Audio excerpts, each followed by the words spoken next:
and packets and availables are also available on the Friday prior to the meeting downstairs in the lobby. We'll start with a roll call. Commissioner Ackerman. Here. Commissioner Briggs. Here. Commissioner Klein. Here? Commissioner Gibrandal. Here. Commissioner Mills. Here. Commissioner Milstein. Commissioner Trudeau. Here. Commissioner Weatherby. Here. Commissioner Woods. Here. You have a quorum. Thank you very much. Next item is the approval of the agenda. Can I have commissioners move the agenda? Commissioner Mills and a second by Commissioner Trudeau. Any discussion on the agenda? All in favor, please say yes. Yes. Yes, that is everybody. We'll proceed with the agenda. The next item is introductions, and I don't believe we have any this evening. So we will go on to item 5, which is minutes of the previous meeting, which are from August 1st, 2017. Any discussion on those minutes? Corrections, questions? No? All in favor of the minutes as posted or as written, please say yes. Yes. Yes, that is everybody again. All right, next item, 6, is the reports. We'll start with the report, as always, from City Council. Mr. Ackerman. Thank you, Mr. Chair. It was a busy night at City Council last night with respect to zoning and planning issues. The ground-mounted solar ordinance was read for its first reading at Council last night, and it was postponed until the second meeting in January to allow for more public outreach with respect to allowing ground-mounted solar units in front yards. The sister ordinance to the zoning that we're looking at tonight for medical marijuana, the actual facilities ordinance and the permitting associated, was passed at first reading and will move on to second reading in a month's time. Hopefully, given legislative changes happening at the state level, active December 15th, it is becoming increasingly important for local governments to pass regulations around medical marijuana in a timely manner to keep both, businesses that have existed in our economy for a decade now, employing people, but also to ensure that patients are receiving the medicine that they need. With respect to the DTE substation on South State Street, that was passed unanimously. So Ann Arbor residents will hopefully be receiving more consistent and reliable power as this project unfolds. It's a substation building 2 new transformers and control towers, and also will be a long and extended replacement of below-the-ground infrastructure that DTE owns below State Street, all feeding a multi-million-dollar project that's going to improve our network of utilities. And then finally, on the library lot, in April, I introduced an amendment to the resolution to sell the air rights above the library lot to Core Spaces. That amendment introduced the necessity for our bond counsel, our outside advisors, Dykema, to produce a memo, a binding memo, indicating that we were not violating our Build America bonds, which were used to finance the construction of the underground parking structure. Last week, that bond memo was released, and that bond memo is, in fact, backed by their professional insurance, which is worth around 3 times as much as the value of the bond itself. So risk around the status of our bond has been mitigated. Additionally, the IRS audit surrounding that bond and that bond's relation to the sale of the air rights has been closed, and no change in status to the bond and its tax-advantaged state have been issued. So the IRS audit is closed. We've gotten a thumbs up to proceed, and our bond counsel has issued that public memo. So the library lot will become increasingly relevant to this body moving forward. Great, thank you for the update, and thank you for approving the DTE at council, since I'm one of the people that's lost power like 4 times this year for multiple days. I appreciate that. Next up is the planning manager, Mr. Leonard. No report this evening. No report. Okay, item 6C are planning commissioner officers and committees. Are there any committees that wishing to report out? Any officers who wish to share? Nothing this evening. Okay. Item 6D is written communications and petitions, and most of you probably noticed there's a whole slew of them in your packet. I would direct you to those for some important reading relative, most of them, I think, to petitions this evening. This takes us to item 7, which is our first opportunity for audience participation. And this is a time when anyone in the audience can address the council for up to 3 minutes about an item that is not listed as a public hearing on this agenda. So if it is listed as an item under number 9, which includes the cottages at Barton Green, the proposed amendments to Chapter 55, the Midas Muffler, or the 2410 Newport Road annexation, this is not the time to speak about those. There will be other times for those. But if it's something different, you may approach the podium, state your name and address for the record, and speak for up to 3 minutes. You said that the cottage isn't items discussed now? Correct, it is not. There'll be a time during a public hearing when that project comes before us. Hello. Good evening. I'll try and be, first of all, sorry for my disheveled appearance. I came right from work tonight, so. First thing I want to do is. Can you state your name and My name's address to the Jeff record? Hayner. I live on Pontiac Trail, just south of Barton, on the north side. Thank you. First, I want to thank Commissioner Briggs. A couple of meetings ago, she had some thoughtful remarks about respecting the wishes of the residents as they're reflected in the master plan, and I really appreciated hearing that. I thought that was quite to the point, and a welcome comment from a commissioner, a planning commissioner. And when all these plans come forward, I like to look through them as thoroughly as I can, and I understand all the components of the plans for the most part, and I especially like to look at the tree schedules, the grading schedules, stormwater, traffic, and things like that. And I mostly understand how they're all put into play when you guys decide on a site plan. But I had a couple questions. This is more of a question generally to the body about the traffic studies in this case, because I know traffic studies are required for these site plans. And it came to my attention, I don't know if this is accurate or not, that as an example, on the north side we have several developments, and that the site plans are not being included in aggregate. So if there is a development like Nixon Farms that's underway and they had to submit a site plan, and then North Sky had to submit a site plan, that theirs didn't have to include the traffic from Nixon Farms. And that the next, whatever the next one is on the north side, or like Lower Town as an example, that didn't have to include the aggregated totals of the other two site plans with it. So that seems to be like, it's not really an accurate way to get the data and understand how is that traffic going to affect our neighborhood. And so my question is, are they in fact required to be aggregated on all the projects that are in the pipeline? Either is the ground being broken or coming in the pipeline? So that was a question a lot of people have asked me, and I didn't know the answer. Which gets to my third item, I suppose, which is we hear a lot about the benefits of these developments, but we never get the cost side of the equation. Of course, traffic is one of those costs that people see, especially if you live on a street that has a lot of development going on, especially on the north side. And so, I have to ask myself, what price development when I drive up Pontiac Trail right now, and they're working on North Sky, and they have the sidewalk closed because they have utility easement, and they dug it out on one side, and they said, cross here. Well, cross here is nothing. Cross here is into the construction zone of North Sky. And so it's a danger, and so that's one of the costs, is that we've created a dangerous pedestrian situation up on the north side when they haven't put back that utility they've been excavating. And there's lots of other costs. And sometimes I think that when we weigh this growth that the city's going through, we don't necessarily put all the costs on the other side of the equation. Like if we invite 1,200 residents with 800 toilets, say, we act like we're not going to be processing that additional sewage flow, as another example. And so I just would like to have a real honest evaluation of both the benefits and the costs of development. Thank you. Thank you. Anyone else like to address the commission at this time?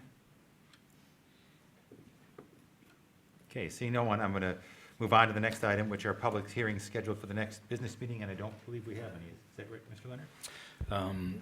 The deadline based on calendars isn't finalized yet. At this point, the only anticipated public hearing is consideration of the tree line master plan. Okay. All right, thank you. And that takes us to our regular business, which is what I think most people are here for tonight. We have 4 items under regular business. Each item will be presented separately, starting with a staff report, then a public hearing, and then commission discussion of each item. If an item is tabled, it most likely will be rescheduled to a future date, and I would encourage you, if you want to follow one of these items along, to sign up on the forms on the table here or on either end of the commission table, and list the project you're interested in hearing about. If you sign up with your email address, then you'll get put into the system, and you'll get an updated notification when that project comes back before us. So that's a really good way to stay in touch with it. Just to clarify, those check-in sheets are at the parking referee table and the folding table over there. Oh, not the okay, commission thank you. table. Yep. Didn't see that far. I'll also say, since it appears we might have a lot of people speaking tonight, that ask when there's a speaker up at the podium here, if others can line up behind them and use the forms on that long table there. It does help it to go a little bit quicker if people sign in ahead of the time they speak. And when we have a lot of people to go through it, I think it makes for a better experience for you and the community, as well as those of us on commission. So the first item up is the cottages at Barton Green site plan for city council approval. It's a proposal to construct 225 dwelling units ranging from 1 to 6 bedrooms with 716 total bedrooms. 559 parking spaces are proposed, as well as a 9.86 acre park at the western end of the site located at 2601 Pontiac Trail. We'll start with the staff report. Mr. Khan? Yep. Thank you. I'd like to summarize the staff report first and then show some slides that will help illustrate it. The site is located on the west side of Pontiac Trail, south of Devarn Road in the Huron River and Traver Creek watersheds. The North Sky Development Project is located immediately to the north. The petitioner is proposing to construct a 225-unit apartment community with 716 bedrooms and multiple duplexes and townhomes with 555 surface parking spaces and a clubhouse and pool. The main access drive is provided to Pontiac Trail. Another access drive is proposed to the North Sky Development Project immediately north of the site along St. Regis Way. An emergency-only drive, which would be gated, is provided to Skydale Drive near the southwest corner of the site. Parking is proposed to be provided in surface parking lots throughout the site. 4 large surface detention ponds are proposed to handle stormwater. A small portion of the wetland on the south side of the site will be filled. Mitigation will take place on site adjacent to another wetland on the north side of the site. The clubhouse is the building closest to the southern property line.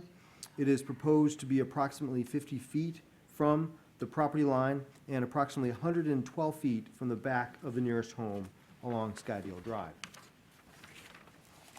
With regard to natural features, 33 landmark trees and 44 woodland trees are proposed to be removed. A total of 225 mitigation trees are proposed to be provided. Additionally, 99 conflicting land use buffer trees are proposed to be planted. Of the total of 383 trees that are proposed to be planted on the site, 222 are deciduous, 161 are conifers. With regard to the traffic impact study, a traffic impact study was conducted by Midwestern Consulting and reviewed by city staff and the city's consultant, Hubble, Roth, and Clark. The city is providing the petitioner an opportunity to address a number of traffic-related issues, such as a center left turn lane in Pontiac Trail, pedestrian crossings of Pontiac Trail, possible intersection improvements for Pontiac Trail in Duvarn, as well as Barton Drive and Traver Road. The petitioner has agreed to provide a sidewalk from St. Regis Way to Skydale Drive, as well as public access to the proposed park along the west side of the site.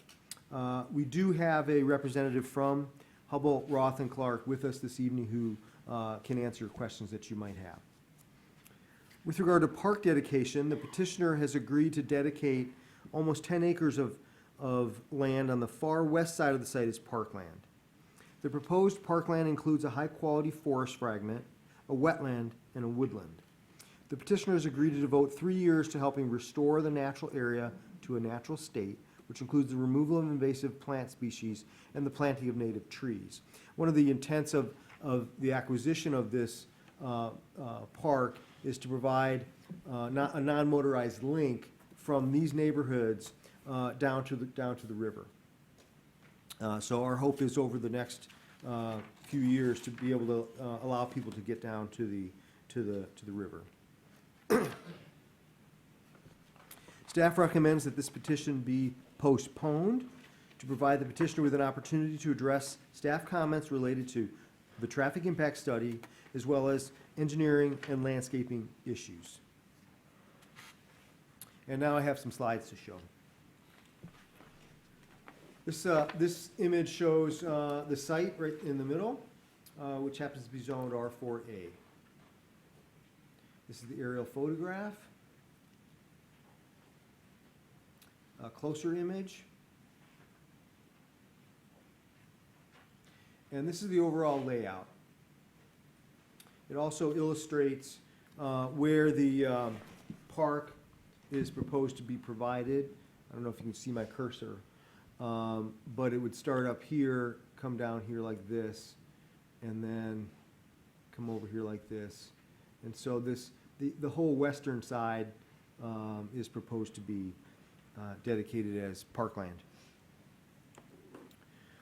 The landscaping plan, this is the east side, which shows landscaping on the periphery of the site as well as throughout the site. This is the landscape plan illustrating the western side of the site.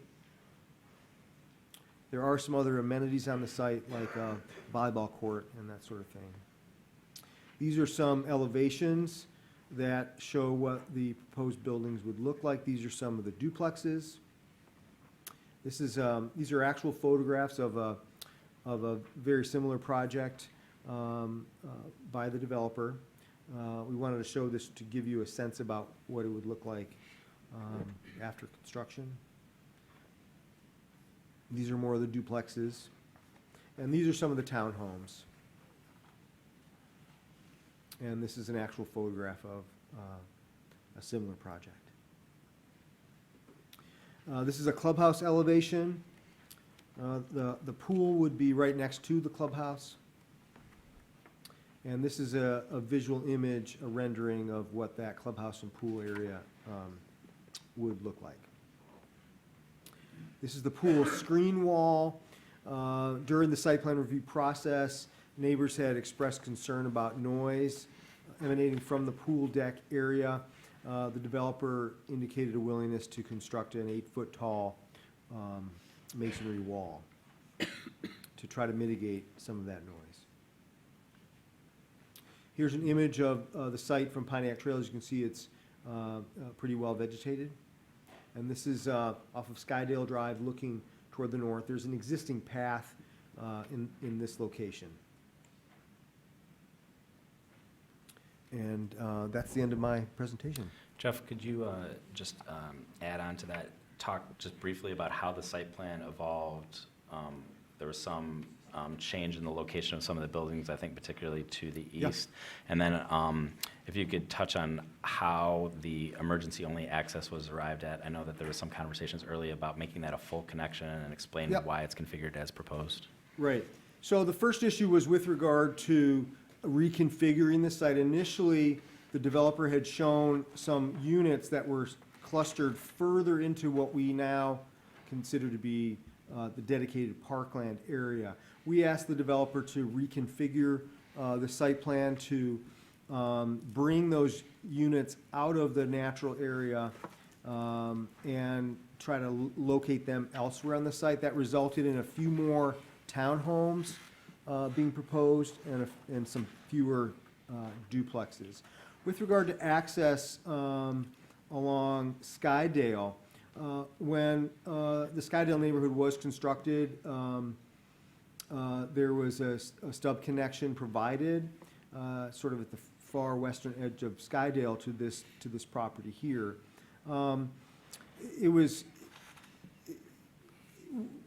The city likes to connect neighborhoods, and oftentimes when single-family neighborhoods connect with single-family neighborhoods, it's a pretty easy connection. In this case, with the townhomes and duplexes, we didn't get any interior streets per se. What we got is a series of parking areas. And so the city no longer asked for this connection to be a regular vehicular connection. Our fire marshal very much wanted it as an emergency access, and so it's currently being proposed as an emergency access only. Thank you, Mr. Khan. With that, I'm going to, we're done with our staff report, and we will open the public hearing. Again, I will ask that, for you to step up to the podium and line up behind that person using the form on the folding table there to sign up prior to speaking. You may speak for up to 3 minutes unless you are the official head of an organized community organization, and then you need to tell us that and what the organization is. And the developer may have one person that can speak for up to 5 minutes once, if they're identified. So I'll open the public hearing.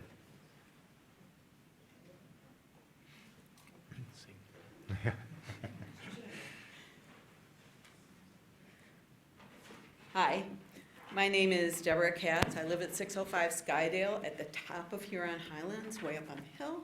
Approximately half of my property line will be common with the proposed cottages at Barton Green. This evening, I'd like to consider 2 basic questions regarding the proposed collegiate rental housing to the north of our neighborhood. What makes this a good plan, and who benefits from this type of a development? The Pontiac Trail corridor, and specifically the neighborhoods north of Barton Drive, can best be described as an established residential neighborhood. There are no businesses, no restaurants or coffee shops, no party stores, no grocery stores, not even a gas station. The housing is mixed: custom homes, tract housing, township pockets with large yards, Arrowwood cooperative housing. Many rental homes are scattered within that neighborhood. Several are rented by college students who've chosen a quiet location convenient to the bus system. We all live together as an established community.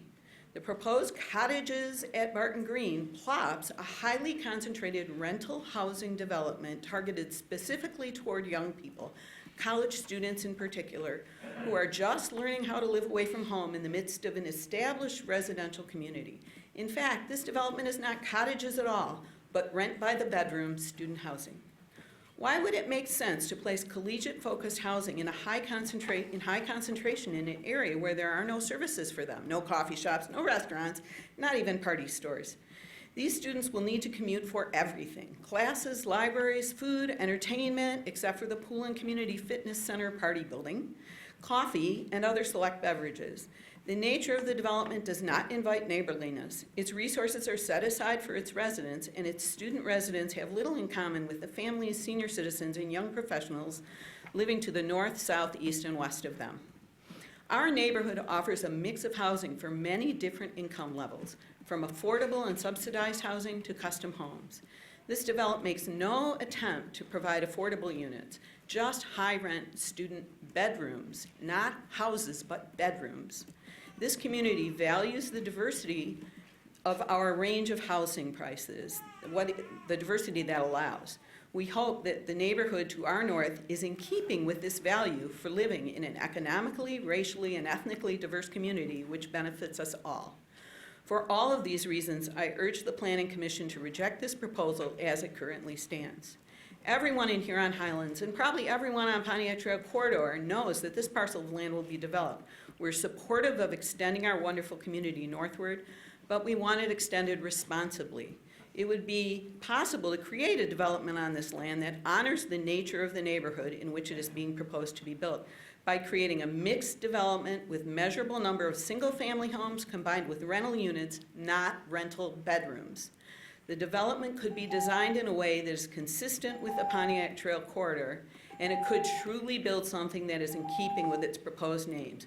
Thank Cottages you. on a green where neighbors live in community. Thank you. Thank you.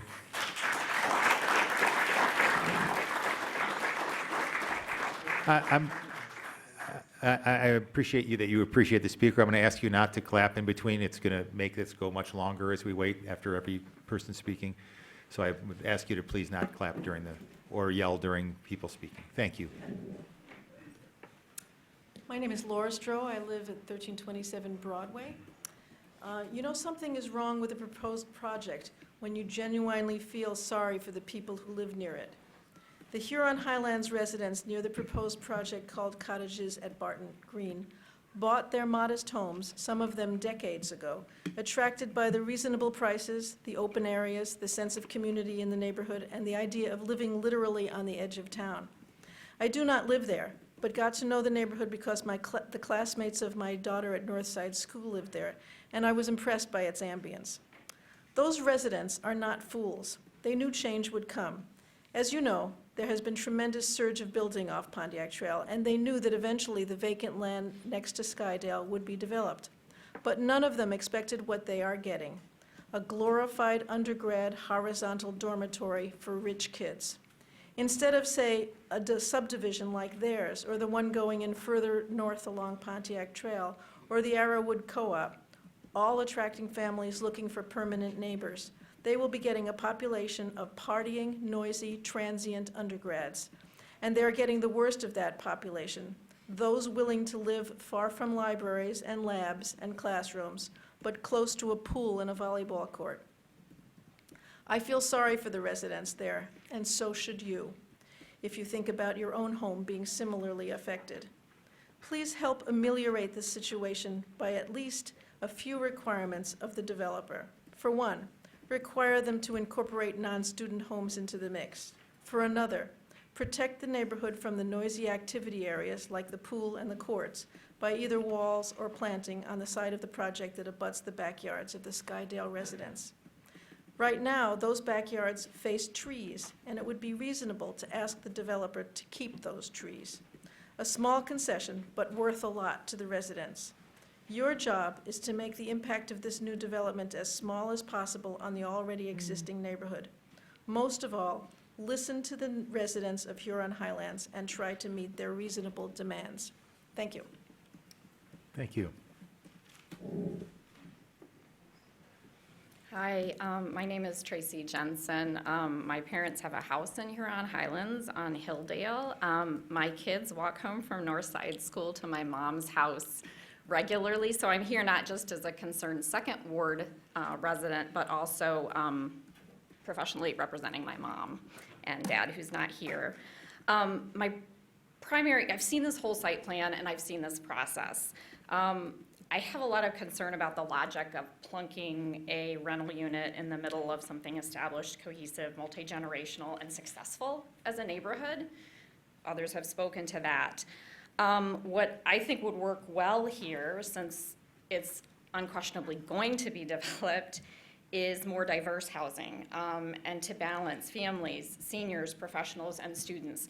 And I want to talk about seniors for a minute because I'm an attorney in Ann Arbor, and through my work I'm pretty familiar with housing issues related to seniors, and I have really strong feelings about wanting more affordable housing for seniors and housing for the disabled. This would be a good place to put some of that in your mix. And I think that needs to be done at the building and bedroom structure level. What I would like to see is more than a few token units with low light switches, but really something that can accommodate seniors and the disabled. In addition, I have concerns about stormwater and traffic. I think others will talk about that. And in addition, I do want to mention also that last year I've been involved with the PTO. I'm a pretty involved Northside parent. Lots of people have worked very hard on traffic. We care a lot about our kids, and Northside is a little safer because of some of the Safe Routes to School grant work that's gone in. It is still it's a place that needs to be watched. And as a mom and a parent at that school, it really needs to be seriously thought about adding that many young drivers to that area. Thank you so much. Thank you. Hi, my name is Gray Chicky. I live on Kellogg Street, right near the river. This is the very first city council meeting I've ever been to. I'm kind of intimidated right now. I just have some questions. For the record, I am not a fan of this development, but I'm trying to come at this from the perspective of the students who would potentially be living here.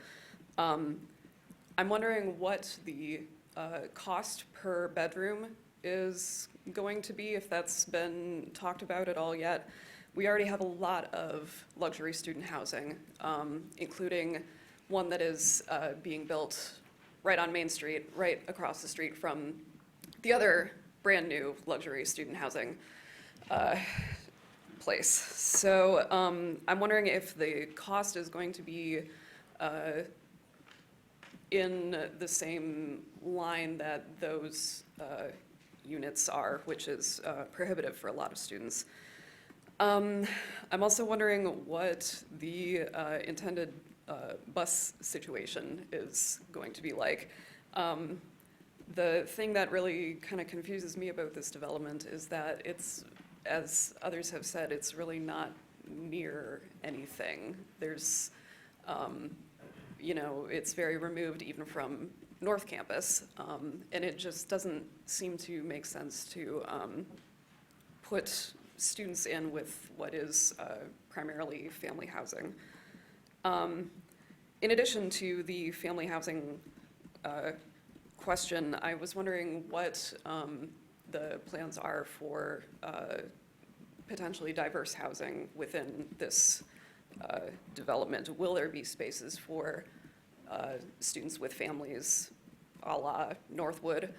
And as Tracy pointed out, would there be space for non-student residents, including seniors and the disabled? These are all just questions that I have. I'm curious to see if they'll be answered. Thank you. Thank you.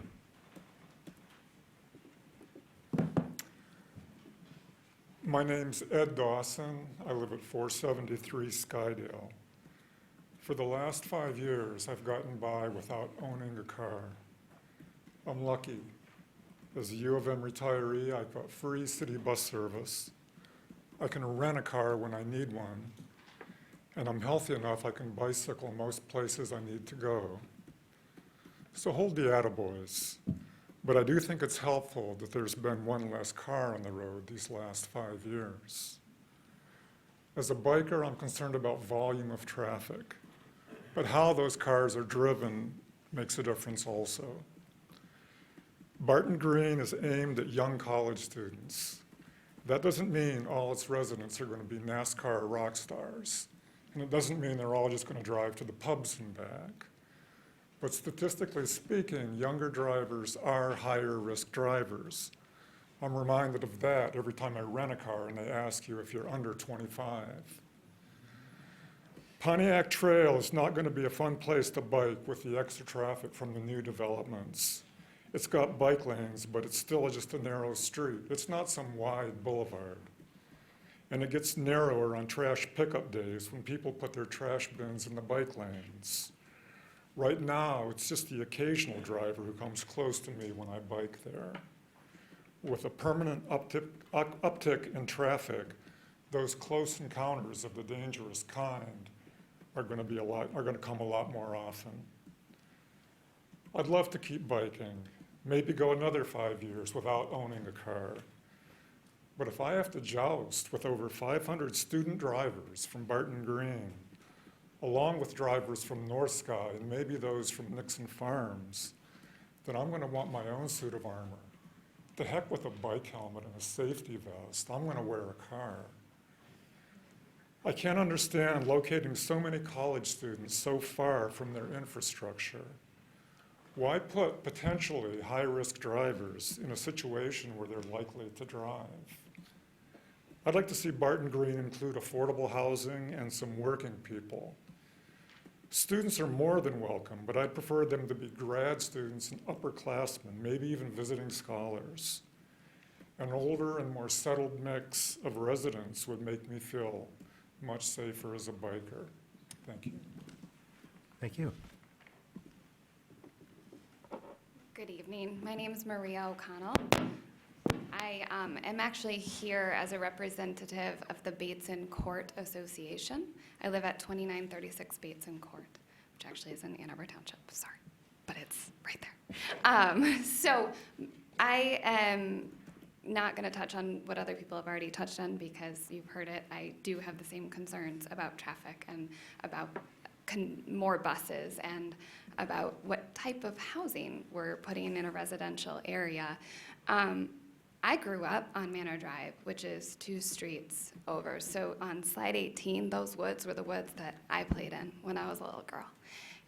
And I couldn't have told you when I was born that I would be standing here in front of you guys asking you to please change the development plans, because that's going to change the neighborhood, and that's going to change the childhood for all of those young kids that are in those neighborhoods right now. And they're not going to be able to go there and hang out with these students because it's probably going to be an off-limits area for those people. I also ride my bike every morning as this gentleman, and the one thing that hasn't been touched on yet, I live about 300 to 400 yards from where the construction at North Sky is. And I'm woken up every morning by their machines because they go from 7 a.m. until 7 p.m. And that's very disruptive to people when I have them over and they want to be on my deck and I hear beep, beep, beep, beep. I understand that that's temporary, but these are other things that are going to continue for the next several years as this is being developed, or a few years. So I ask you to please consider that. And the last thing that hasn't been touched on yet is the wildlife that we have seen disappear since the North Sky construction, and all of the trees that were torn out, and the coyotes that don't come anymore, and the deer that we haven't really seen, even though I know everyone is hating deer right now, and the lack of wildlife that we've seen. So those are other things that I would please ask you to consider this evening. Thank you. Thank you.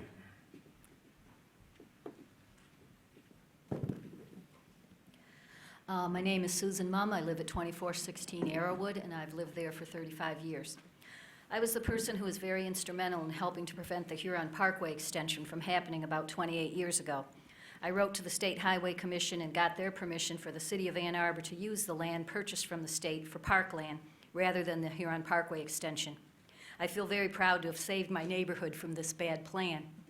I'm here tonight to protest another bad plan for my neighborhood, a 716-bedroom high-end student apartment complex. You people sitting before me are what is called a planning commission. As an Ann Arbor citizen, I have entrusted you with making plans for my city which protect the quality of life for Ann Arborites. The proposed plan to build this development endangers the quality of life in my neighborhood, not just for us living here now, but for generations to come. This development will affect the quality of life for the residents of this area by creating a very significant increase in traffic jams. Traffic jams are the antithesis of quality of life for urban residents. I know there are lots of cities where people have long commutes to work and endure horrible traffic jams. That doesn't mean Ann Arbor needs to become one. To quote a Chinese proverb, if 1,000 people do a foolish thing, it's still a foolish thing. Let's not mindlessly follow those making terrible decisions. Let's think about what we don't want to happen to our city and prevent it with good urban planning strategies. I know many, many people who are concerned with the traffic congestion in Ann Arbor. The students living in this development would not be able to walk to the university. The developer has proposed they will provide a shuttle service. Well, Yelp is filled with negative reviews of the shuttle service this developer has provided in its other student apartments around the country. A shuttle service is very expensive, so the developer ends up providing very inadequate service. Inadequate shuttle service will prompt the students to drive their cars to campus, not just for classes, but for social activities. Though there is a city bus line that would service this development, statistics show that affluent people, the only type who could afford these apartments, do not utilize public transportation. These students will, for the most part, use private cars to get to U of M campus. When they get in their cars, they will not have lots of different routes to choose from to get downtown, because they have to get across the Huron River, and there is only one way to do that. The river prevents there being numerous routes to U of M Central Campus. Therefore, this development will cause cars to be backed up on Pontiac Trail. Both students and area residents will be caught up in a horrible daily traffic jam. In summary, this development makes absolutely no sense given the geography of this part of the city. It is not actually a plan for the city of Ann Arbor. It's a scheme of a developer to make a buck. Thank you. I just got this the other day, so I didn't have a formal write-up, but I've lived on Pontiac Trail, Barton Drive for 25 years. And can you Can you state hear your me? name for the record? Oh, Al there, yeah. So my kids have went to Northside Elementary. I've seen the change in the neighborhood, some really nice developments going up. And when I seen this, I couldn't believe it. Undergraduate students, do you realize, I live right at the light. And the traffic is backed up from 3:30 to 6:30, all the way from Plymouth Road to M14. Coming up, they're all the way almost down to Broadway.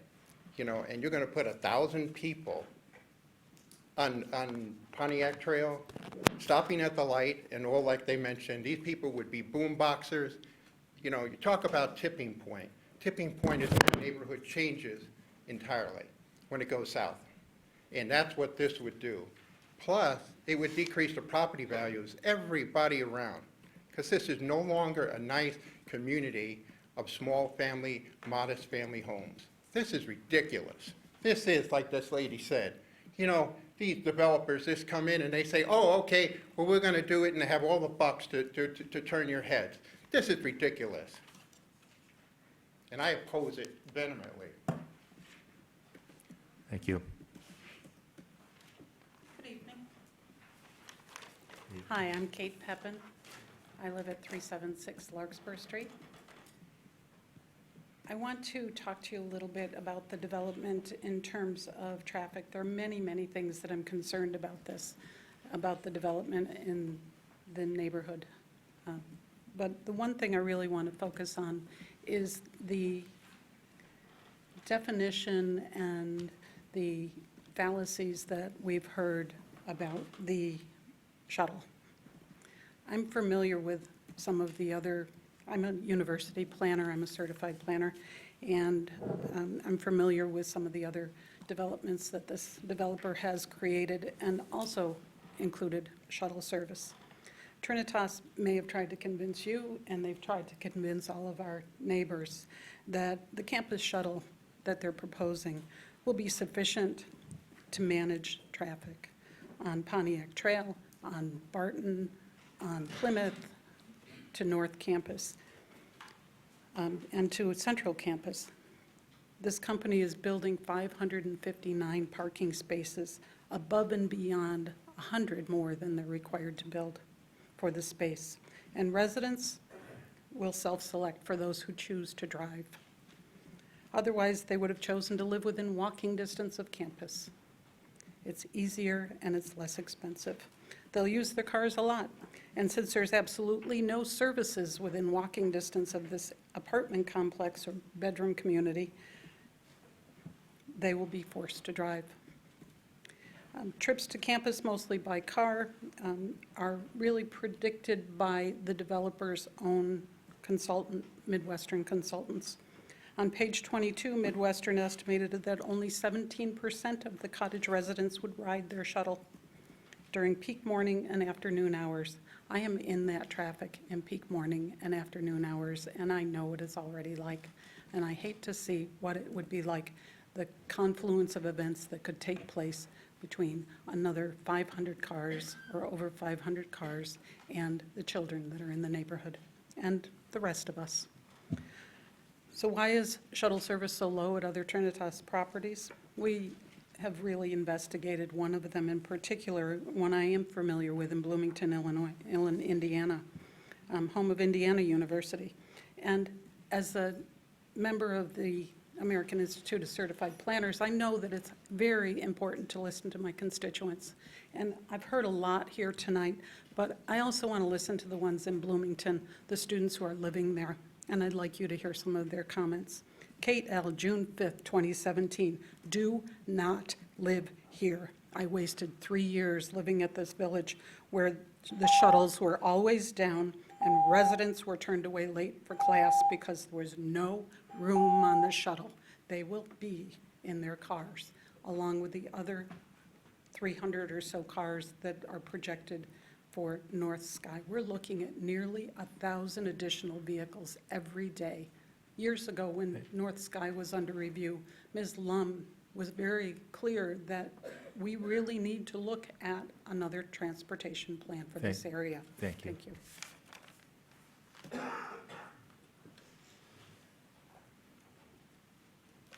Hello, my name is Seth Anderson. I see a lot of familiar faces here. I see a lot of people that probably remember me when I was just a kid. My parents moved into 322 Skydale, very bottom of the hill, second to last house, back in 1986. That was 31 years ago. The woods across the street, I used to play in as a kid. My siblings and I, and we all had a great time. Since then, the neighborhood has grown. A lot of people have lived there 15-plus years. We have a lot of seniors, a lot of senior citizens. My father just retired. My mother's about to retire within the next few years, about the time this place will be opening. And then there's going to be a bunch of partying people that, young kids, alcohol, brings crime. Crime is going to go up. Cars are going to get broken into, homes are going to get broken into, things of that nature. That's a concern of mine with my parents being into the elderly age. And I'm sure it's on other people's minds as well. My mother would like to bring up the point of where's the water going to go? Is there, a flood plan? Is there, for the runoff and storm water, things of that nature. My concerns are the opening up of Skydale at the bottom, which you addressed earlier. The park that's going to be built there, is it going to be open to all the residents? Is it going to be kid-friendly? Is it, these types of questions. And these people have grandchildren, and, my children are 16 and 17, and they're of the age where they, God forbid, might have children of their own soon, which makes my parents great-grandparents. I know you hear me over there, young lady. That being said, when when I'm over there, if I leave in the morning or anytime during a rush hour, I get to the top of the hill, I play hell turning left out of there already. It's only going to get worse. Have we thought and talked about traffic lights, things of that nature to help alleviate the traffic? Speed humps through the neighborhood. If these youngsters are going to drive through the neighborhood, we need to keep them slow.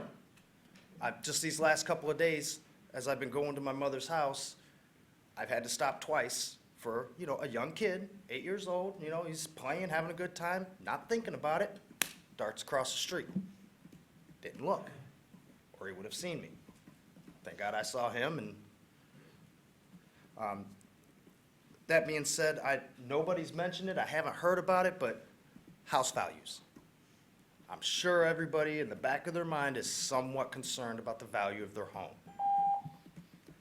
I know my parents are. That being said, the last thing I'd like to say is, let's keep the kids first. Let's keep them safe. Thank you. Hi, I'm Rebecca Ahrens. I'm a long-term Ann Arborite, and I've lived in the university townhouses. I now currently live in Arrowwood Trail, and I'm representing quite a few of my neighbors that couldn't make it tonight. And my concern, as many people have stated, is the student factor. We're lucky to live in an age where a lot of people now are able to work from home. What I would like to see optimistically is that is sort of a lonely area, and maybe a coffee shop could spring up, and we could be able to bike and get a gallon of milk or something like that, which right now we're not able to do. I would like to see that be a neighborhood that is developed as more of people having investment in the physicality of their homes. I don't see that happening with students. Also, we have had several domestic violence situations in our neighborhood in the last few months, and unfortunately, law enforcement is not able to respond quickly because we are removed from the center of dispatch, center of the city. And my concern is a lot of these young adults are going through their developmental stages where they're going to be drinking. We have a lot of sexual assault as it is in our communities around the nation. And if these young ladies or there's a concerning situation, law enforcement is not going to be able to get to those situations quickly. Additionally, working with graffiti abatement in Ann Arbor, I have seen how frustrated and how strenuously property managers struggle to keep on top of the properties they have within the South University area and other places where they have undergraduates, just to get them to recognize that piling trash on top of a dumpster that's already full is not okay. They have rats, they have constant babysitting needs that they have property managers for, and they still can't keep on top of it. My concern is with the remoteness of this planned subdivision, et cetera, they're not going to be able to have anywhere near what they need to monitor these young people, which in all fairness are doing the things that I myself did, which is growing pains, but I feel that they need to be in a very closely supervised area. Additionally, a lot of my neighbors are very concerned because we are low income. When my son is in high school, I plan to be car free. We are crossing over to the bus and we are feeling very unsafe on the daily. Right now as it is, there's not adequate lighting. There's only one dotted striped crosswalk. There needs to be, like on Packard, like several. Yes, it's annoying as a driver, like every 10 feet you're stopping, but this creates a place where we are mindful, we're saving lives. We don't want another Justin Tang, and that's already in danger of happening. So my feeling strongly is no, no, no to student housing. And MSU had a thing, but it was like in a field far away from everywhere. So that happens, but it's not what's happening now. Thank you. Thank you. Good evening. My name is Tom Stolberg, and I live at 1202 Traver Street. I'm on the north side. My son goes to school with a lot of people in this room at Northside STEAM. It's a great school. It's a great neighborhood. I've lived on the north side now for about 22 years, and I'm a landlord. And a former developer. Again, apologies to everybody. I want to offer a different perspective, pretty much the same message though, but from that other side of it. We have rental properties. My business partner and I both live in the neighborhood. We have a lot of rental properties on Pontiac Trail, on Traver, and we have one in Huron Highlands. It works. In our neighborhood in particular, the north side has been long known for being diverse in so many ways. We have a diversity of people, a diversity of housing stocks. It's just great, and it works beautifully. Right now, we're about to get something different. We're about to get something that doesn't, everything else fits into the neighborhood. This is a monoculture. It's target marketed to people who won't be neighbors. Right now, we rent to people who might be students, they might work, but they're part of the neighborhood. They walk their dogs just like we do, and their kids go to the same school, and they blend in, and you don't even know a lot of these houses, whether they're rentals or owner-occupied. This development is going to be something very unique for this area and very unexpected. Everybody knew a development was coming here. Everybody knew there'd be new housing, and people welcomed new neighbors in their neighborhood. It's hard to see how you can possibly welcome this if you're living in this neighborhood. I want to not give you some answers, but ask you some questions, and I want you to think about all these questions when you do your deliberations with some empathy towards the people living in Huron Highlands and the rest of us in the whole north side area. What happens in this type of monoculture development when it doesn't work, when the economy changes? What do we do with this dedicated student housing that's dependent on shuttles to keep the traffic to a workable level? And I'm not so sure that works either. What happens when the developer changes the use of this? What happens when the developer sells this, which they've sold a number of their properties, so that's not an unlikely scenario. How many cars come and go here isn't going to be influenced by a shuttle system if this changes use to a traditional apartment type situation. So just think about some of these questions and all the questions with empathy to the neighbors in the neighborhood, and that's what we have. We have just a wonderful neighborhood on the north side. Thank you very much. Thank you.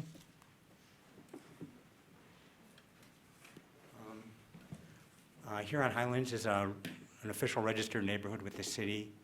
I'm Ken Garber. I live at 2387 Hilldale, and I'm here to speak on behalf of the neighborhood. You've given me 5. Never mind. I don't have to talk you into it. Okay, so the American Planning Association Policy Guide on Smart Growth states, a sense of place results when design and development protect and incorporate the distinctive character of a community and its unique context. This project, Cottages at Barton Green, is a prefabricated product that not only ignores its urban context, but makes a mockery of it. Transient student housing on this scale is incompatible with Huron Highlands and with the other quiet neighborhoods up and down Pontiac Trail, which are populated by students and families of all means who live in single-family homes of various sizes and in scattered small apartment buildings. Think of Arrowwood Hills, Olson Park, the River District, all of them diverse, stable neighborhoods. But we're proposing a partial remedy for this, I would call it severe discontinuity. Many people today have already spoken about the need for diversity in housing stock on this site. Trinitas, the company proposing cottages at Barton Green, recently completed a 202-unit development in Oxford, Ohio, called the Annex. And I have a mock-up of the Annex here. Let me just make sure I get it right side up. Okay. So what I want you to notice is that they've incorporated 22 single-family homes along the periphery, clustered together, in addition to the same cottages and townhomes that are proposed for Ann Arbor. Trinitas should do the same thing here. We would like the company to make a written commitment to market these homes to families. This should lead to some long-term tenancy on the property and the nucleus of an actual neighborhood. This will reduce the project's density by a small amount. But the city will gain in terms of diversity of housing stock. Density really isn't an issue for us. We just want some families on the property to give it some of a neighborhood character. The density would be around the level of an earlier plan Trinitas showed us back in February, which had 202 units or 6.56 units per acre. That would still be higher than North Sky right now, which is at 6.36 units per acre. We have some secondary requests. There should be an interior park or green space to take the pressure off of our Huron Highland Park. Trinitas did this in Oxford, this space right here. They're not doing it in Ann Arbor. The pool and clubhouse and the pool deck are located right up against Skydale in Huron Highlands. We're withdrawing an earlier request for Trinitas to relocate or reorient the recreation complex, but we await information on the sound wall that they are proposing to erect as a noise barrier. We have had no specifics yet. The developer earlier, I believe, made a verbal commitment not to use Huron Highlands and Skydale Drive in particular as a staging area for work on the project. There's a petition signed by 69 residents that's in your packet that was presented to them on February 2nd to that effect. There should be no construction access through Skydale Drive during the project construction, and this should be added to the development agreement. In closing, 10 years ago, another developer tried to build condominiums on this site. They were intended for first-time buyers, empty nesters, and trade-up condominium buyers. The project didn't fly. It hit up against the housing crisis. But I doubt Commission in 2006 would have approved the R4A rezoning and the annexation if they were given this project today. This is a naked money grab that completely ignores its urban context. Therefore, we are asking Commission to require Trinitas to provide some diversity of housing stock on this site. Otherwise, there is no hope that it will ever evolve into a neighborhood. It's destined to be a playground for undergrads who stay a year or two, then leave. That would be fine next to campus, but here it creates a discontinuity in what has been until now a highly livable and functional chain of interconnected neighborhoods. Thank you.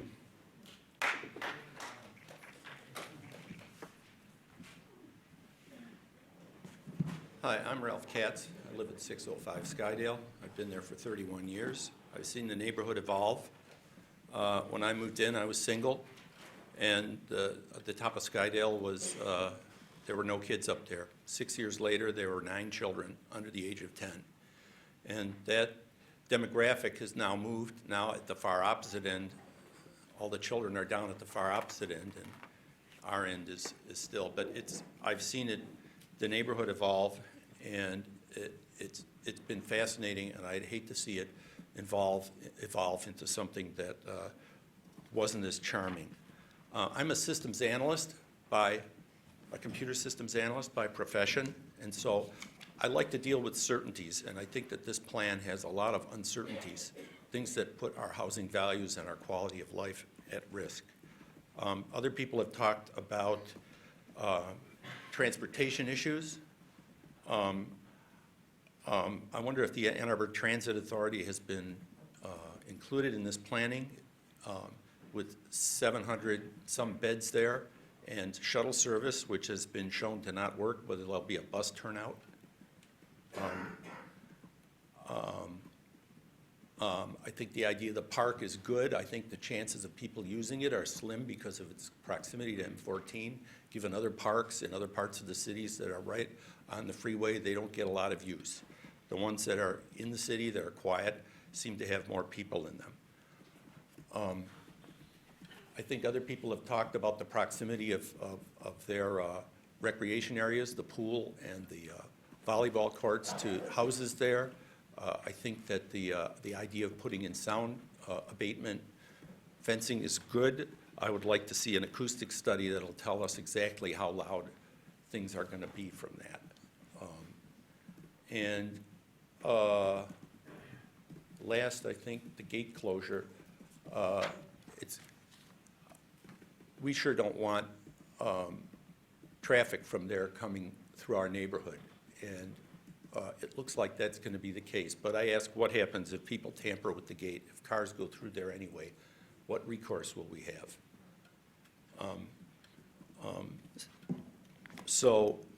From my point of view, there are a lot of unanswered questions here that I think put our quality of life and our housing values that we've spent so long accumulating at risk. Thank you. Thank you. Hi, my name is Patrick Bigelow. I live at 320 Larkspur, so just one street over from the proposed complex.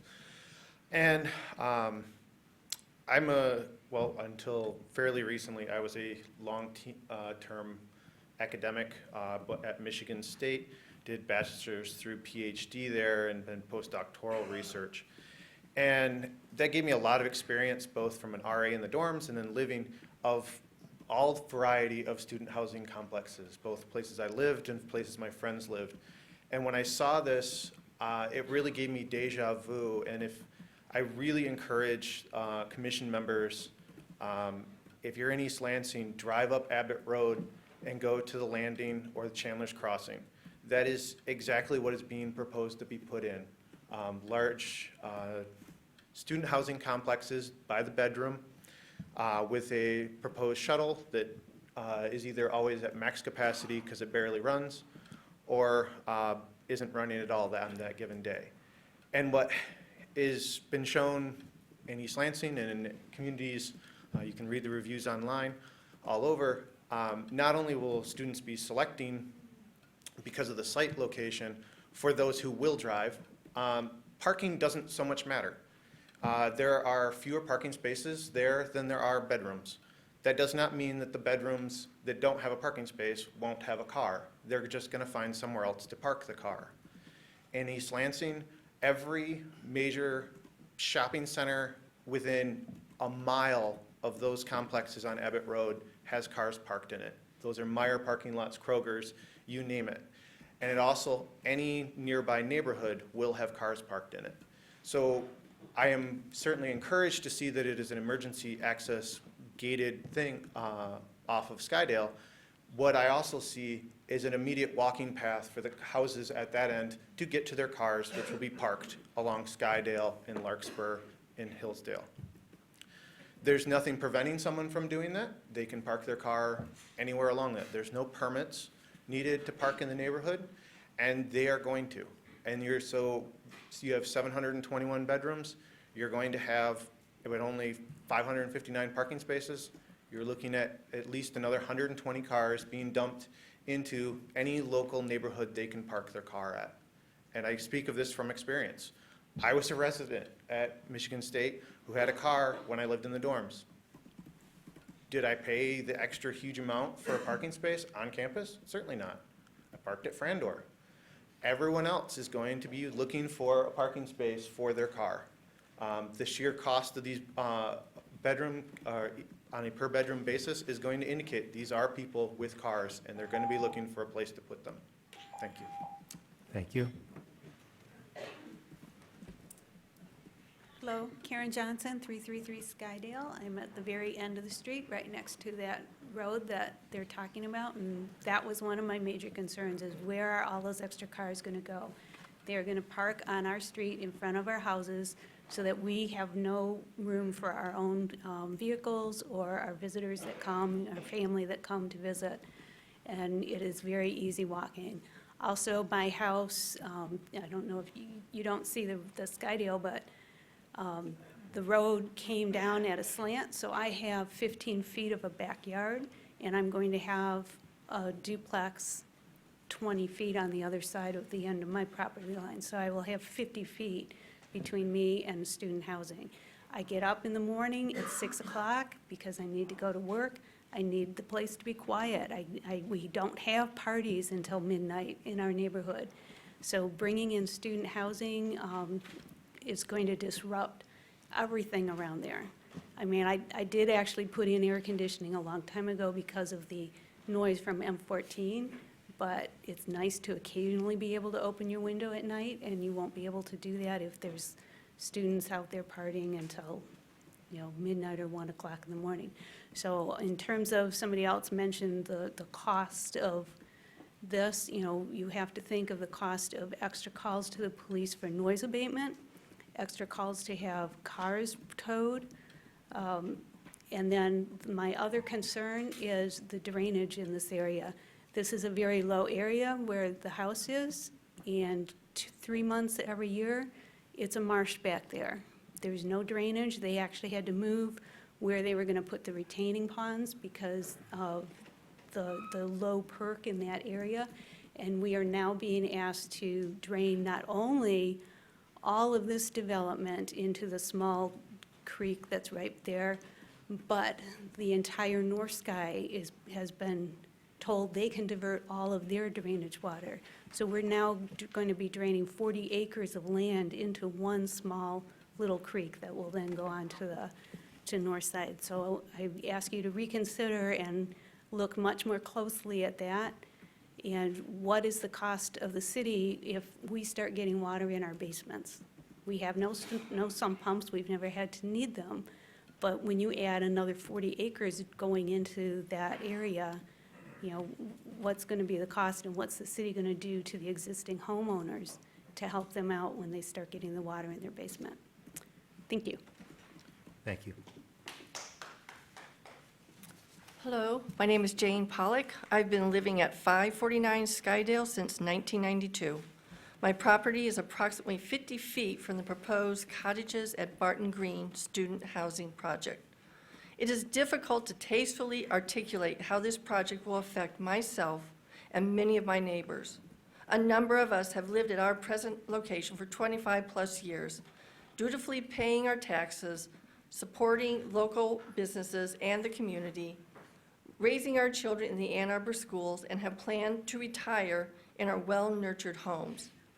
In this neighborhood of young professionals, graduate students, retirees, families with children, singles such as myself, who live outside of the main hub of Ann Arbor, we do so because it's affordable and it is reasonably quiet. Not everyone enjoys the bustling that comes with living near U of M's main campus.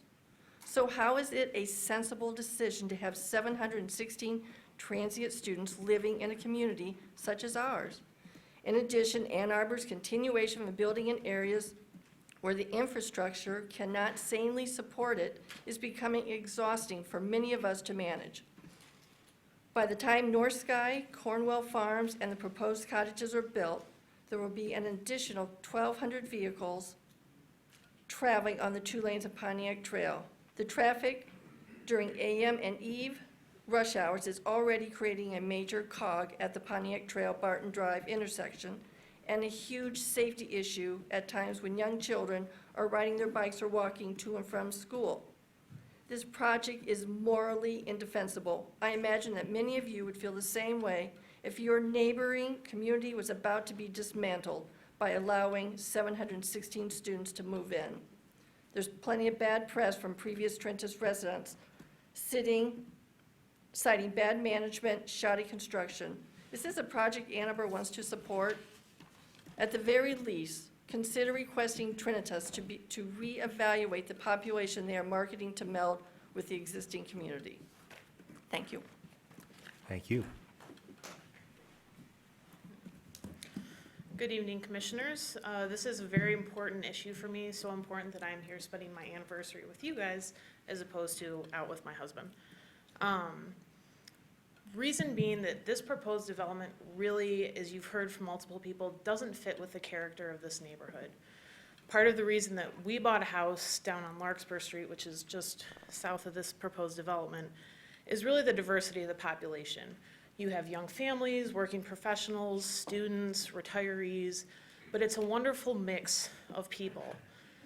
This proposed development, especially being marketed solely to undergrads, really doesn't fit in with this neighborhood, in this area in general. I have several concerns. One I think has already been touched on is making sure that the vehicular access from Skydale remains emergency only.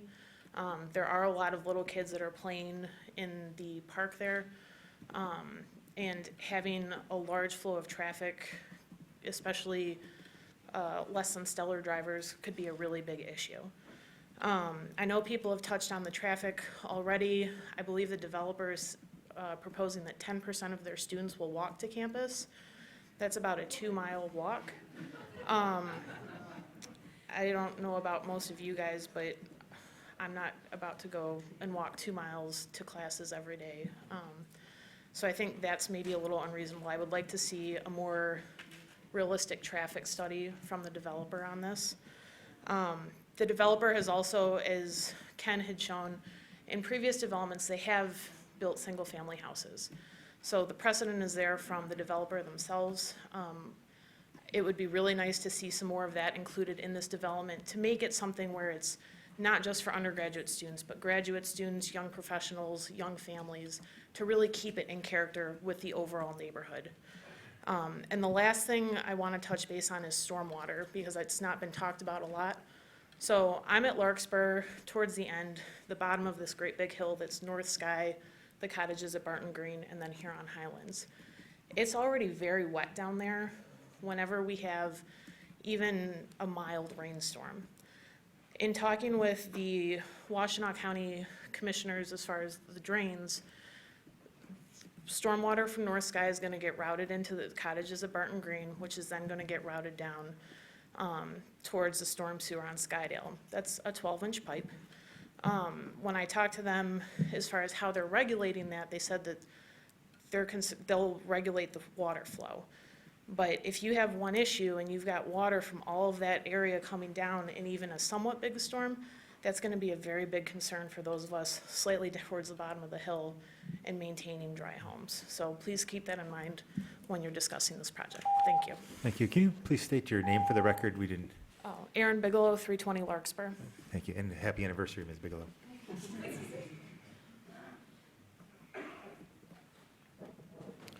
My name is Joseph Castelli. I live at 431 Skydale. I had an angry letter that I was going to read here tonight, but on second thought, I thought I'd save this panel and the rest of the audience from hearing my angry ranting. I just want to say that the eloquent manner of which my neighbors have so stated our opposition to this project, I cannot improve upon. This is the wrong project in the wrong location, targeted for the wrong population. Transient student housing in a long-term residential neighborhood does not belong there. I urge you to disapprove this weed of a project in our bed of roses that we call north side of Ann Arbor. Thank you. Thank you.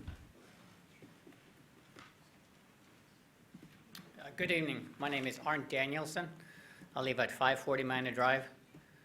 I just want to say that I'm very proud of my neighborhood. I've been there for 2 years.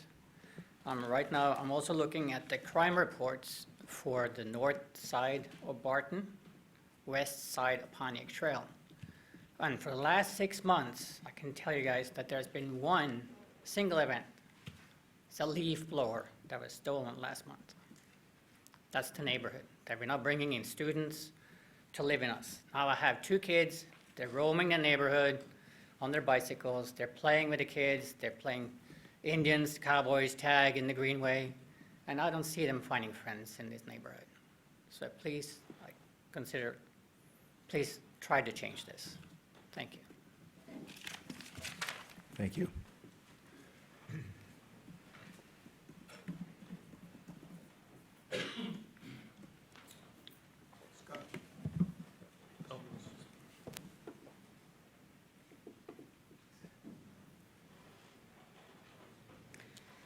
Good evening. My name is Noemi Barabash, and I live at 527 Barton Drive. I'm a mother of 2 children who go to the very, very, very good STEAM school. And I'm concerned about every one of the points that has been brought up. So as I've listened, I realized that this is an absolute no-brainer. There's just really nothing weighing the pluses and the minuses. It's like this. There's nothing connecting the 2 sides. And here's how a partial tally looks. There are nothing but bad predictions, all of which I believe will come true. I think every single concern is actually a prediction of the future if this project moves forward. Students already have more than enough opportunities, and if there aren't, then this is not the place to put an additional opportunity for students to live and go to school from. There's just no need for that kind of development. And if this moves forward, what are these dire predictions that I don't think anyone that I've heard disagrees is just the certainty? And someone talked about liking certainty. Well, there are certainties here. Crime. I'm sure crime will go up. I mean, we can just put the Observer's crime map of Central Campus and put it right on top of our area. Accidents, they for sure will go up. More cars, more accidents. There are more and more children living in the area because the school is a wonderful school. So it's the danger to children will be, increasing the danger to that extent, right along with all of the efforts that are ongoing at the school to make it a safer place for children to get to school is unconscionable. Property values, I can't see how they couldn't go down. Noise will go up, absolutely for sure. I mean, and not just right in the vicinity. Drive down State Street and you hear the noise, and it's not necessarily a bad thing. It just doesn't belong here. And traffic jams will become possibly an all-day and weekend norm. These kids will be going to classes. They will be going to classes at different times. They will be going shopping. They will be all going down the same single road that you can get to that area. And so I ask you, what are the benefits? What benefits are there to this project and to whom? And so please recruit a development here that provides benefits to the community, to students, if that has to be, but not this. Thank you. Thank you.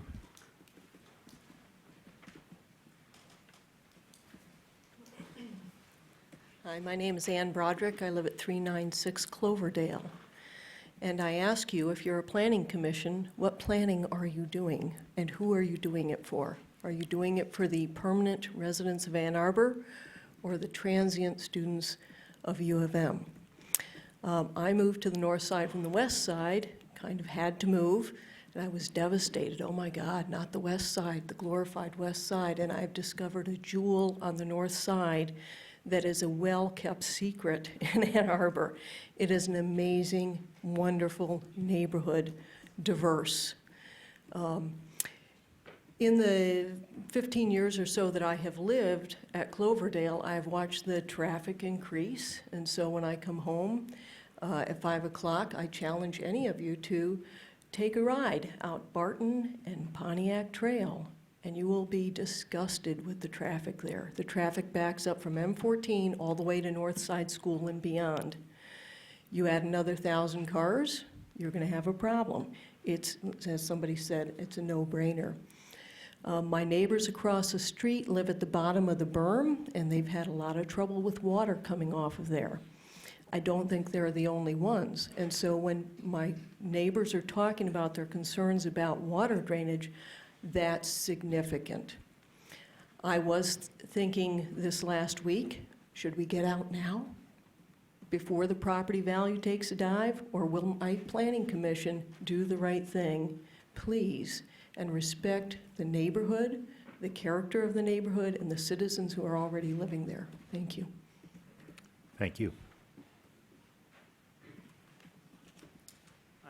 My name is Justin Munter. I'm at 308 Skydale, literally directly across the street from where the proposed access is.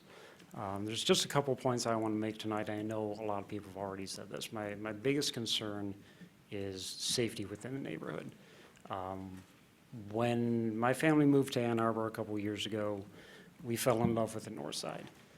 And while we love downtown, we didn't want to live downtown and raise our children downtown with all the congestion. And if there was a development there, like the one that's being proposed, there's not a chance we would have moved there. And possibly not Ann Arbor in general. Now, it's already been mentioned, the potential increase of parking and other cars on the street. From the park down to the bottom of the hill, which is only a couple of houses, there are about 8 children under the age of 7. And there's already been discussions of how kids, tend to run across in the middle of the street. And I think if there's a large percentage of cars and parking and traffic, the risk of an accident is just way too high. The second point that I want to make is in the first meeting that we had with the developer, they promised there would be no construction equipment on Skydale. That promise has already been broken a number of times. I witnessed them put a path right through to do their testing, and the understanding I had was because they were not able to bring their equipment from Pontiac Trail all the way into the back of the property. I can tell you that is false, because I watched them bring a backhoe down, unload it, try to fit it through the path they cut, and not be able to fit, and then drive it up Skydale and come in the property from Pontiac Trail. So it's very obvious to me that while they promised they would not park there, it's much easier for them to stage and just enter the site from there. So I know Ken had mentioned that that we would like that in writing, that they cannot stage any equipment on Skydale Drive. That's something that I want to reiterate, because I think, again, with the amount of kids that are running around, from the park down, and then you go up Skydale, there's another dozen. You go around the block, you got another dozen there. The risk of something happening to the kids is just way too much. Thank you. Thank you. Hello, good evening. My name is Janet Mayott. My husband and I live at 403 Skydale. The proposed property, this plan would butt up right against our property, so I see many of my neighbors here. And I agree with all of their comments. Those have been concerns of my husband and I. One neighbor did mention about the wildlife, and I would like to speak in this behalf. I don't know, yesterday, there was actually an injured coyote in our neighborhood now, displaced from this whole new development happening in our area. Now, we have wildlife. When we moved in, we've been there about 15 years in our property. What I absolutely loved about it, we had just this wonderful diversity of wildlife. We had deer, coyote. We actually saw cougar years ago in our back area, that wild area. We have a variety of birds, including birds of prey and owls. I don't know what kind of study you've done on this land, but now these animals are their habitats being destroyed. And now you have construction happening on Duverin and Nixon. Huge areas being developed on both sides there of Duverin and Nixon, and animals they have to be moved to new areas. They're in panic mode, these animals are. Now, I always thought Ann Arbor was a city that really valued the environment, and I'm concerned about what I'm seeing, and now we're seeing even more environment being destroyed, habitats being destroyed, all up Pontiac Trail, and now heading in, and the city says they don't want they're having problems with wildlife in the city. Well, this is pushing them. These animals need to go someplace, and I'm really concerned about the destruction of these habitats. Thank you. Thank you.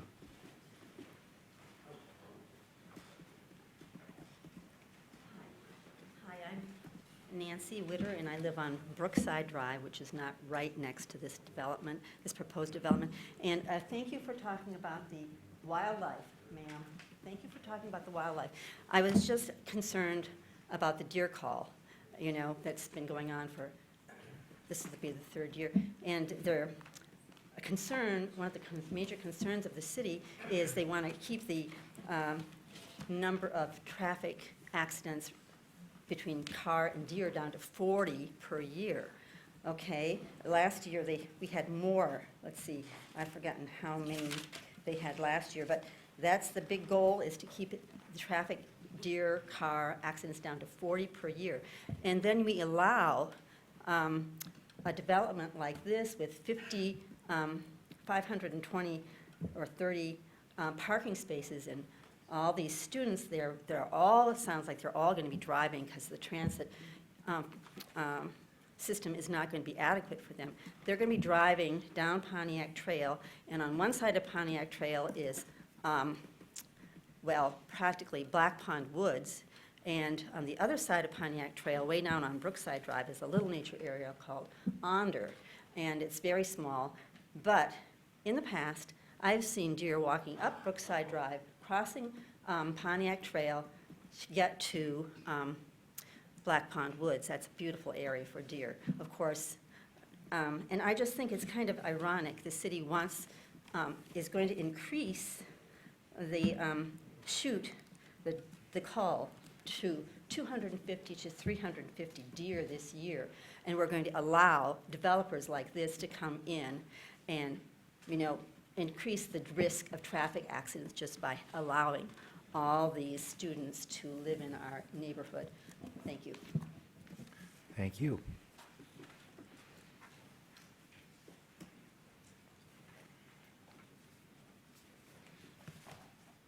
Good evening.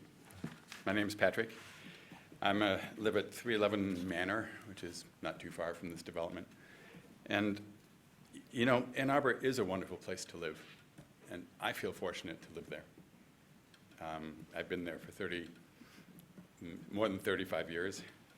But although we pride ourselves in being supportive of all kinds of diversity, there is one group of individuals who I think, sadly, are being increasingly marginalized: the working poor, those who we expect to serve us daily with competence and good humor.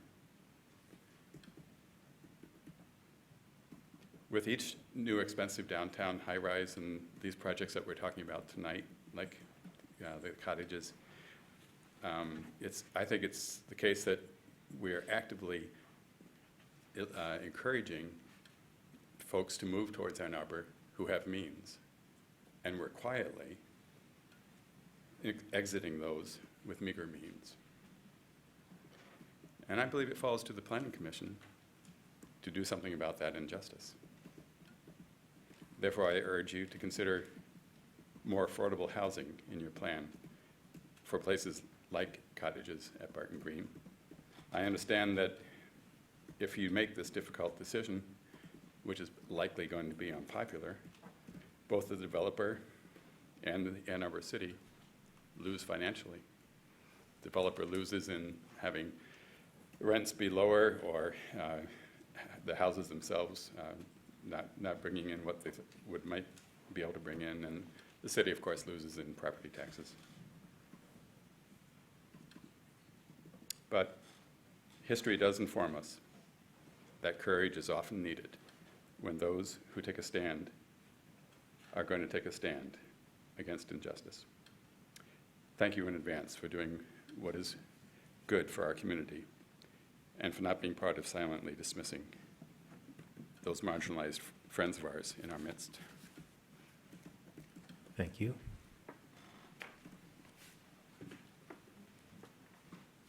Hi, my name is Ken Clark. I live at 497 Larkspur Street in Ann Arbor. I'm going to talk about slightly different topics than everybody else. I'm going to talk about biking. Those who know me won't be surprised. I biked here. I biked to work today up on Plymouth Road. It's about 2.5 miles. This is not a particularly walkable distance community from the places that they want people to go to, presumably, but it's a very bikeable distance. This could be a really great community for biking to work and biking to classes and biking to Kroger. Bike lanes are there, the distances are great, the demographic is very good for what they're proposing, but they're dealing with our very outdated. It was a great bike parking ordinance when it was put in place back in the 90s. Thank you, Jeff.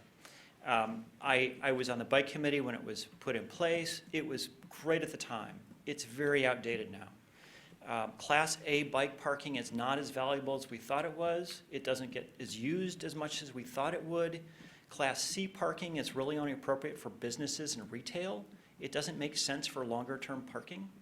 What we need here is Class B parking, and we almost never get it outside of the university itself, putting in covered bike parking. We really need more of that. We really need to update this bike parking ordinance so developments like this will not be proposing hundreds of Class C bike parking spaces that aren't really appropriate for this kind of development. It's not their fault. They're trying hard to demonstrate that they want to support alternative transportation, other ways to get around. That's great, but what we should be doing is having an ordinance in place that directs them the right way, which in this case would be covered bike parking, not bike parking that leaves your bike out in the rain and the snow, and very uncommon, it's 20 spaces I think it was, Class A bike parking that will be extensively used and completely filled, and almost none of the people who regularly bike will get to use it. The other thing I want to mention is the shuttle. It's a great idea. I don't think it's going to work here because the AATA service is excellent on Pontiac Trail and could be even better. We have 30-minute service right now to both North Campus and downtown. They have in the morning and in the evening an extra service they run to get to campus and the hospital complex. I think what the complex will eventually find is that that shuttle really doesn't work and people don't bother to take it. They use their free bus passes for students. What they really should do is talk about providing bus passes to residents who aren't students, and then all of them be able to use that excellent bus service we have now. And they also should be talking about putting in a really nice bus pullout, a bus stop on Pontiac. Southbound Pontiac has a decent distance before you get to the next bus stop.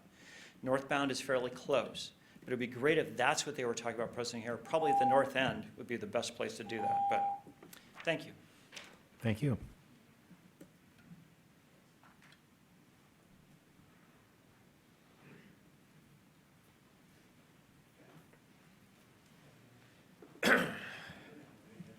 Good evening, ladies and gentlemen. My name is Scott Betzel. I'm a civil engineer with Midwestern Consulting, and we are the ones charged with putting together this site plan that you are considering tonight. With me tonight is Damian Van Mater from Trinitas Ventures, and he's here and available to answer any questions that you may have regarding the cultural issues of the site, how the functionality works, things that have happened at other locations and what works and what doesn't. They have a great deal of experience in this. But tonight, we are not here in front of you asking for approval like we would normally be. We asked to be put on the agenda so that we could listen to your comments as well as the comments that the residents had this evening. I just didn't think there'd be that many, but we appreciate them and we are not taking them lightly. Damian has flown up here and met with a group that represents the subdivision, and we have a list of some of the comments that they have and concerns that they have, and we'll be addressing as many of those as we can. But I wanted to kind of talk about this site because I have past experience on the site. We designed the previously approved site plan, the Barton Green plan, that was market rate in condominiums at the time, just before the recession. There's a lot of masters to serve when you're working on this property. First of all, it's the last property in the area, so it has the most eyes on it. Second of all, it has the city's master plan desires 7 to 10 dwelling units per acre on this site, as well as a desire to keep a significant portion of the site and dedicate it as a parkland, which is approximately 10 acres, which our clients have agreed to do. We realize that, and completely understand, that everybody is just happy with having it as a vacant parcel. The truth of the matter is, you would be surprised, maybe you wouldn't be surprised, how many people I have, excuse me, briefed about this property. This is a very valuable piece of property in the city of Ann Arbor because there is nothing else like it. And something will happen out here. It may not be this development, but something will happen because it is too valuable, the location is good, and it's too expensive to keep undeveloped. It costs too much to just sit there. So there will be others that are lined up if this doesn't work. So I want you to seriously consider the merits of this and not just the fact that it is a new development and a change. As I said, there are a lot of challenges on this site. The master plan designation is one. Several concepts that we put together, not for this client but for others, involve buildings that were much more massive. It's the only way to attain the density. These units of the student housing development are smaller than what you could sell as a condominium. And so therefore we can get the density, the number of units in a much smaller area. In addition, the footprint and the stature of these units are more residential in nature, as opposed to a large building that would be 120 by 160, 4 stories high, sitting high above the city. It would look like a monolith. It would not fit in a character. I understand the distinction between the character of students and the characters of family, and I don't take that lightly. But there's only going to be another way to do this to attain the density that is requested in the master plan. This does have some benefits, and I'm probably not going to be very popular to say that it does, but in keeping the scope of the buildings is one. They are dedicating 10 acres of high-quality parkland and providing public access to that parkland, along with parking spaces for residents to use. They'll be providing a pedestrian sidewalk on a property that is not in the city of Ann Arbor right now, that's still in the township to the south, that will connect the sidewalks coming from North Sky, and the new one will be proposed across the Barton Green down to Skydale, and they'll be providing crosswalks and a new bus stop. There's been a lot of discussion about traffic, and there will be more traffic. I won't tell you that there won't. But I will tell you that a student housing development is going to be the best scenario for traffic generation that you'll see. If you all think back, how many people got up and left for their first 8 o'clock class every day and returned after their 4 o'clock class at 5? But that's what you're going to have if you have a market rate development here. And so students' hours vary dramatically from day to day, throughout the day. And so, did I get 5 or only 3? I did? Okay. For those reasons, I'd be more than happy to talk to you about traffic. It's an unfinished book, and there are others here that can speak to it too. Thank you very much.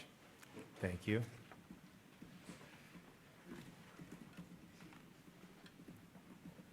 Good evening. My name is Sharon Barnes. I don't even live in Ann Arbor. I came here for something else, but I feel, after listening to all this, and I can certainly understand what they're going through. I come from Milford, which is out in the country. I live on 5 acres. I don't even see my neighbors. I see birds, I see geese, I see wild turkeys, I see deer. And to come here and hear what's even contemplating going on here, I'm flabbergasted. First of all, I am a licensed realtor and a real estate agent and an investor, okay? I own several single-family homes. I own 2 apartment complexes in Southfield. No, they were not bought and built on property. They were bought and value added, meaning I turned them around. I have 3 single-family residences within walking distance from Eastern Michigan University. To hear these people say, well, the kids are going to go to bed at midnight. What college kid goes to bed at midnight? My kids down at Eastern Michigan, they stay up till 2, 3 o'clock in the morning, if that. Some of them are pulling all-nighters. My kid goes to up in Flint, Kettering. He's up till 6, 7 o'clock in the morning partying sometimes. So I don't know what kid goes to bed at midnight, okay? The other thing I see is that somebody's wanting a lot of money out of this, and it's the developers. All these people come to you looking for guidance and hope. I don't hear anybody here saying, yeah, this is a great idea. The only person I hear saying it's a great idea is the developer who's going to make some money on it. I think, isn't it in the best interest to keep happy people? As a real estate agent, guaranteed their prices will go down, without a doubt. I can bet my life on that. I've seen it, I've dealt with it. I've been doing this since 2009. I've been a real estate investor. So I just want to say my piece, that's it. I don't live here, but thank God, if it was happening out in my area, which they're trying to do, 176 houses, and we shot them down. Because you know what, you don't do that in our own backyard. And of course, the animals, I love animals. I've got 4 dogs and 5 cats, because I live in the country, and I can. I've got chickens, I've got ducks, and what you guys are contemplating doing here is a travesty, and these people come to look for you, and I think it's what yours, but that's why you're here. You're representing the public. You're not representing the developer. You're supposed to represent the public. So I guess I'm just asking you on their behalf, because I have no equity in this, is that you listen to what they want. They put you here. They are having your backs. Now it's time that you have their backs. Thank you. Thank you.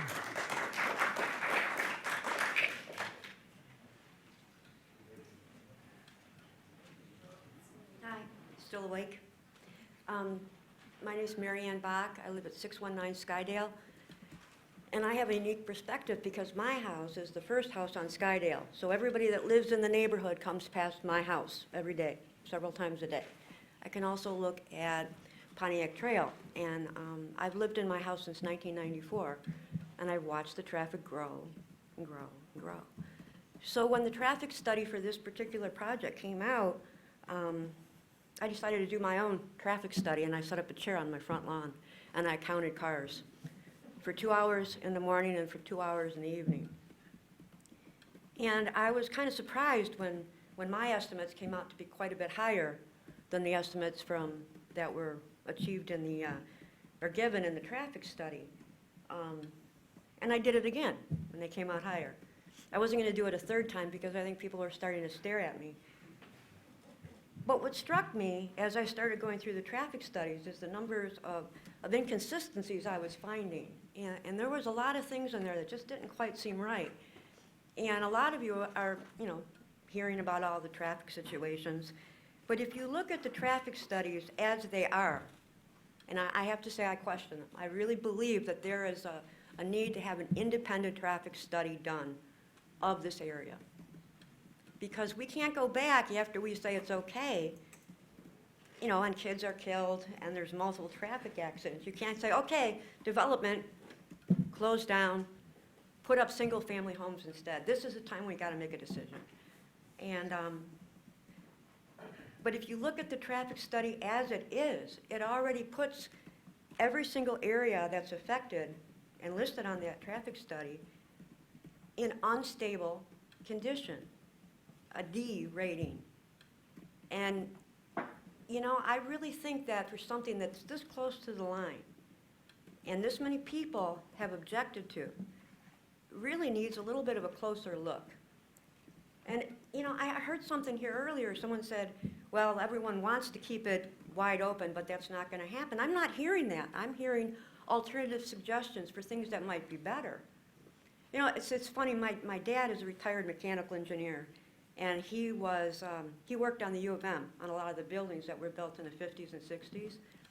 And he saw me doing some research for this particular meeting, and he said, you know, back then, the architectural firm used to complain that Ann Arbor always sort of wanted to build, but they sort of said, we'll solve the traffic problems later.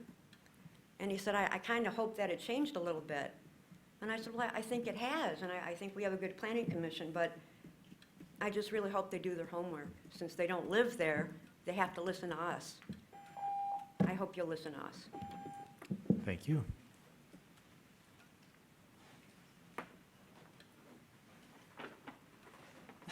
Okay, at this point, I'm going to, looks like we've at least momentarily exhausted our audience, and I'm going to close the public hearing. I'm going to suggest, commissioners, if there's acceptance, we'll take a 10-minute break and come back at 9 o'clock and start our discussions.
Thank you all, and we're now going to have commission discussion on the item, the cottages at Barton Green. And I'll just start off by saying a couple things to get the commission rolling. First of all, there was a few comments from some members of the community, or not necessarily even the community, but from the public, about the role of the commission. First of all, the planning commission, we're not elected representatives for the city. Our role here is really more to act as people from the community. We all live in Ann Arbor, to help interpret the zoning ordinance and understand that, and make our recommendation to city council based on our understanding of zoning ordinance. We are confined to, we can't change the ordinance on the fly. We have to look at what the ordinances say today, and as how we view petitions, and go with that. We can, however, even if whether we vote for something or against it, offer a memoranda to council in terms of our opinion to go along with that vote, which we often do, especially on larger projects like this one that are complex. I will then say to myself, as well as commissioners, right today our recommendation by staff is for postponement. It doesn't mean we have to postpone, but as we heard from the petitioner's representative, there's an expectation on their part that probably are going to postpone. So I just want to say to us, we don't have to come up with a solution tonight. I think the important thing here is to respond to issues that were raised by the public and issues that we've recognized in the petition, and be able to give that feedback to the petitioner for their use. And we'll see what happens from there, whether they can use that and come back with something that hopefully meets more of the community's concerns, as well as responds to our concerns. So with that, I'm going to see and wonderful Commissioner Ackerman, as always. Thank you, Mr. Chair. I have two comments just quickly before I jump to some questions for the petitioner and for staff. The first is with respect to what we control and what we don't control through zoning. There was a lot of very passionate and worthwhile comments from the public about trying to preserve a diverse community. In the state of Michigan, local communities are not allowed to do two very specific things. One is control rent, unless you have an ownership interest in the property, which the city of Ann Arbor does not have in this instance. The second is something called inclusionary zoning, where through our zoning code, we say that X percentage of units have to be affordable in new construction. Lansing doesn't allow us to use those two mechanisms, so we have very little control over how much rent is charged in a given development. In addition to that, the developer is not allowed to discriminate based on age, occupation, student status, race, or any of those criteria, disability being a big one.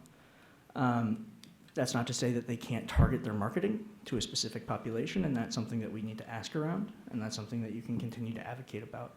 But fair housing policy does dictate that anyone could be welcome. The marketing, though, is the more important piece.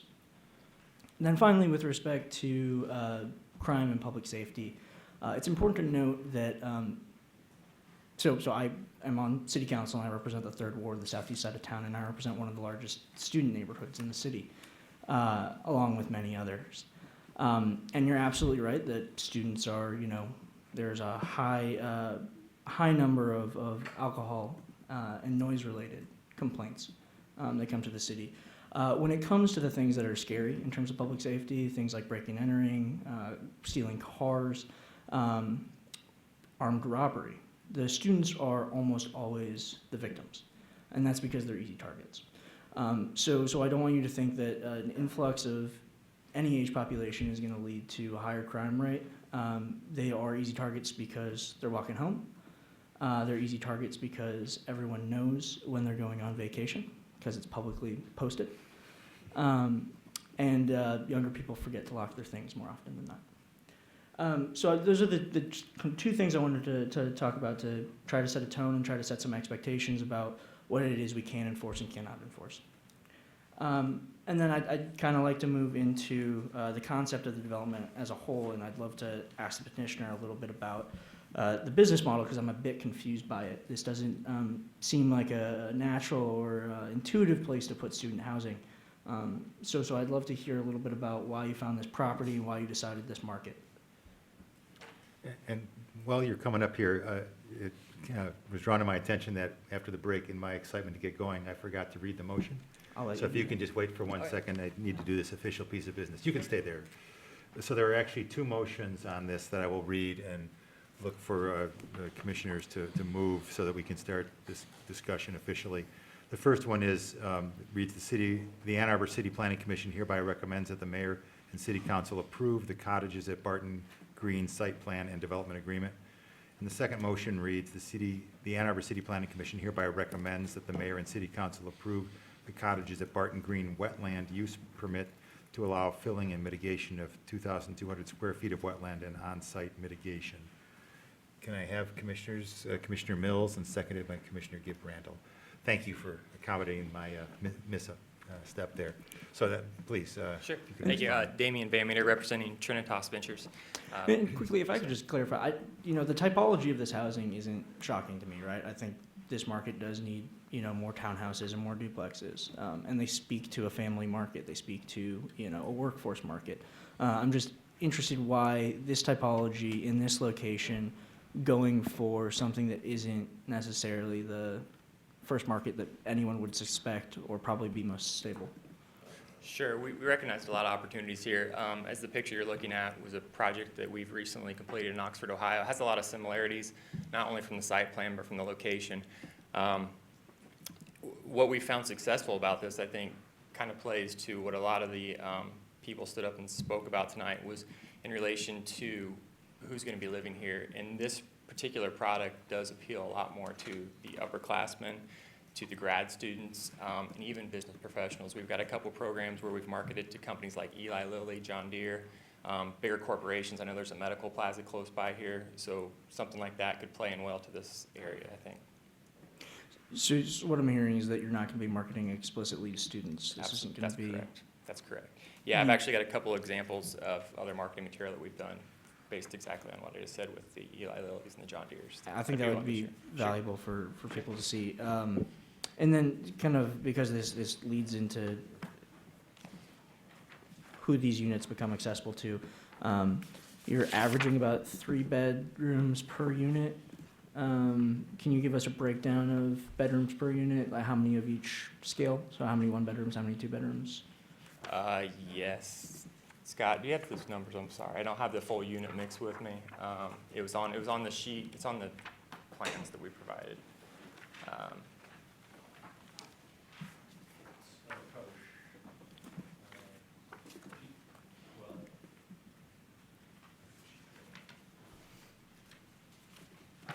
I mean, I could guess, but I'd rather give you I'd appreciate the real numbers. good information, yeah. Yeah.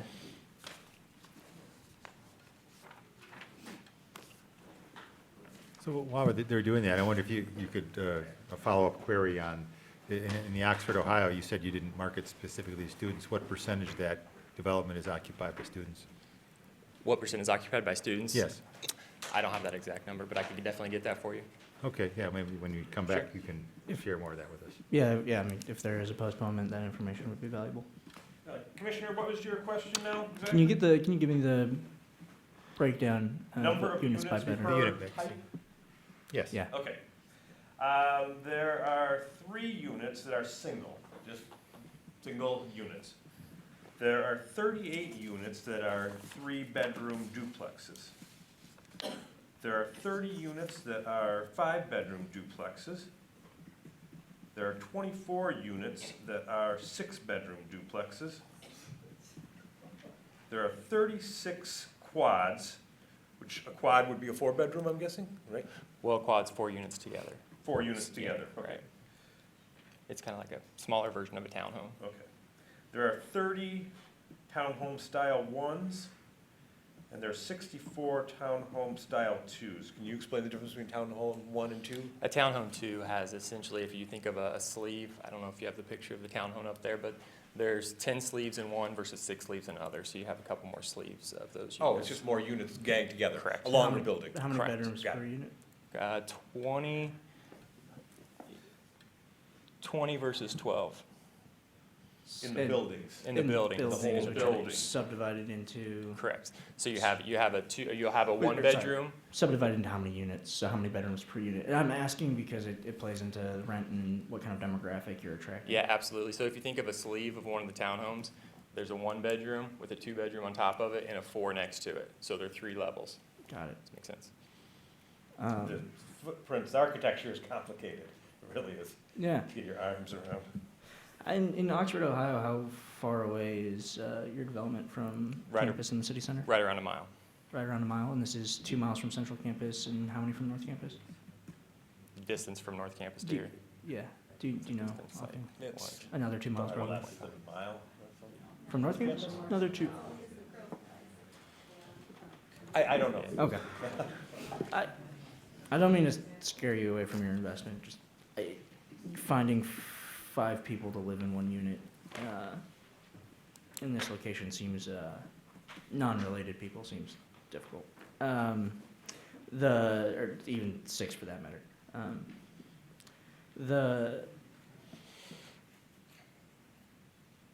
So I guess that gets us into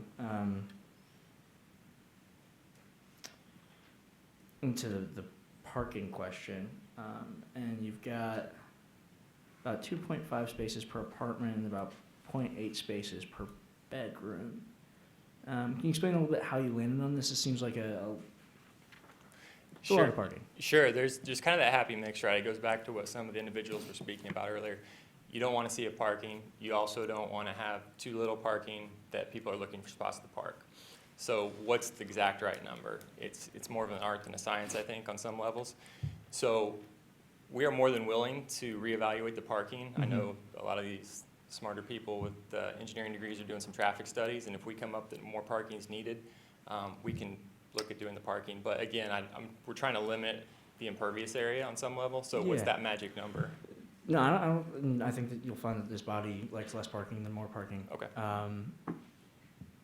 One, I mean, as a community, we're trying to incentivize people not to drive single user automobiles. Sure. And so I'm sure we're going to have questions around the kinds of bike parking you're using and trying to find ways to better integrate into the public transit system if this is to move forward.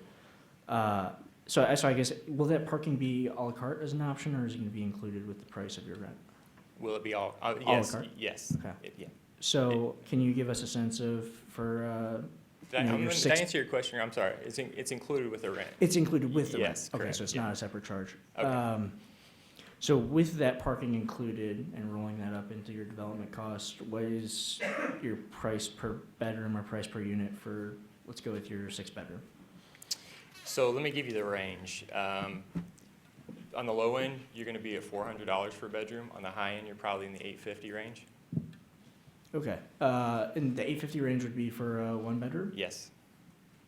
Okay, that's actually pretty low comparative to pretty much any student housing we're seeing being built in this city. It's not where we'd like it, but, you know, it's the reality of the market. Okay, thank you, that's clarifying. Moving into traffic, and this is kind of where staff is at a pinch point. There was a helpful piece of commentary from the public about projected impacts with respect to other projects in the pipeline, either having been approved or coming to be improved. And I'm wondering, were projections of developments like North Sky and the Nixon Farms, were those included in traffic study? I'm going to take a stab at answering that question, but then I'm going to ask Scott Betzold. I'm going to take a stab at answering that question, then I'll invite Scott Betzold to the podium.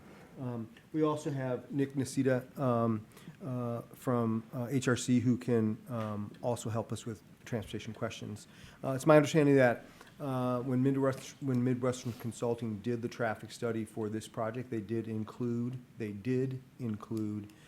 North Sky as well as current counts. Scott, did you want to elaborate on that?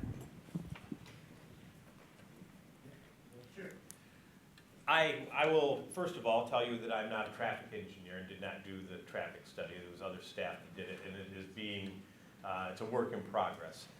Discussions that we had with Nick and Jeff revealed that the North Sky project was included as it's immediately adjacent.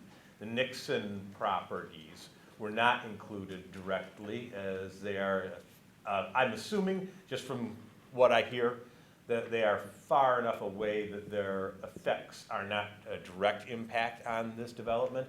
And given their location on Nixon Road, and that's the ability of someone at that corner to get to where they need to go quicker by going down Nixon Road, it was probably deemed that it was unlikely that they would have a significant impact over at this intersection. It was not flagged as something that needed to be revised. It has not ever been discussed as anything that needs to be revised or added to the traffic study. So it sounds like there's a chance that this project could impact Nixon and DuVarn, but it's unlikely that the Nixon Farms would impact Pontiac and DuVarn? Hello, my name is Nick Nacita. I'm from Hubble, Roth and Clark. We were hired in from the city as a third party to review the traffic impact study provided by Midwestern Consulting. So the first question, was the other proposed developments included in the study? The engineer of record, which is Midwestern Consulting, did include North Sky, which is, I believe, directly north. They did not include the other one off of DuVarn. Nixon. Typically, when an impact study is provided, there's like a preliminary meeting with the city engineers along with the engineer of record.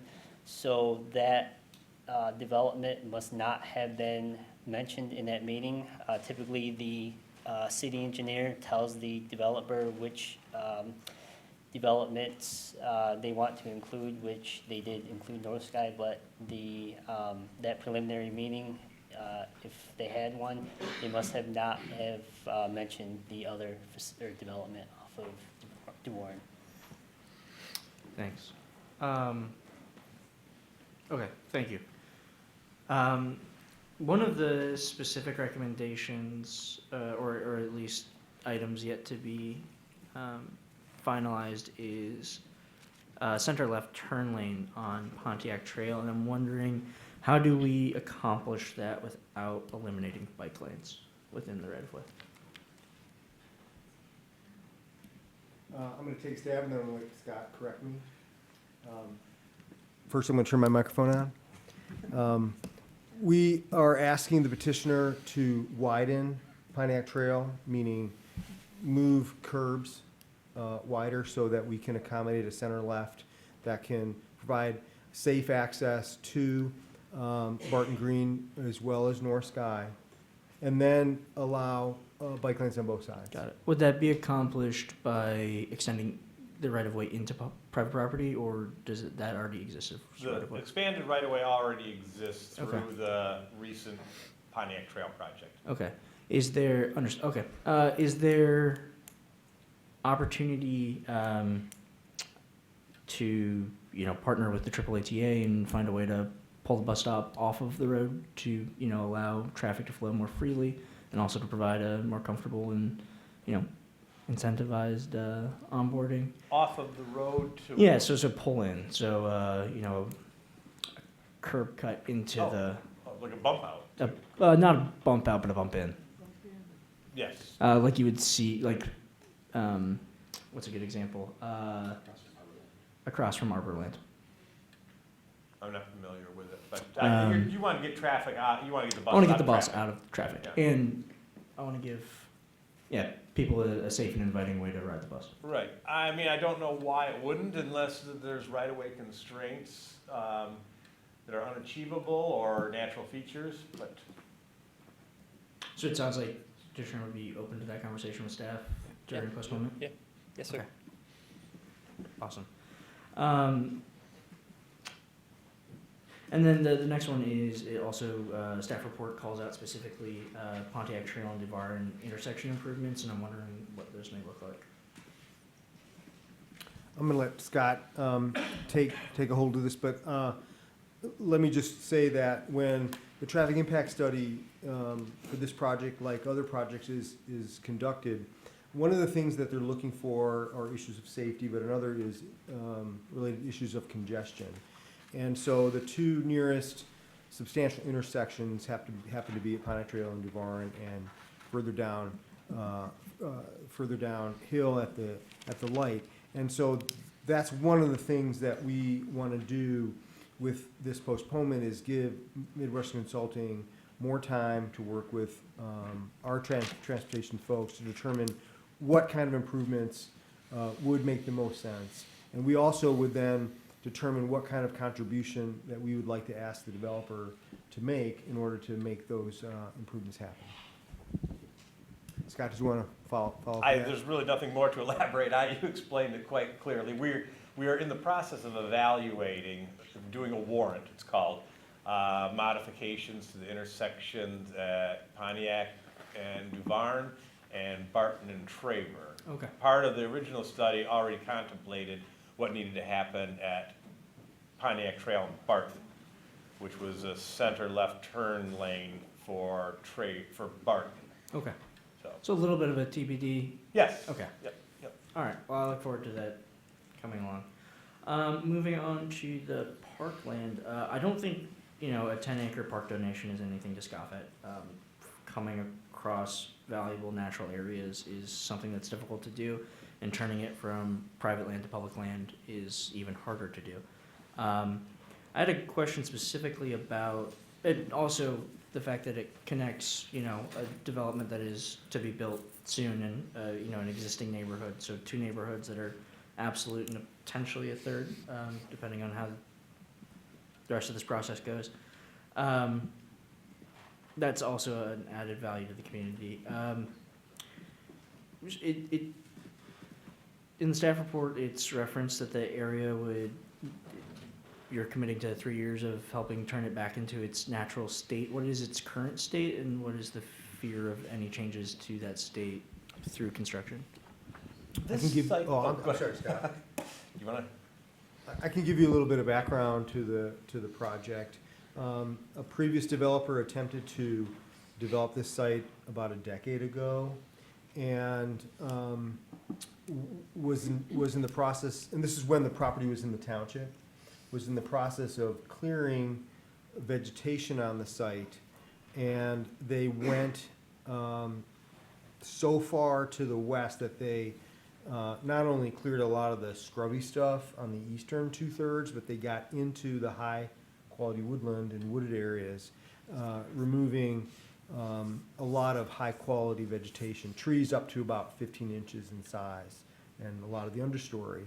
This compromised the integrity of the woodland because it opened the woods up to sunlight, and invasives just took hold and are now clogging a lot of that area that we would like to see acquired as parkland. So what we've asked the petitioner to do, and what the petitioners agreed to do, is to remediate the invasives over a 3-year period, which would include removal and treatment, and then assessment and further removal and treatment.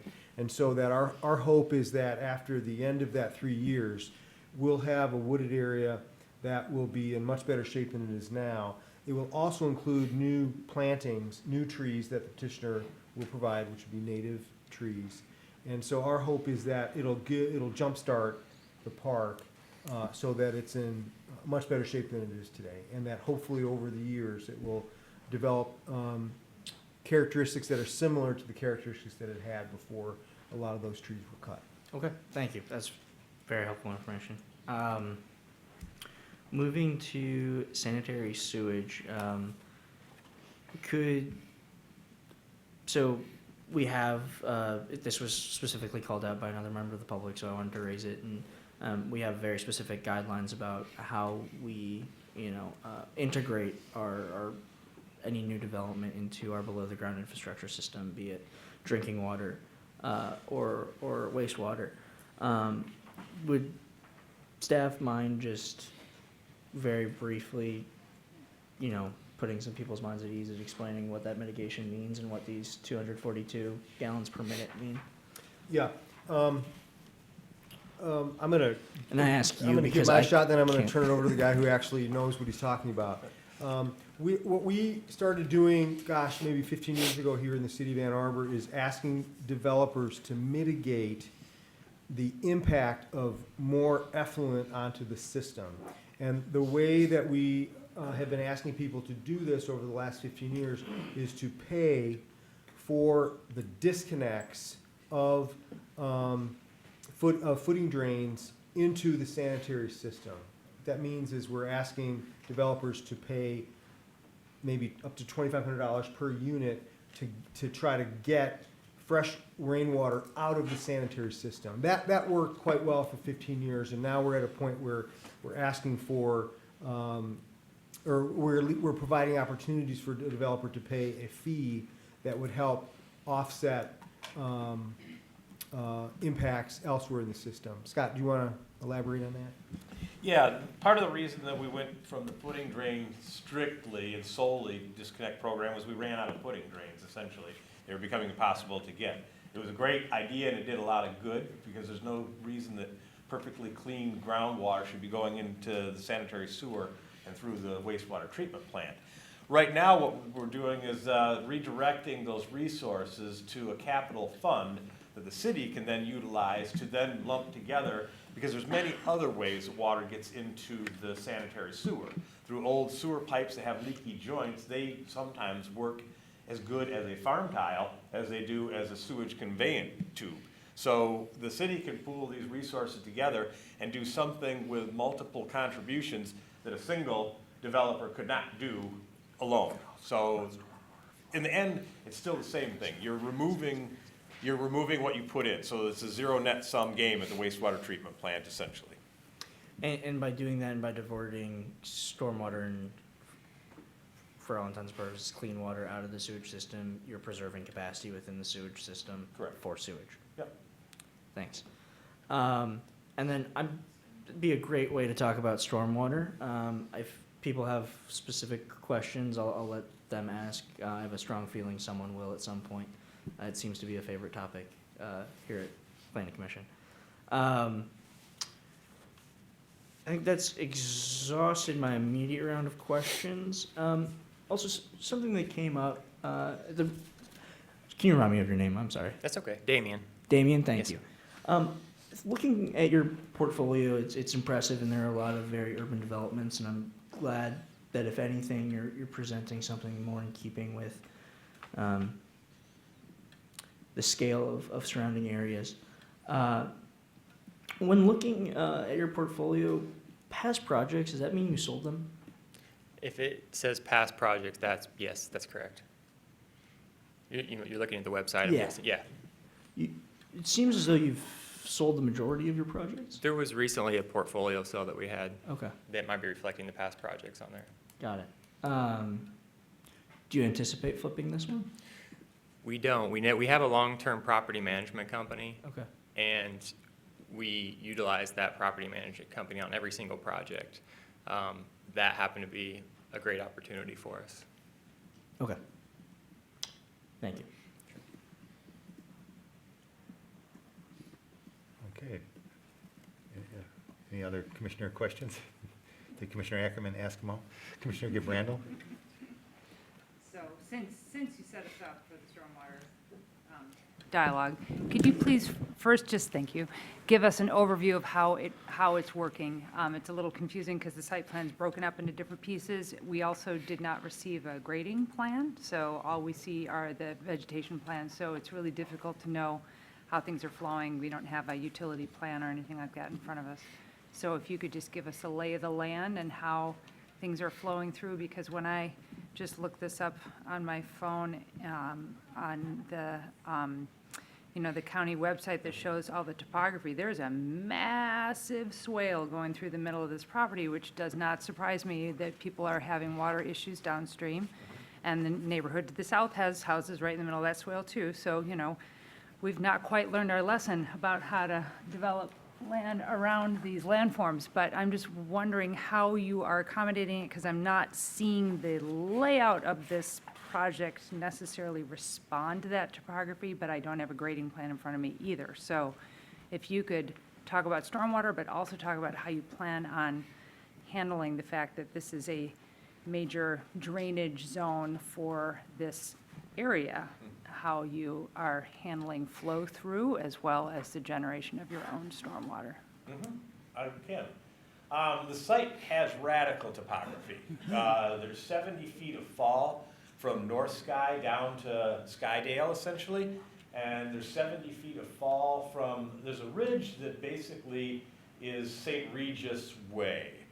And on that ridge, things fall to the northeast pretty steeply. And that ridge that is up there, things fall down to the southwest as well, reaching a low point that is just west of the clubhouse, basically.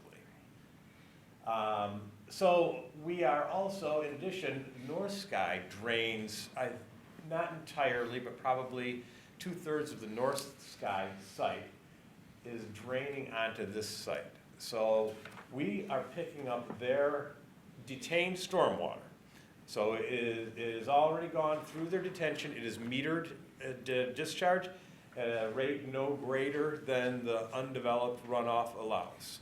So we're carrying that, and that's being carried in its own singular pipe for a variety of reasons. We can't mix it with our water for a variety of reasons, but that carries through and is tied into the storm sewer at Skydale.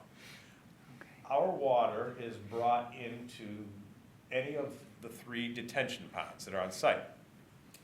We have some very good sandy soils out there. So we will be able to infiltrate a great deal of the runoff.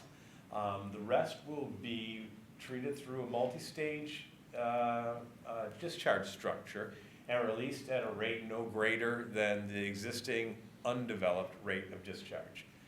And that will also go into the storm sewer system down on Skydale.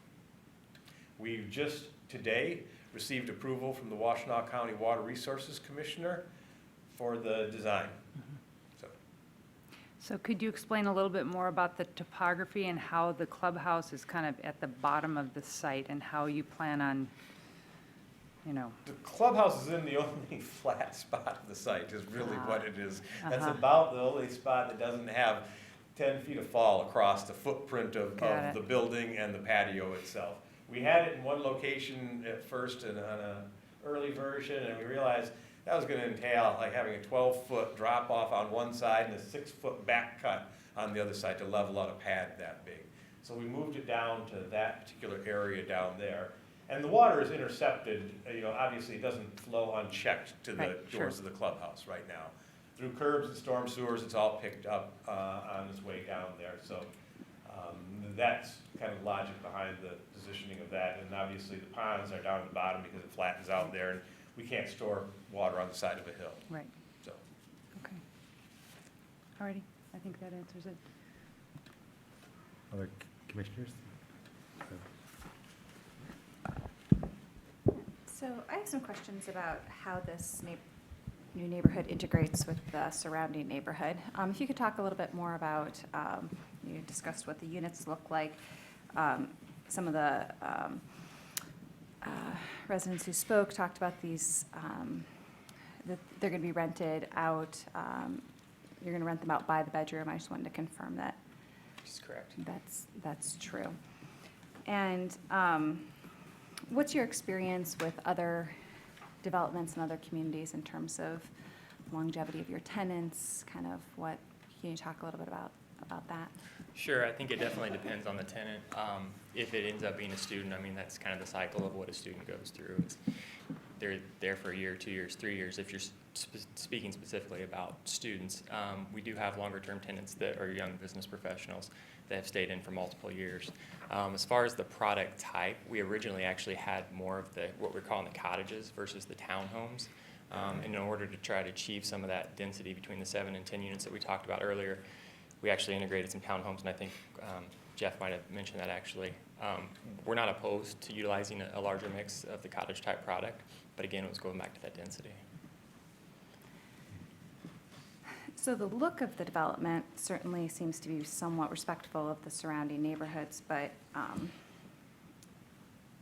the use of the neighborhood, can you talk about the layout a little bit? I mean, it certainly doesn't seem to integrate with the surrounding community, even from the way the streets are laid out, which is partially dictated by the city, neighborhoods asking for some streets to be cut off, but if you could talk a little bit about that more. Sure. This was obviously a challenging site, as Scott just mentioned. There's tons of grades, tons of topography.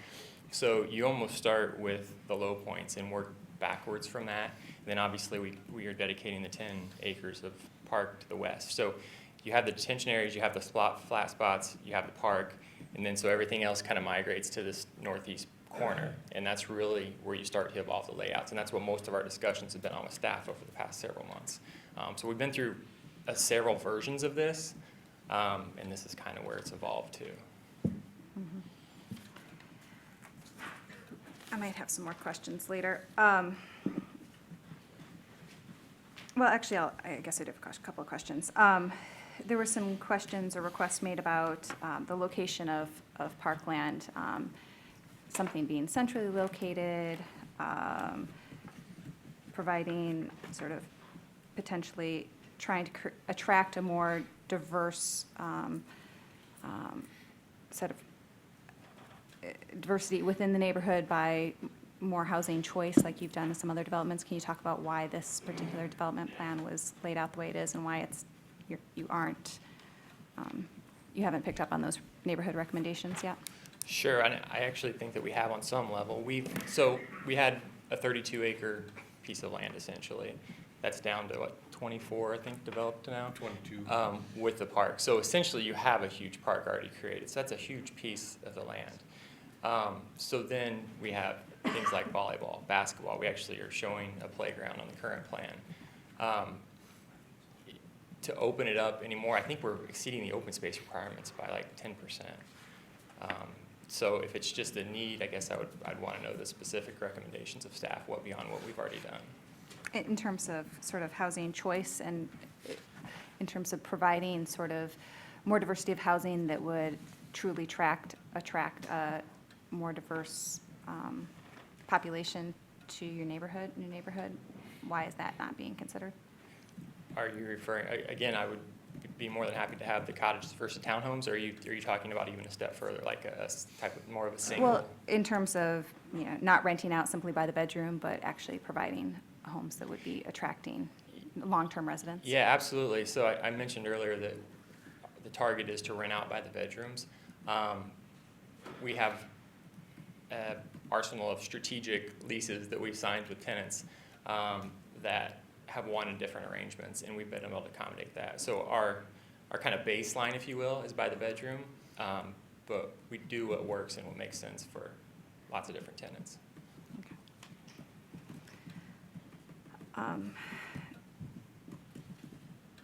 So my biggest concern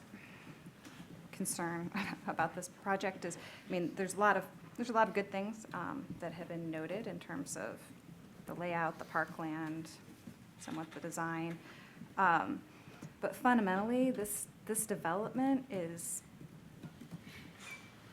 isn't adding to the neighborhood in any capacity in terms of sort of in creating a more healthy and safe neighborhood, as far as I can tell, or even more healthy neighborhood in terms of the quality of life. So often I think we look for neighbors to come and say to us, "Oh, density's not an issue." That's not what people are coming and saying to us. They're asking for more affordable housing. They're asking for more diversity of housing. They're talking about how diverse the neighborhood is, and having moved a few years ago from Brookside, and I grew up on Pontiac Trail, I know this neighborhood pretty well, and my kids played on the Greenway and have played in these woods that we're talking about right now. I do think that this is one of our neighborhoods that's probably one of our most successful neighborhoods in our community right now, in terms of really providing a wide array of housing and attracting, just what we would hope to see in a lot of different neighborhoods, rentals, single-family homes, apartments, affordable, high, luxury homes. And yet we're plopping something down in the middle of this that just doesn't make it more healthy at all. I think somebody referred to it as a monoculture, which I think is really important for us to consider as we're considering this. I know we're concerned very much about this, meeting our ordinance, but, and we don't typically like to bring up the health, safety, and welfare as a reason. But in this case, I'm struggling with how this project is improving the health of our community. So I'll leave it at that for right now. Okay. Thank you, Commissioner Briggs. Commissioner Mills. Thanks. I'm not going to directly respond to it, but I'm kind of going to pick up on that because something that the petitioner brought up that I think, we have a master plan and a recommendation, or like what the master plan calls for in this area, and that is density of 7 to 10 units per acre. The reason for that is to really support the public transit that's there, because this is a place that is well served by public transit.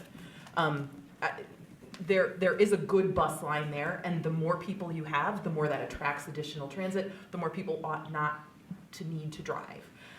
The thing that I'm struggling with is that the population that you're looking at, our public transit in this city is great, but my feeling is, blue buses aside, AAATA is really geared at getting people to and from work. And the hours, late night hours, are just not there. And so that's one of the things that I struggle with, is that this is great. I actually think this is a great development for grad students. That's something that I would really have wanted to live at, when I was looking as a grad student for someplace to live. I think that this could be really great, and their hours tend to be more along the lines of AATA. But in terms of getting back to the public health, safety, and general welfare, the reason for this is to create options around town that are accessible on transit lines. There's an existing transit line, and this would help to grow that capacity. I think it is a very bikeable area, absolutely. But what I worry about, again, there's nothing, you guys can't restrict who lives there to undergrads. And certainly that's not something that we cover. But if the design of your units isn't something that, if it fails for undergrads, that other people are going to want to live in, then I worry about that long-term consequence. And so it's not just, a lot of what you're hearing here is, the fact that you're renting by the bedroom says to us undergrads. And there's no problem with undergrads. It's just, I did it on my phone, it's 2.5 miles from the northwest corner of Central Campus. It's 2.4 miles from North Campus. It's 2 miles to the medical center. So that's not, until recently I didn't own a car. I walk and cycle everywhere. That's not really people aren't going to be walking to campus from there. And so that's a little bit different than the other examples that you gave about being a mile from campus. This is pretty far flung, especially for undergrads, to get to where all the action is, whether that's on campus or the places where people party off campus. They're not partying in this part of town. And so I personally don't think it's going to succeed for undergrads, and so I want to make sure that it is reusable. And it's not just that you're renting it by the bedroom, it's what else is in that apartment.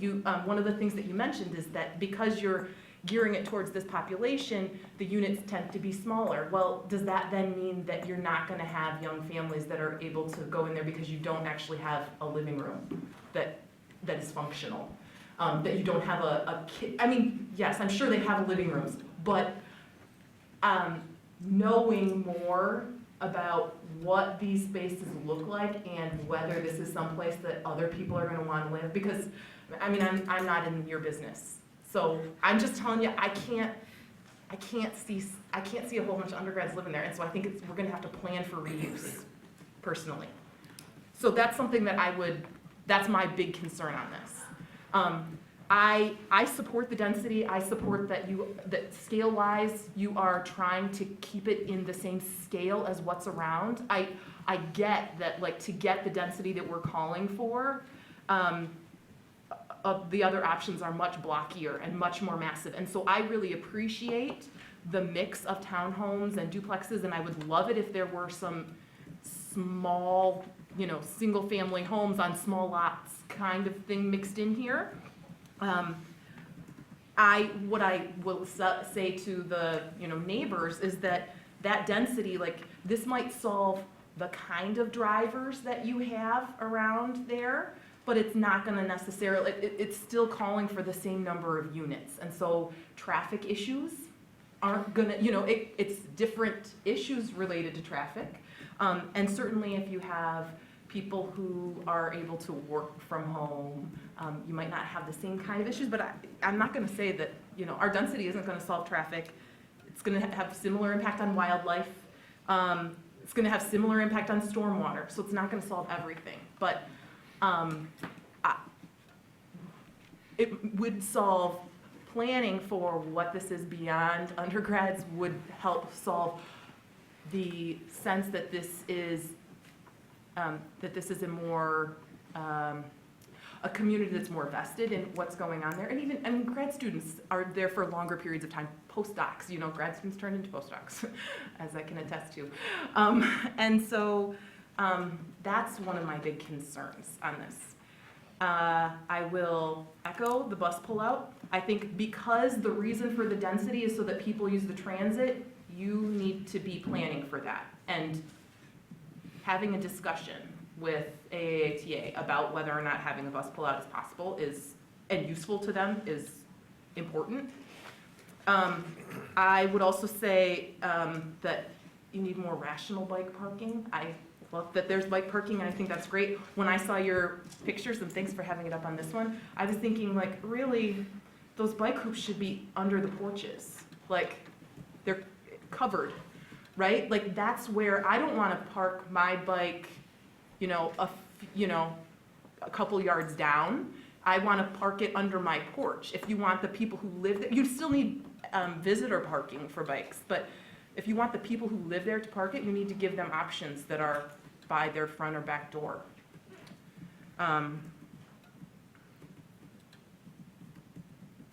Those are my key issues. Thank you, Commissioner Mills. Commissioner Weatherby. So I had a couple of questions. I concur with what the other commissioners have said, but I'll go a little bit farther on some. So one of the things you talk about is the amenities. So you have a volleyball court and various, so I'm less concerned about the pool, which is going to be fenced in, and but these other areas, and I know this has been an issue in other communities that are adjacent to communities, is who gets to use those? And are those considered a neighborhood amenity? Or is it, hey, kid, get off of my volleyball court, we've got kids who want to use it, How are you looking at for the amenity space and as part of a neighborhood? Sure. Two things. I think safety is a big part of it. Obviously, if there's young kids causing trouble, obviously we're going to address that. And yes, this is for primarily the community, but this isn't a gated community. It's not closed off. There's no one being stopped from using the basketball courts and the volleyball courts. Now, the pool and the clubhouse are a little different situation, like most even single-family subdivisions would be. So those are open to really anybody that wants to use them that's not causing a problem. And causing a problem would be? If someone's continually, that's not a part, well, even if they are part of the community, they say they want to jump on the rim and hang on it and break it off. And we monitor all of our amenities with cameras, usually off the back of the buildings, depending on where they're at. So we have record of anything that happens out there. I agree. When I looked at your portfolio, a lot of, it looks like the majority of the buildings you've built were 1 to 4 bedrooms. And I noticed you have a lot of 5 and 6 bedrooms in this. I think, again, echoing what other commissioners have said, I think 5 and 6 bedrooms are particular types of housing. I live quite close to campus, like steps from campus, and we have some 6-bedroom units in our neighborhood. And, you know, it's a different group of people who live there. The ones in my neighborhood have maid service, so if that gives you an idea, you know, it's just a different type of housing, and I don't know that this area seems like you have to get, you know, 5 people together to go into a housing unit, and that's one thing when you live steps from campus, but it's very different when you live that far out. I think that's gonna be a hard sell. I think your prices, if the prices you listed, the $400 to $800 a bedroom, I think that will be very enticing. That is quite inexpensive for Ann Arbor. But, you know, with that, again, you're pretty far out for that population. So I think the 5 and 6 bedrooms are the ones that kind of worry me, and I agree. I'd like to see this marketed as a community that's part of a neighborhood, or a neighborhood part of a community, less this is for students and we're going to do X and Y for you. Things like the shuttle just throws up a red flag for me. That, to me, is your acknowledgement that this doesn't fit in this neighborhood in a way that uses the existing infrastructure.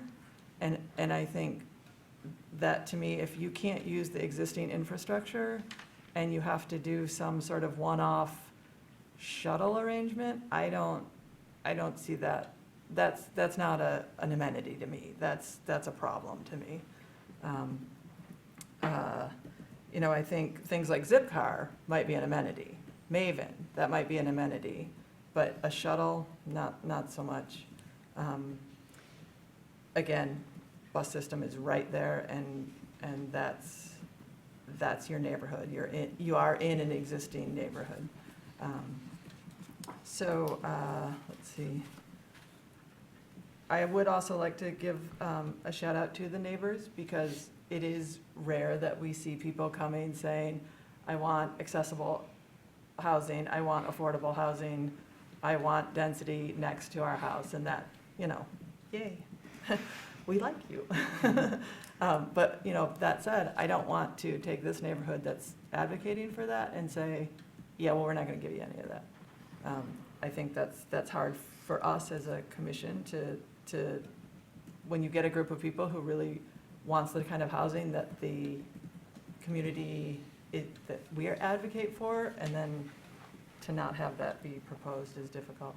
I do think the buildings are attractive. I like the style. They don't look like, they have a good look, and I appreciate that. And let's see, the staging area for the construction, is that anything that we can put in? I know that has been problematic in other places around town. Is that something that we can? They can go in a development agreement. Okay. And I think that's what I have to say. Okay. We haven't, other people haven't talked, and I think we're only going to go around once tonight. I just had a question about the still shuttle. a 2 or 3 hour agenda ahead of us. Commissioner Woods.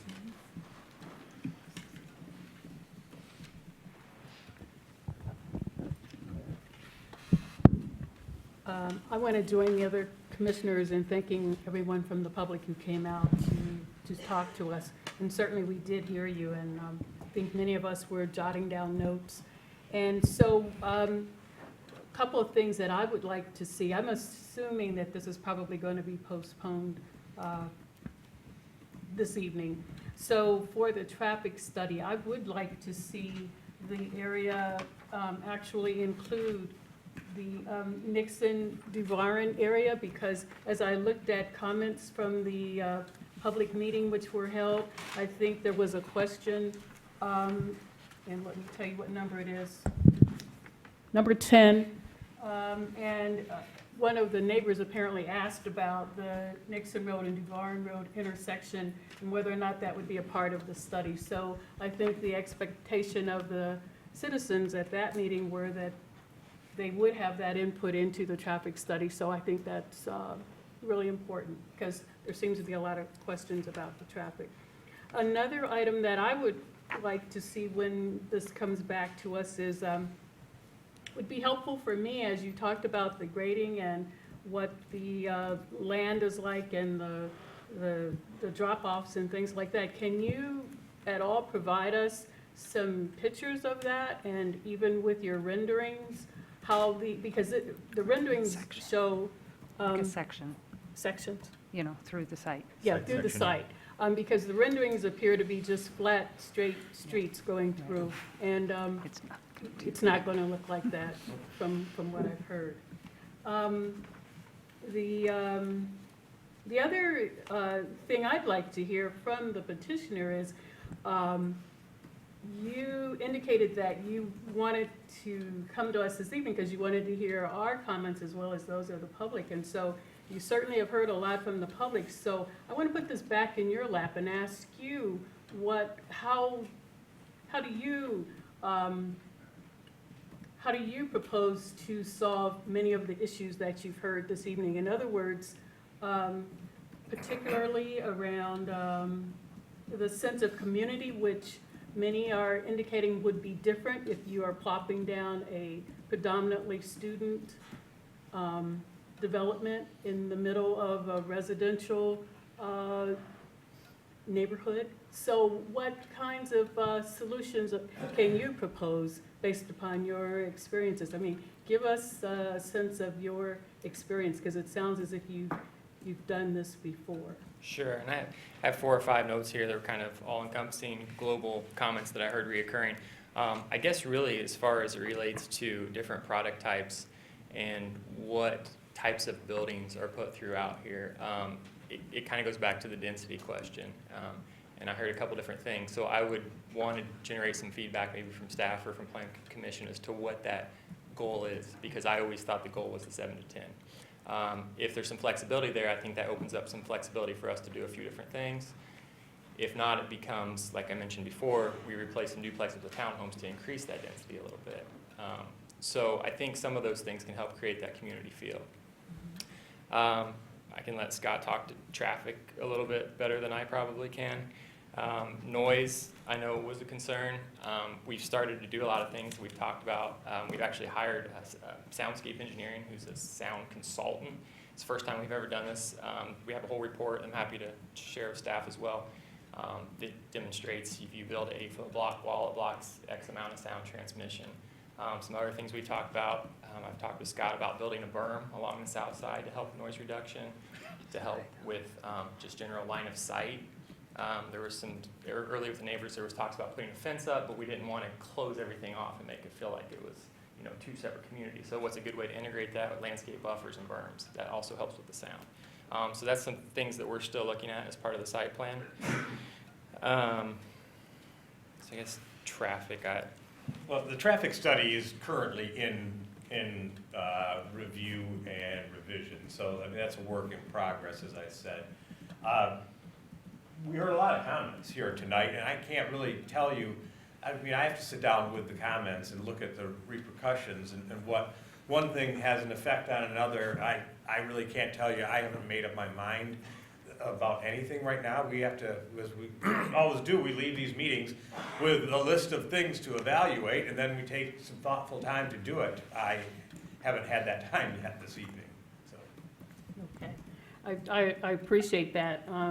So it sounds like you are going to take these comments into consideration, and we would look forward to getting that information about the sound and the berms and those kinds of things, and we'll figure out whether or not a berm would be a way to go, or landscaping and that kind of thing. But I think many of us would appreciate pictures of the site, that would be helpful.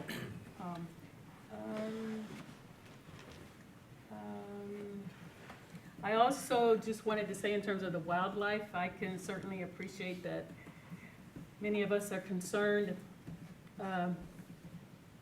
I guess I'd say, talk to your city council person about that. We probably here at the Planning Commission can't really do very much about that. We, certainly the deer calls, and actually, I think I'm a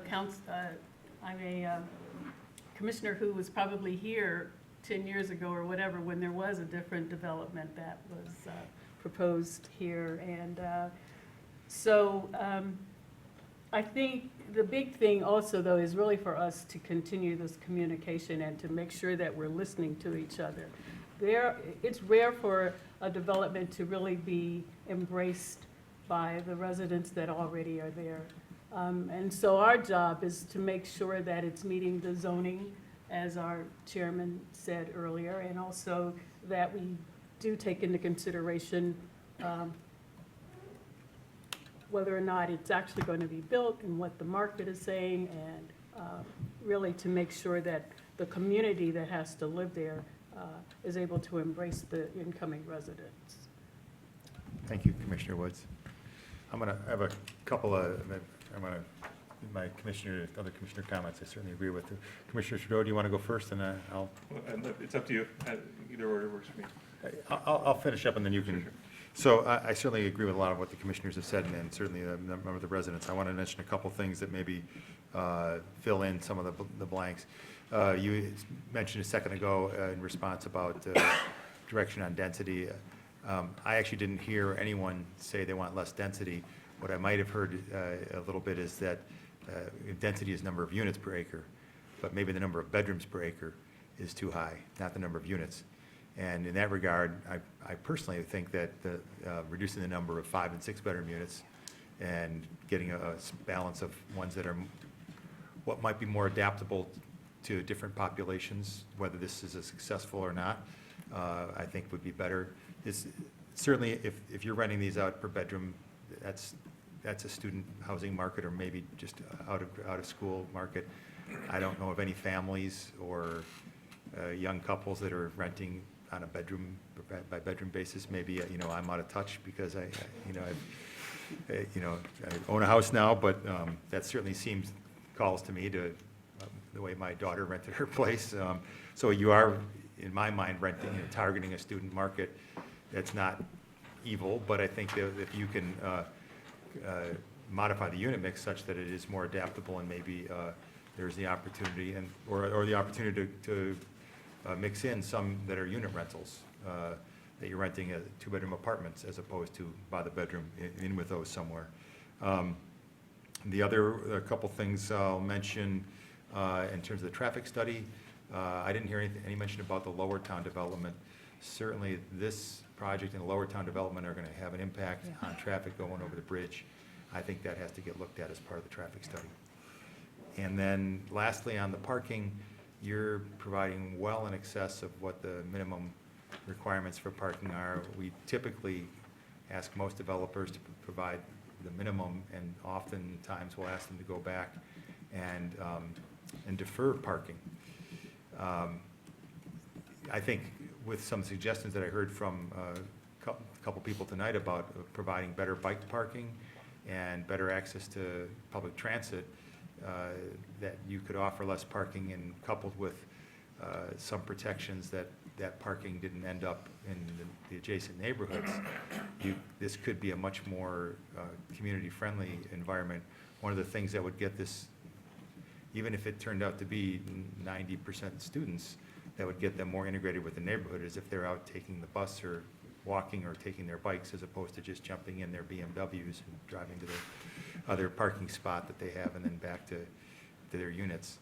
So I think you can go a long ways to addressing some of the key concerns that residents raised. The two biggest ones, by my tally, were about the traffic and about the appropriateness of this use in this area, because it was going to be too isolated and too strictly students.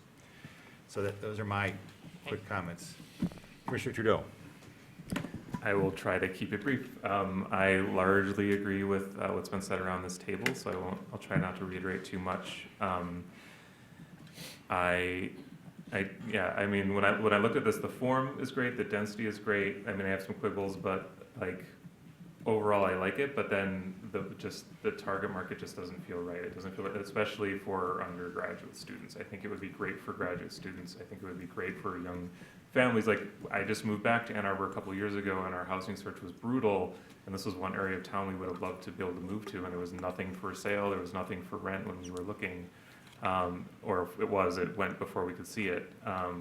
And at these price points, it was a per unit, a 3-bedroom, that under $2,000 a month in a brand new unit, even if they're small, like, we live in a really small house, we have 1 car, we would have jumped on something like this in a minute.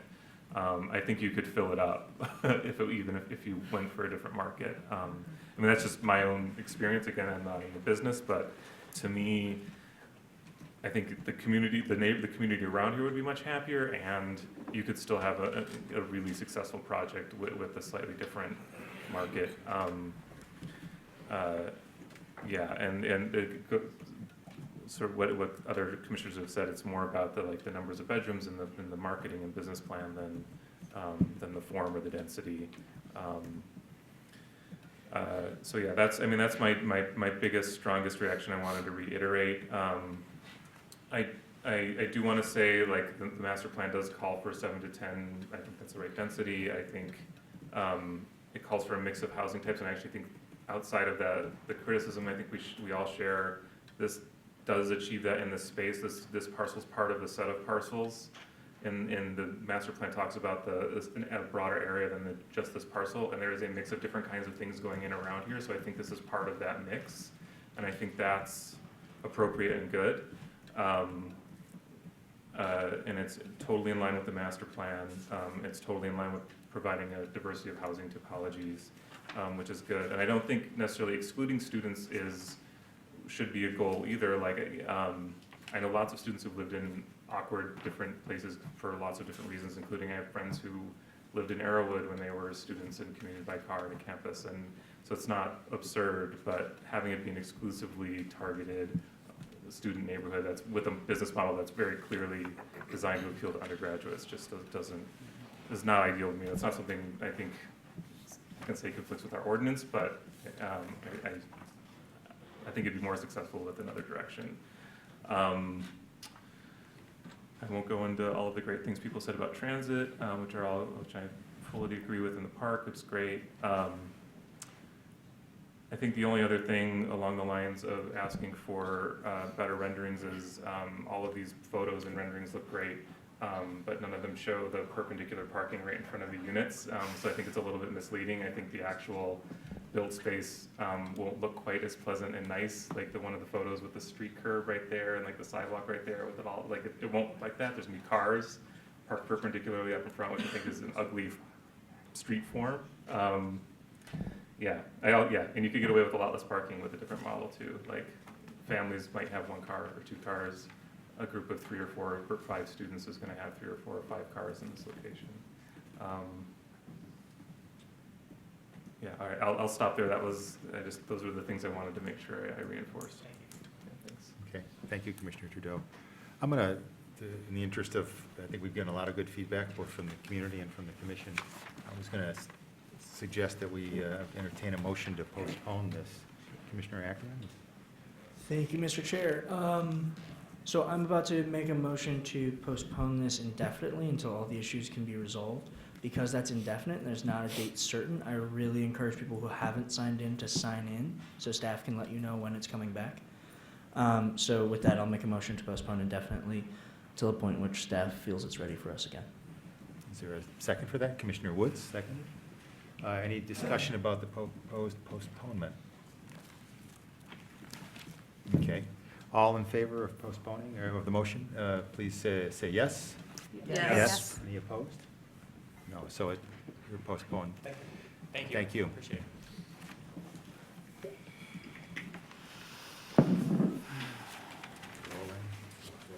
Okay. So we're going to go right into our next item, and maybe after that one, we'll take a short break again. But so I appreciate all of you coming out for this tonight and spending your evening at the exciting planning commission. It makes us feel good that there's community involvement, and we'd love to hear from you. But I'll ask you if you can, as you're leaving, to be quiet so we can continue on with the meeting. And take your conversation beyond down the hallway, because I know you probably will want to talk about this. So our next item is 9B. It's the proposed amendments to Chapter 55 of the zoning ordinance, Section 5:50.1, regulations concerning medicinal use of marijuana for city council approval. And we have Ms. Thatcher doing a staff report for us this evening. You waited a long time for this. Okay. All right, as many of you know, back in September of 2016, there was a Can't Phone? hear you.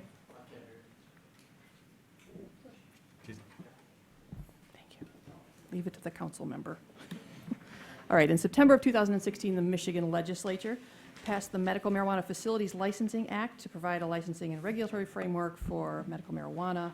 This was signed into law and will be implemented by December 15th of this year. So these proposed amendments apply only to Chapter 55 zoning of city code. They address where newly defined medical marijuana uses would be appropriately located and reasonable restrictions to protect people and other uses in that zoning district. Permitting for medical marijuana facilities is being addressed in a completely separate code section. So I'm going to go quickly through the additions and changes to the existing medical marijuana code in Chapter 55.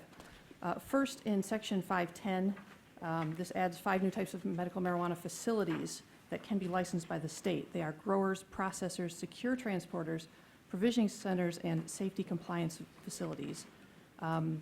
There is a summary table in the staff report that sort of lays out these 5 types of facilities, the districts that they would be allowed in, whether they would be a permitted use or a special exception use. A couple of anomalies. Note that provisioning centers, which we currently call dispensaries, but we'll be calling provisioning centers, may be a special exception use in the M districts, similar to any other use in the M district, where you can use not more than 10% of the establishment's floor area to sell stuff that you produce on site. In PUD districts, provisioning centers are allowed as special exception uses if retail is permitted in the PUD supplemental regs for that district. So in Section 550, which is regulations concerning medical use of marijuana, some of the changes, you'll note a lot of the strike-throughs in the ordinance text are amendments to remove obsolete references to state legislature and apply updates from the MMFLA. Obviously, language about dispensaries and cultivation facilities are being replaced with the 5 new types of medical marijuana facilities. Subsection 3 removes redundant location language. And it adds or clarifies the following restrictions. 3 of the 5 types of medical marijuana facilities, they are provisioning center, grower, and processor, may not be located within 1,000 feet of each other. The language clarifies that the measurement is from parcel to parcel, which is our standard practice, but it's not in code anywhere, so I'd like that to be in there if we have such a restriction. The provision was previously discussed by Planning Commission solely in regard to provisioning centers. An incrementalized approach would be to apply the same separation to grower and/or processor facilities. But this, of course, needs further Planning Commission discussion, because you haven't discussed that in the past for those 2 types of facilities, I don't believe. The next bullet point says an exception is that in the M districts, co-location is allowed for up to 5 different facilities. The state LARA licensing, regulatory, it doesn't matter. LARA has put out a bulletin describing co-location where you can have more than one use on the same, more than one facility on the same parcel. So for example, this says that a grower, processor, secure transporter, safety compliance facility, and provisioning center may co-locate on one parcel. I think that this is not actually true. I think that the state would not allow you to put all 5 uses on one parcel, but that's the way that the zoning code is written right now. A different way to do it would be to specify the total number of licensed facilities that could be allowed on a parcel. Let's just use the number 5 because that's what I put in the code already, where you could possibly stack Class C growing licenses, which would give you 1,500 plants per state license, and combine it with, say, a dispensary and possibly a processor, for a total of 5 state licenses on one parcel.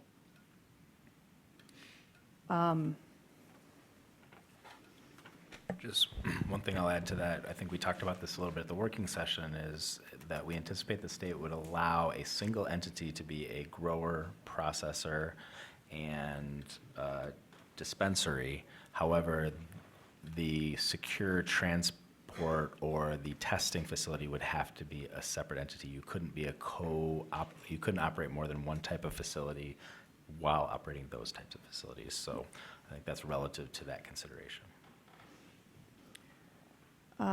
Another section of code talks about locating a provisioning center, grower, or processor within 1,000 feet of a K-12 school.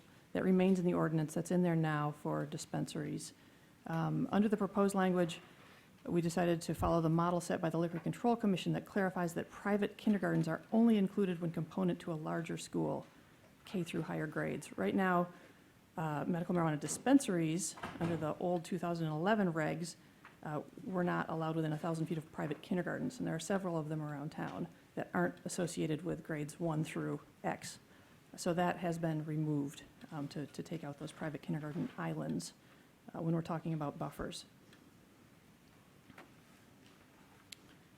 Sections 4, 5, and 6 are unchanged. They talk about home occupations.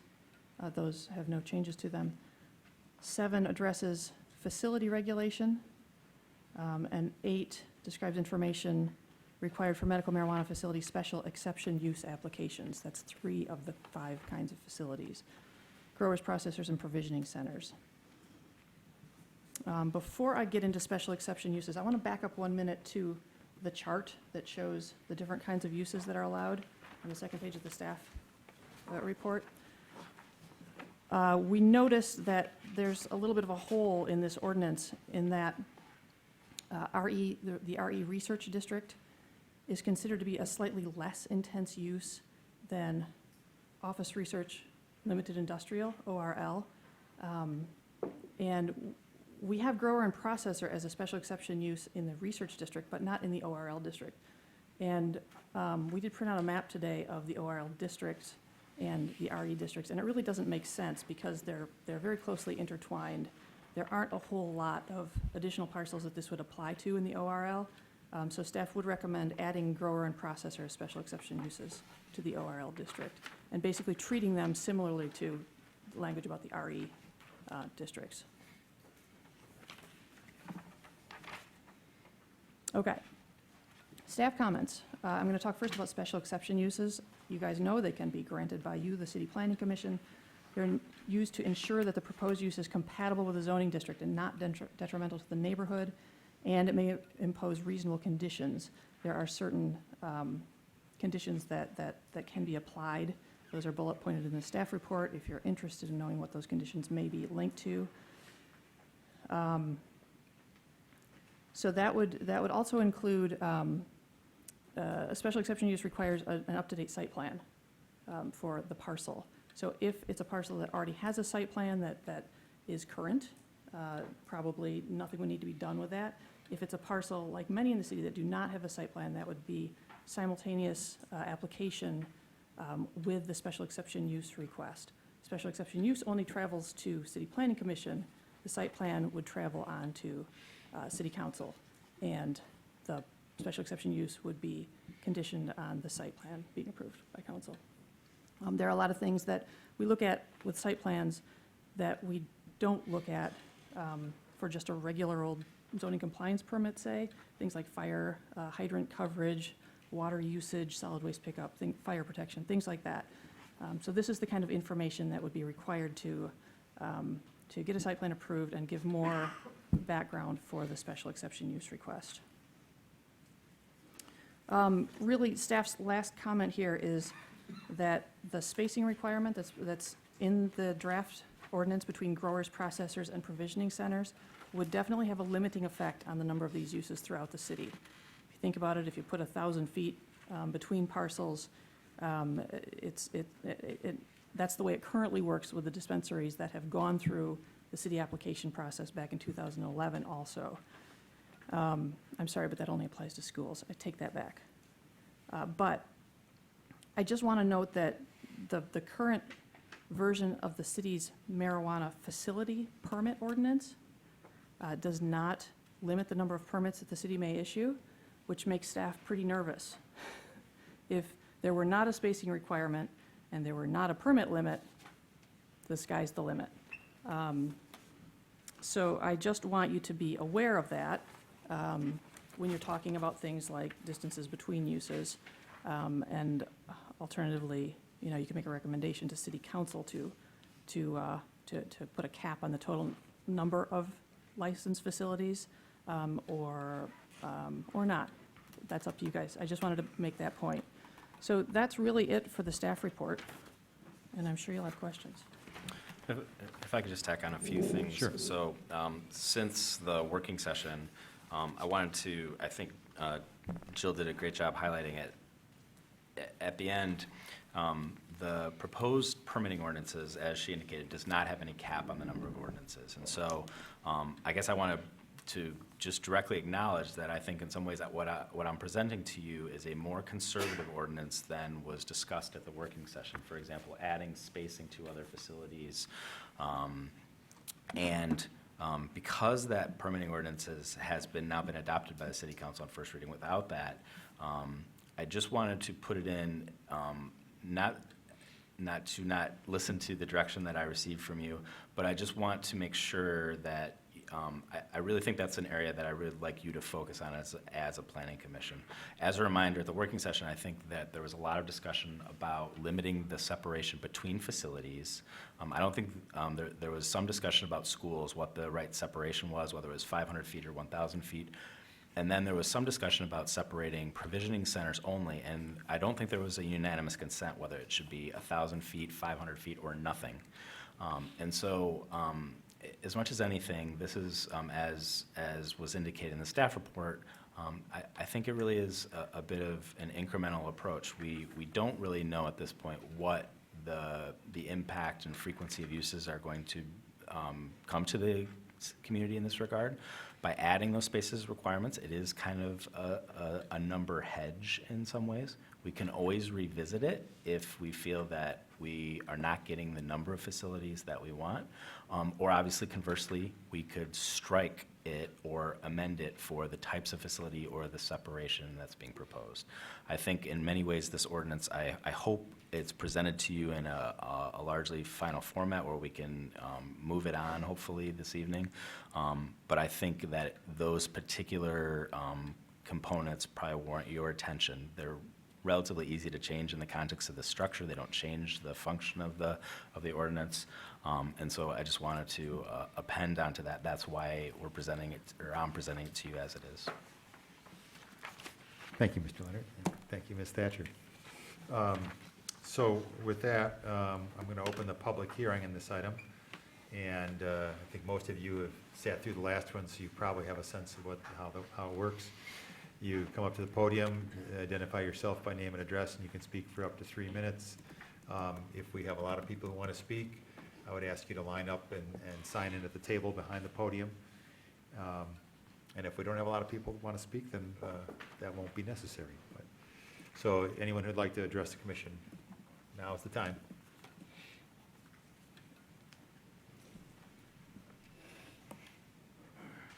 Good evening. Brian Fennick, I'm in the 4th Ward, local attorney, and also I was on the advisory committee that helped draft the city ordinance. I just want to speak to the distancing requirements. Obviously, some attention has been paid to that, and rightfully so. We didn't discuss that in the advisory committee or in the committee drafting the ordinance because we figured it would be taken up here. But one of the issues is obviously there are existing businesses that are currently operating, and they opened under a currently still valid ordinance that has not been repealed. And there is no moratorium when a lot of those businesses opened, and there was no distancing requirement at that time. So they justifiably relied on that ordinance this is prior to the passage of the state legislation. They justifiably relied on that ordinance in opening their businesses. Some have been operating for, 5, 7, 8 years. And so we would just think that it would be prudent to consider the existing businesses and perhaps limiting the distance requirement for them to either 500 feet or nothing, whatever you feel is appropriate in that situation, and then consider perhaps a different requirement for new businesses that open, after the ordinance is passed. I believe that a lot of these people they've been good actors in this town, and they've provided a service to patients and safe access, and to somewhat arbitrarily cause many of them to close because they are now within 1,000 feet of one another, and that was never a requirement under the ordinance that they opened under, which is still a valid ordinance, hasn't been repealed yet. Would be unfair, and I believe it would invite litigation as well. So, that's all I have. Thank you. Good evening. My name is Craig Aronoff. I'm with the Cannabis Legal Group out of Royal Oak. I represent a building owner here in Ann Arbor, and I appreciate the work done at the study groups, and in particular in Section 51014 that you allowed in special use for grower and processor in a research district. The RE district, if you look at it on the zoning map, is literally adjacent to the M1 district, right next door to it, in particular on the south side of town. I wrote an email to the board, and hopefully you had an opportunity to review it. My concern is in 550.1, section B1, where you talk about co-locating and you exclude RE from the opportunity to co-locate in their facility. In particular, in the research district and in ORL, I think Jill made a good point that in that district it's almost mirrored to the RE as well as the M1. The property is actually taxed as industrial. It's on the tax roll with the city as industrial, exactly identical to a building 1,500 feet away on Varsity Drive that is M1, but taxed identical to this property on RE on Research Drive. And so what I'd like to do is just discuss the character of the building and the use in that area, as well as the neighboring areas. We talked, there's just not that many parcels this is going to impact. And my hope is that you'll consider co-locating on this property so that it can get its maximum use. The business plan for it wouldn't even include allowing the wholesale flower to leave the facility. So we want it to both grow and process within it. And then also allow potentially that 10% usage for the co-location of a provisioning center. With regard to the spacing requirements, what I would recommend is the one size does not fit all.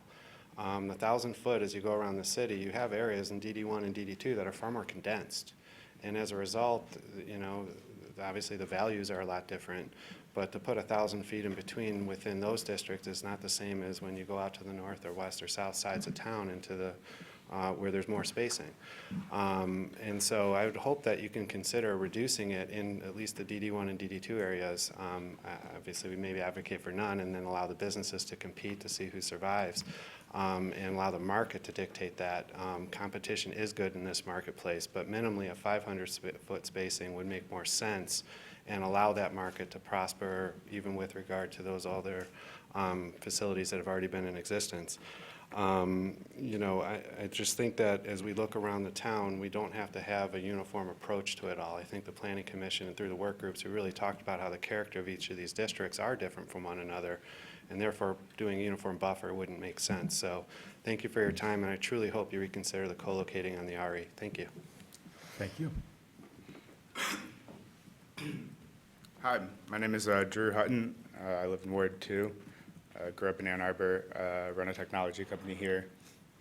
I wrote the planning board last evening and asked that it be added to the public minutes.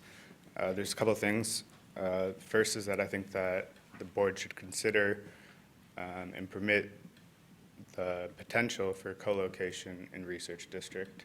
I think if there are serious research uses within this industry, and you can look at Israel as a great example, and I think it fits most with the actual usage the actual overall zoning usage of research. I think it fits more there than it does in industrial. And the second thing I'd caution the planning board is it's not your guys' responsibilities to artificially set the price of medicine. And so when you talk about putting a 1,000-foot barrier, all you're actually doing in practice is artificially inflating the price of medicine for patients. And I don't think that's fair or within the, within the overall interests of our city. And I'd also say that while there's certainly been, a lot of people in the city who have, done a lot of great work, I think if you were to give preference to a provisioning center on the basis of previously operating, in effect, what you're doing is rewarding someone for operating illegally under state law. There's a 2013 Supreme Court ruling that said this. I was at a convention on Sunday where the head of LARA said this. It is illegal. It is illegal to operate a provisioning center. So while I don't advocate penalizing these people, because some of these people have done a ton of great work, I don't see how you can reward people when other people waited until it actually did become legal to enter into the industry. Thank you. Thank you.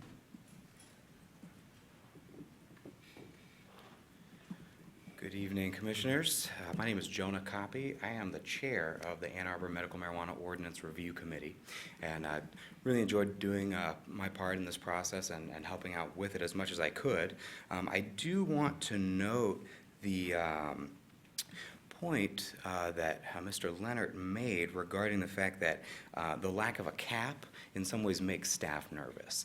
A cap was something that I was particularly in favor of in the ordinance review process, specifically in regards to the retail licensees, which are called provisioning centers under the Licensing Act. So I definitely think that starting with a conservative approach in terms of how many of those are going to be permitted or licensed, let's say in the first year or whatever time is deemed appropriate, I think that that is a really good and kind of safe, be it conservative approach for going about it. And as there has not been a cap identified by the Ordinance Review Committee, the method for going about doing so was a proximity requirement. So, for example, the way it was written, for 1,000 feet parcel to parcel in between provisioning centers is what I think is very appropriate. I do not think that it should be applied to the different types of licenses. So 1,000 feet between a grow and a provisioning center I don't think is necessary. However, I do think that proximity is necessary in between the retailers, the provisioning centers themselves. And that's in Section 3, just as a reference. The only other thing I wanted to stress is that we are under a significant time crunch from the state right now. So applications are to be made available December 15th, and we're really, looking to you for your help and support, and really everybody to try to get this moved through so that when those applications are made available, that approval in terms of zoning and permitting on the local level will be made available then. So again, I do think that the limitations within Section 3 of all the different types of licenses is overly restrictive now. I do think that 1,000-foot proximity is appropriate between the provisioning centers. Really appreciate your time and really appreciate being a part of the process as well. So thanks so much. Thank you for your comments.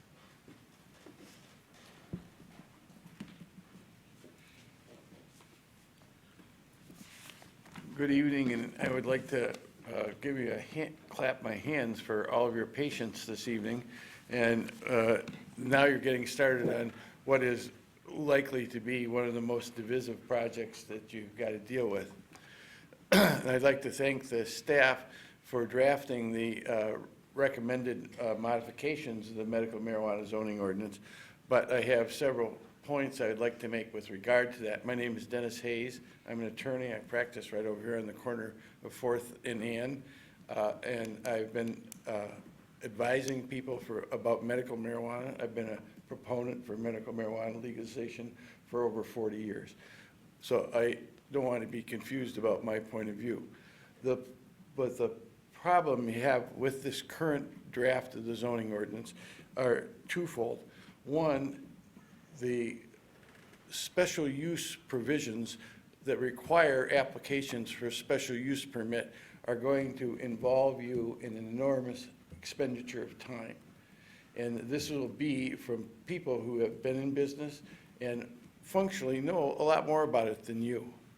And the idea that you're going to have to acquire the expertise for operating, for provisioning centers, for processing centers, for grows, is going just to consume an enormous amount of your time. And the requirements for special use permits, I think, create a body of prospective work for you that is going to overwhelm you. And I would encourage the board to take some effort to minimize the amount of time that you're going to have to spend dealing with special use applications, because you're the board. You have to hear the special use applications, and if you get 10 a year, that's lucky. If you get 50 a year, that's work. You know, and you guys don't make enough money to listen to 50 special use applications. And because everybody is going to have a usable, pliable story for you, one. Two, they're really, really strictly regulated by state law. They'll have to comply with a substantial regulatory burden. So there's no good reason for you to add to your regulatory burden by sitting on special use hearings. And it's mostly with regard to the special use hearings for people who want to locate provisioning centers in other zones where there are compatible uses. And on that issue, I would say that the requirement of 500 feet is more than enough for any of these facilities. And lastly, I think the creation of a duty for you to analyze their grow facility, to analyze, this is just to get a permit, to get an occupancy permit, to the requirements in the zoning ordinance that you have to administer are really quite substantial. And again, I don't know that you want to learn this much about growing marijuana. Maybe we do. I don't know that you want to learn this much. But thank you for your comments. Your time is up. Yeah.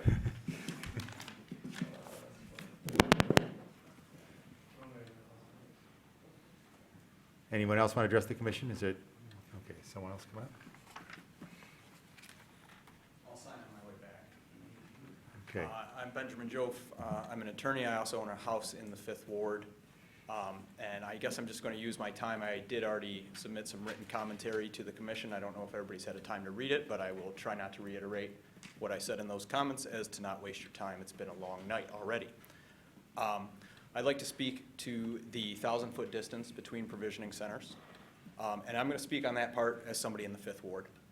I've looked at our zoning maps, and I've seen where the provisioning centers can go. If we move down to a 500-foot requirement, now I will tell you this is not the most technical reading, but using Google Maps and the scale in my finger, it looks about 13 of these could fit on West Stadium Boulevard in South Maple between Dexter Ann Arbor and Pauline. That's my ward. I don't think we need 13 provisioning centers on that street. Now, some people will say, well, there's not available buildings. There's not available space. Not everybody will rent to those people. I understand that.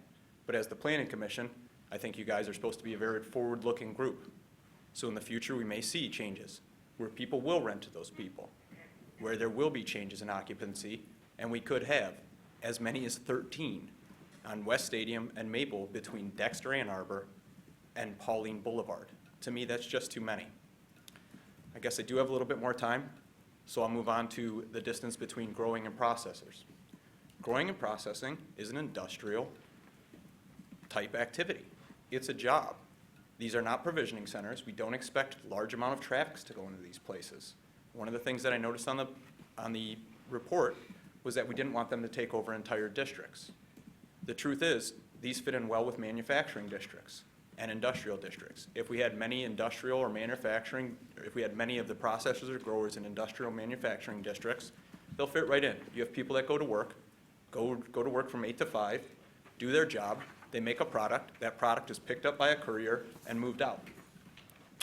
Now, because of that 10% provision that we allow for retail in the manufacturing spaces, that would also need a second license from the state. So if you did have a grower that did want to take advantage of that 10% exception, they would still have to get a second license from the state, and that would be your provisioning center license. And that provisioning license, again, would just zone out other provisioning centers, but not growers, so you wouldn't have multiple provisioning centers in the same place. Thank you very much. Thank you. Good evening. I'm Allison Ireton. I'm sorry, I have a sore throat. I'm an attorney here in Ann Arbor, and I live in the First Ward. I just would like to echo some of my colleagues, some of the things that they spoke about. Mr. Fennick, talked about how there are lots of provisioning centers that made decisions. A lot of them turned in applications, in the beginning of the process in 2010, made decisions based on zoning, have a lot of infrastructure money, time invested in, the neighborhoods where they're located. So just to have some kind of consideration to that, like if there is some sort of, zoning, if your new laws, if they're in violation of the new laws based on decisions they made under old rules, that maybe there could be some special use exception or non-conforming use exceptions granted in those cases, if applied for. And then something Mr. Hayes said, the special use exception to have a hearing on basically, provisioning centers in particular is basically a retail function. Or if you're growing and processing and you want to know what the wastewater plans are or the runoff plans are or the waste disposal, those can all be plans that are submitted in writing.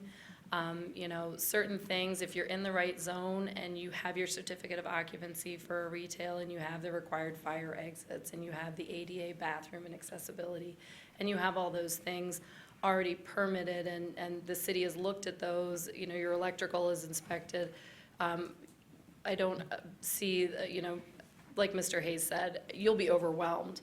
I mean, there are 13 existing provisioning centers right now that we know of in this city, and I know of at least 8 or 9 more that already have their locations. I mean, literally, you will have 30, 40 people in here, hearings all day long, day and night, for provisioning centers alone. I have absolutely no idea how many growers and processors, but I can imagine it's a similar number, especially if there's not, 1,000-foot distance. I mean, with a 1,000-foot distance, you can put a lot of businesses in Ann Arbor, and I can only imagine the number of hearings you would be looking at. I would urge this committee to consider just as of right, if you're in the right zone and you otherwise have a certificate of occupancy to do a retail business, that you would just be issued, the preliminary permit. If you look at the ordinance, there's a 2-step process, and it does describe that if you have your occupancy certificate, that they would give you a provisional permit, and then you get your state license, and that state license, just for a point of reference, if you turn in your application and your background check December 15th to the state, it's going to be about March until you get an answer whether you're approved by the state. And at that point, in the ordinance, it says Ann Arbor will look at that approval and then see if you meet some other qualifications with insurance, and then Ann Arbor would submit the final permit for your dispensary. So it is a multi-layered process, but just so you're not stuck in hearings, if you follow, if everything else is in a row, I would urge you to consider making it as of right rather than a special use exception. All right, thank you. Hello,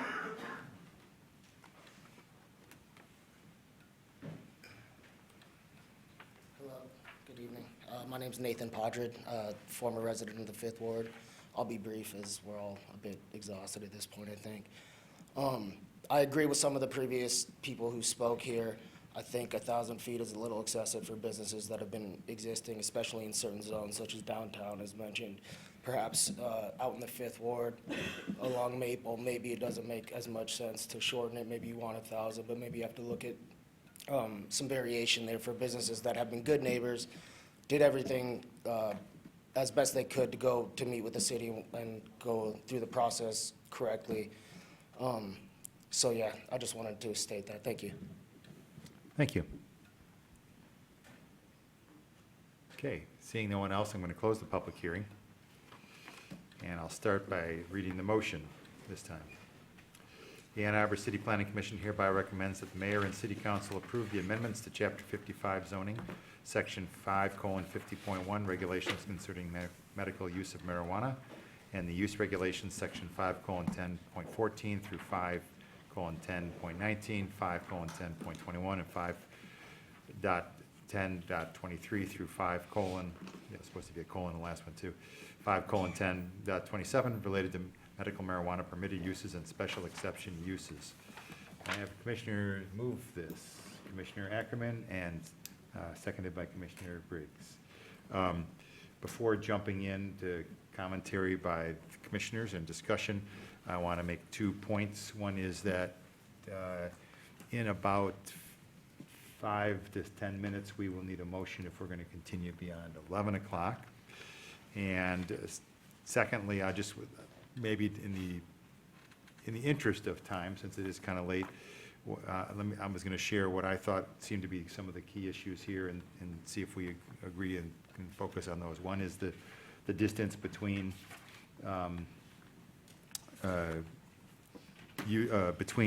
facilities, whether they be provisioners, growers, processors, et cetera.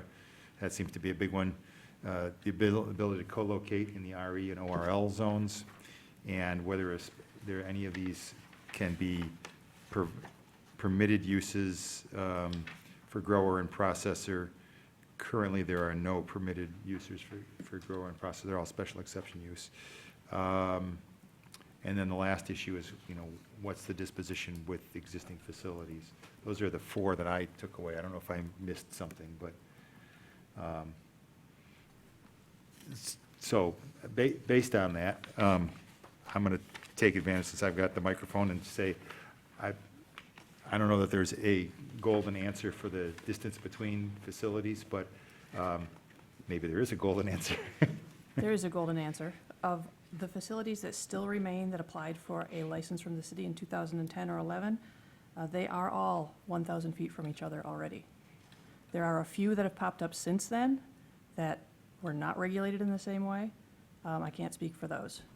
But of the original batch, the ones that remain are all 1,000 feet apart. The ones that actually followed the Yeah. process and applied to the city. Exactly.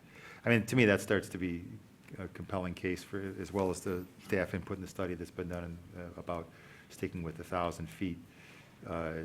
Generally, I personally would be open to thinking about that more for provisioning centers, because I do think that from a public community perception, that's where the main concern will be. And especially if, we're not allowing growers and processors in those zones, only in really ORL, if we take staff's recommendation, industrial and RE, and I would be less concerned personally about the 1,000-foot separation in those particular areas. I'm seeing mostly head and nod on those 2 things. Do you want a motion? If we are at a point of making a motion. Do you I don't know, wanna give it a are there shot? other issues but maybe you're ready, you've had some time to, And we can discuss the motion. Sure. And then I can table the motion if we're not there yet. why don't you go ahead, I would move to keep the 1,000-foot distance, but limit it to provisioning centers only.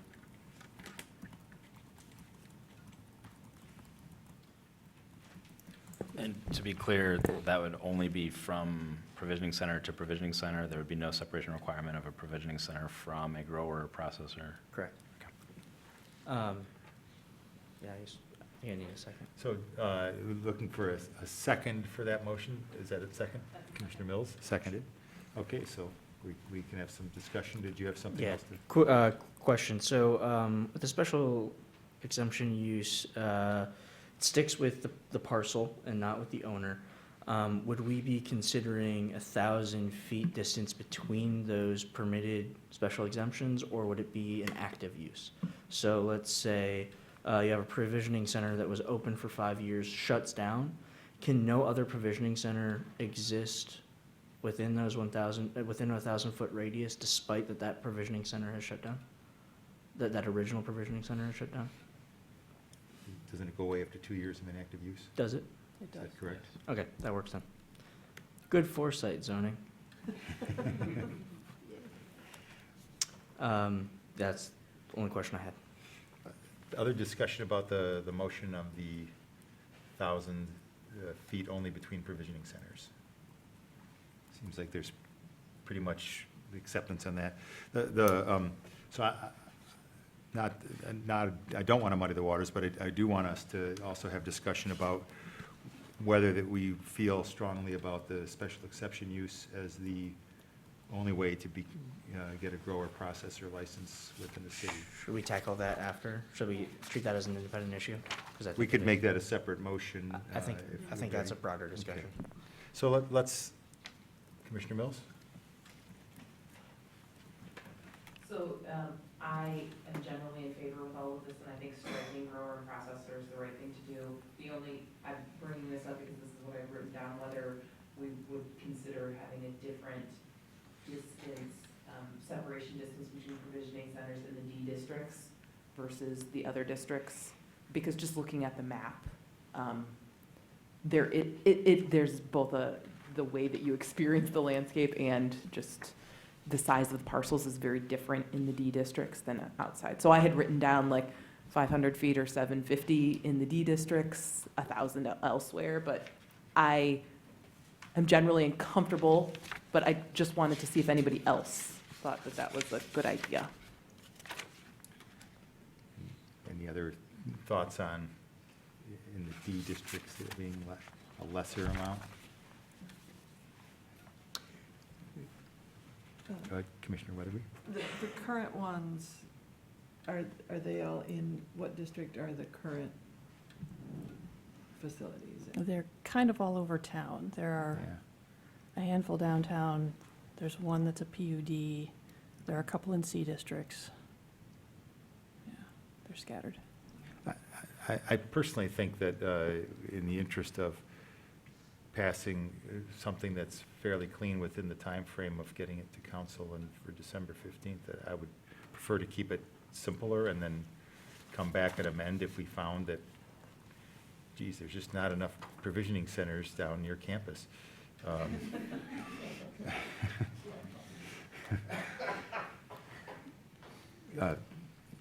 thought I saw a hand up over here. No. So, what's the motion on the table right now is to amend the ordinance to keep the 1,000 feet between provisioning centers, but eliminate that 1,000 feet between the other growers, processors, and the other facilities. And all in favor of that, please raise your hand and say yes.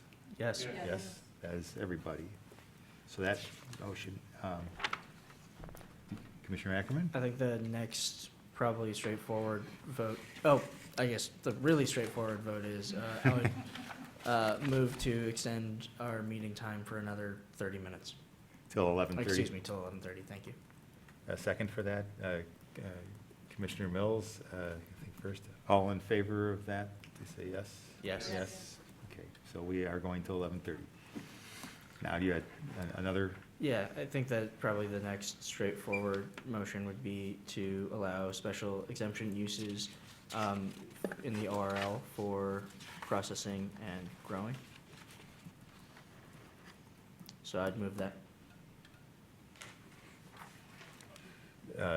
Commissioner Trudeau, second? Second. Okay. So discussion about adding a special exception use to the ORL for growers and processors, correct? Correct. Were you, Commissioner Briggs? Yeah, so I was just wondering, obviously the question of whether or not this was too much staff time or commission time, having special exception uses, how that weighed out, what your thoughts were on that, because I'm sure you considered that. With no distancing between them, I cannot say. Yeah. I'm sorry. No, could I just say, of course. we will be setting up a process for these things. It'll be a series of steps. You have to do this first, you have to do this next. We will streamline it as much as possible. We won't be looking at occupancy, we won't be looking at the number of bathrooms or fire exits or things like that. We'll only be looking at land use issues. And it's only that small number of bullet-pointed conditions that we can even think about applying. So we're not out to make this a really onerous thing that will drag out for months on end. We just want to have that additional layer of review for a new use that in some cases has turned out to be a nuisance, though not in most cases.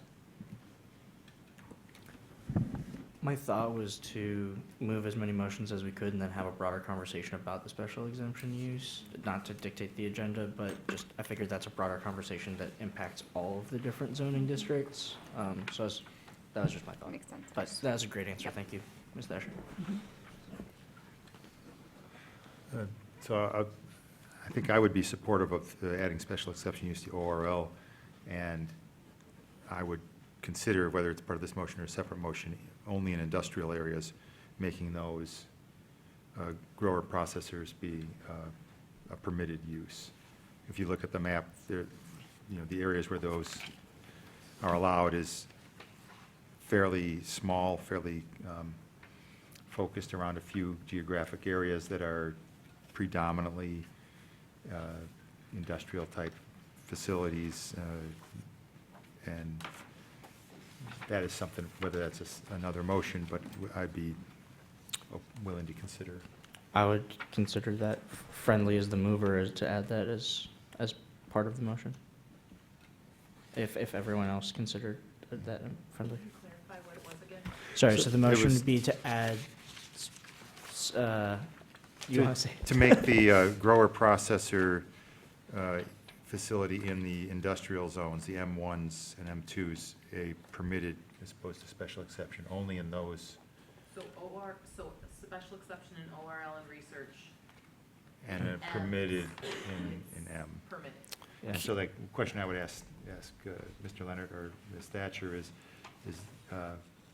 there a reason why you didn't consider that? Is it inconsistent? Are these zones similar enough that it's slippery slope? No, I think our original intention, again, as we heard from some of the speakers, that I think we're going to be facing a lot of interest, and special exception uses, sort of by their nature, are, as a reminder, appropriate for the district, but subject to the review of these criteria. And again, since we are going to get somewhere from unknown to maybe being here all night listening to special exception permits, it is a mechanism, frankly, for us to make sure that we are tending to the appropriate location of these uses within these districts. That's why it was included as a special exception in the cases that it was. To be clear, you could recommend all of these uses as permitted in all these districts. So I'm afraid I don't have anything more scientific than that.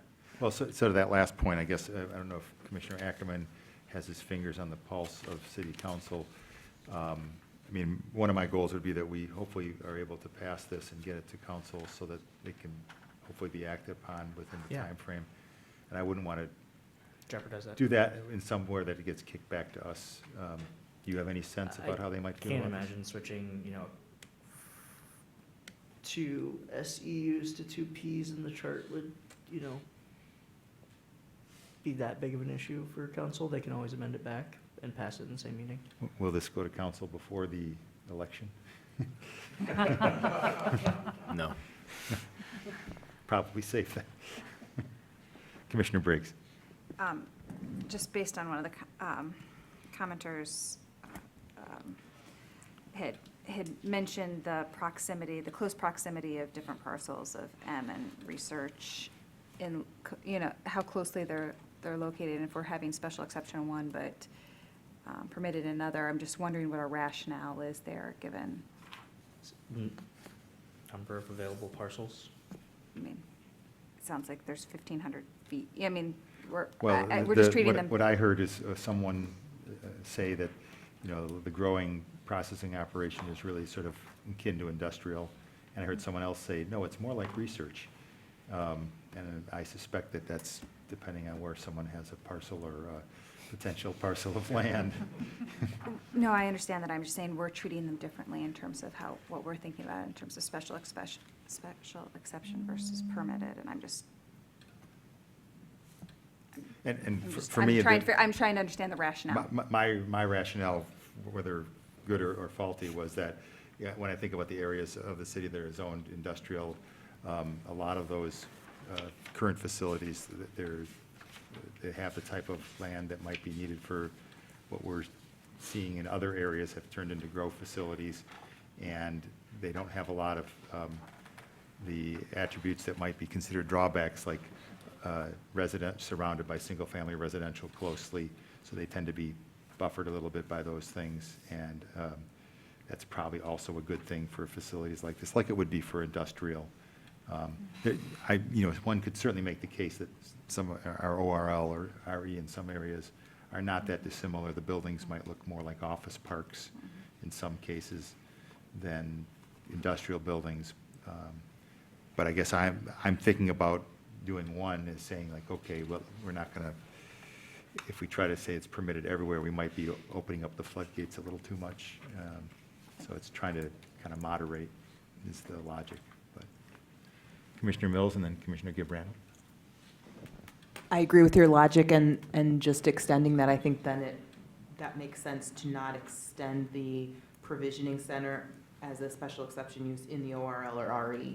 Like, I mean, that, things are permitted in M. If we make it permitted in M, the growing and processing, then having provisioning centers as a subsidiary of that only in that district, I think is a little bit more consistent. So I think that there is a distinction that we're drawing between M's and those other two as research. Mm-hmm. So what you're suggesting is that in M district or the industrial, everything would be permitted? No, I'm suggesting in M that there still be a special exception use for provisioning centers, but that we not add special exception use for provisioning centers in ORL or RE. I see. Understood. Just as a clarifier reminder that in manufacturing districts, only 10% can be used for retail Exactly. as accessory use. So Right. nothing like that exists in ORL or research. Exactly. So I think that is something that's distinct about M versus those other two. Okay. Commissioner Gibrandl? Just looking at the map in terms of what you're saying, I'd like to add one more buffer zone in kind of a funny way, and that I see a big section along North Main in that M district, and there are two extremely active high school crew facilities that are right there that practice there on a regular basis in the morning, in the afternoon, in the evening, on the weekends. They have big regattas, and it's basically a school facility that is using park space with buildings and stuff and equipment, and it's basically like an extension of their own grounds. They just aren't on the river. So I don't know if that needs an orange area or not. It's not technically school property, but it acts like school property. And that might be a slippery slope. Commissioner Ackerman? So I used to row for one of those teams, and I guess my argument was that, yes, like, in the manufacturing district, you could see 10% of one of those facilities be retail, but given the 1,000-foot rule, you'd probably only see one if you saw any. The growing, processing, any of the secure transport, or safety compliance, I think, are less publicly facing. There's no way that kids could access any of the controlled substance within them, and being athletic facilities. I think like being next to an engine plant for the Lotus is probably worse for the kids than being next to a grow facility for marijuana. So it doesn't strike me as threatening or as imposing. And we would still maintain the special exception use for provisioning centers in industrial, so that would give us control over, if someone were to come with a facility But there and that's say. M there. Right, but they would still have to come to this body for a special exception use if they proposed a provisioning center in that area and that would give us the ability to deny that. That's what. Okay, so, all righty. So So in other words, only the growers and things like that would be able to have the shoe in Correct. there and no retail Well, component? depending on what this body does, but assuming that, right. Because I disagree a little bit about it being, like, I think that, they drive right down that thing. A lot of kids are getting there on their own too, you know, and I see what you're saying about how it's zoned and what we're allowing, but I think it's kind of a rationale that's like, oh, well, it's a school thing, but nobody's looking at it, so it doesn't count. I mean, we could start getting really complicated about school grounds and what way they're facing, if that's the way that we're thinking about how, you know, we're gonna allow those things to happen or not. So I think based on what Chair Klein is saying, it makes sense that we would have some say in that, but I don't necessarily agree that just because of the way that their facilities face, that it's not an issue at all, that that's something that we would, want to review. So you're suggesting not making it permitted in M's? I'm saying change the map. I'm saying put an orange area on the map where this facility is what I'm saying. That's what Equally, I think it's bad that, an engine plant could be put in next to a school facility by right.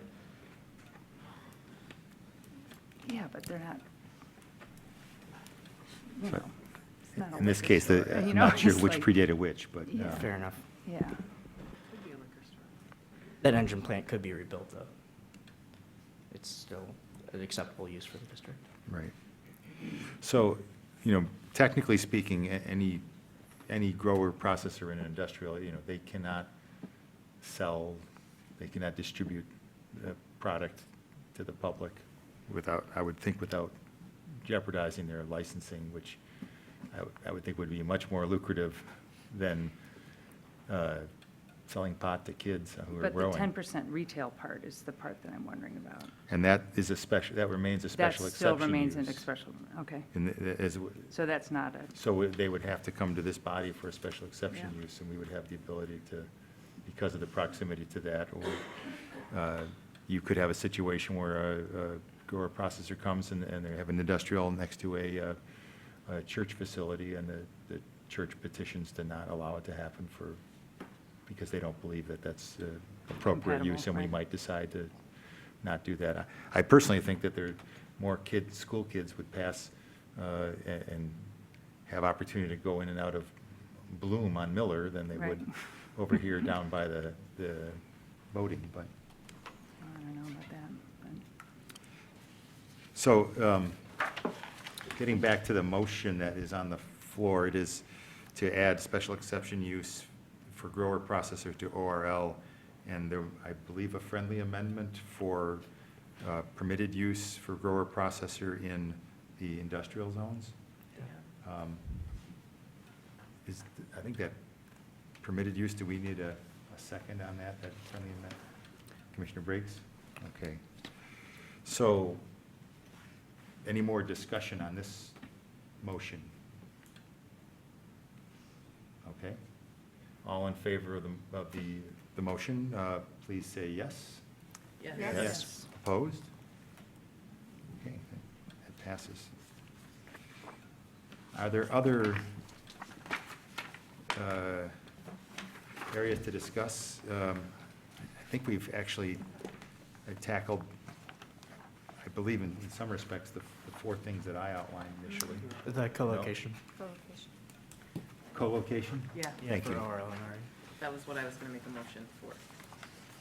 Do you have some wording you'd like to suggest, or would you like, you're basically talking about allowing co-location of facilities in, right now it's allowed in, according to the proposed ordinance, in the industrial. And to extend that to the ORL and RE districts. So motion to extend co-location of the facilities to ORL and RE districts. Those would still be as special exception uses. Yes. But, is there a second for that motion? Commissioner Trudeau, second? Okay. Discussion on the motion on the floor.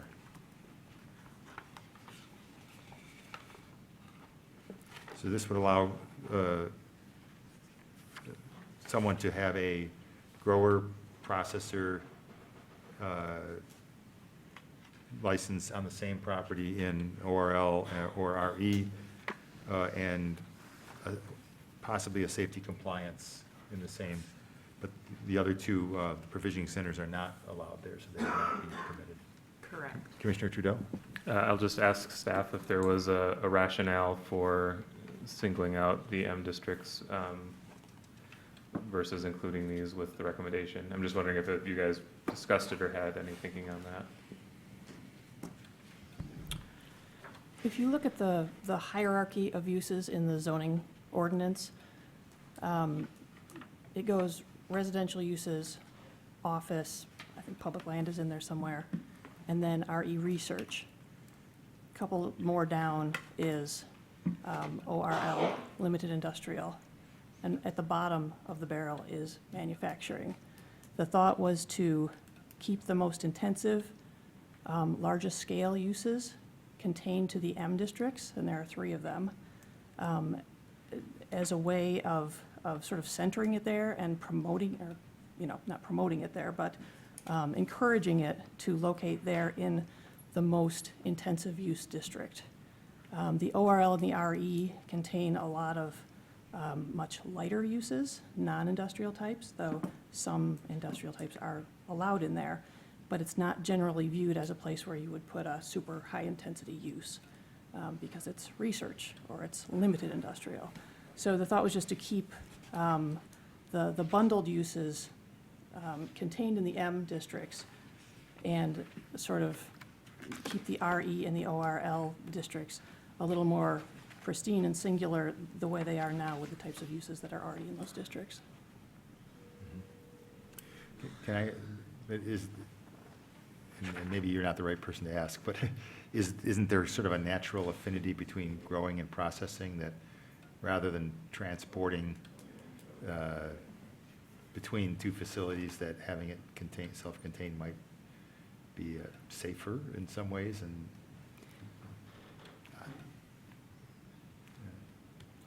That's a good thing to ask somebody from the audience. I have a feeling I have a lot of people commenting, I don't know who to ask. Anyone have a considered opinion on that? They do go together, they're very well together, and it is a safer opportunity to put the research of using the wholesale plant and then the processing for the medicine side. So the idea is it's in one facility, you're manufacturing, creating the medicine and doing the studies that you're doing for that medicine in one facility. So So it marries together very well. is processing everything after growing?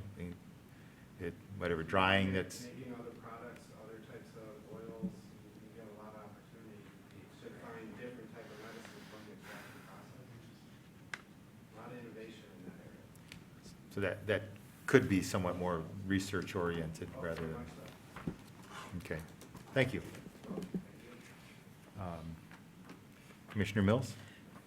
I am sensitive to what staff was saying about the intensity of use, though, too. I'm wondering if rather than put it under bundle it in the same 3, whatever, wherever we are in this, I'm on page 7. 3BI is the exception for the M district co-location that calls for a maximum of 5 state operating licensed facilities. I'm wondering if in the ORL or RE we could say 2.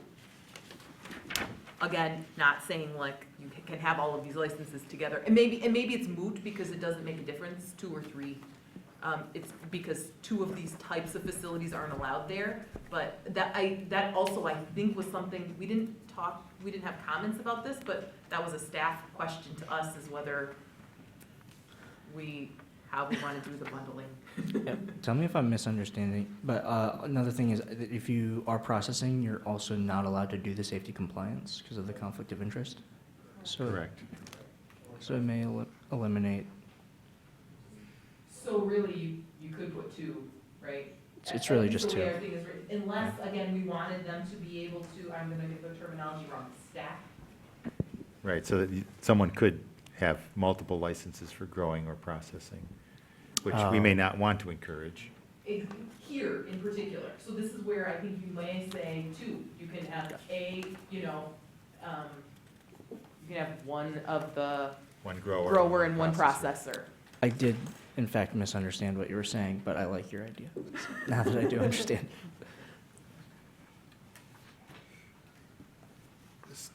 So it sounds like you're like to amend your motion slightly? I would like to friendly amend my own motion. It's late. Yes, I would like to replicate the language of 3BI, but to say that, I would say, the exception is in the ORL and RE districts, a maximum of 2 state operating licensed facilities may co-locate on a single parcel.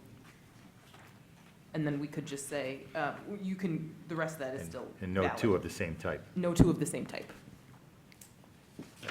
Seems to be clear. Yeah. Is there a second for that? Friendly? Friendly amendment, or I guess if it's friendly. Yeah. Right, It's okay, friendly, it's never mind. Doing it all. Yeah, I know. Any more discussion about the friendly amendment? All right. Good idea. All in favor of the friendly amendment motion, please say yes. Yes. Yes. And opposed? Okay, so that's everybody. Were you able to capture this fast-moving Yep. repartee?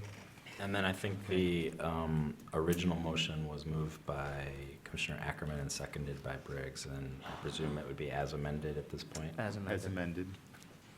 So I think we're ready to go back to the motion, and all in favor of the motion as amended, please say yes.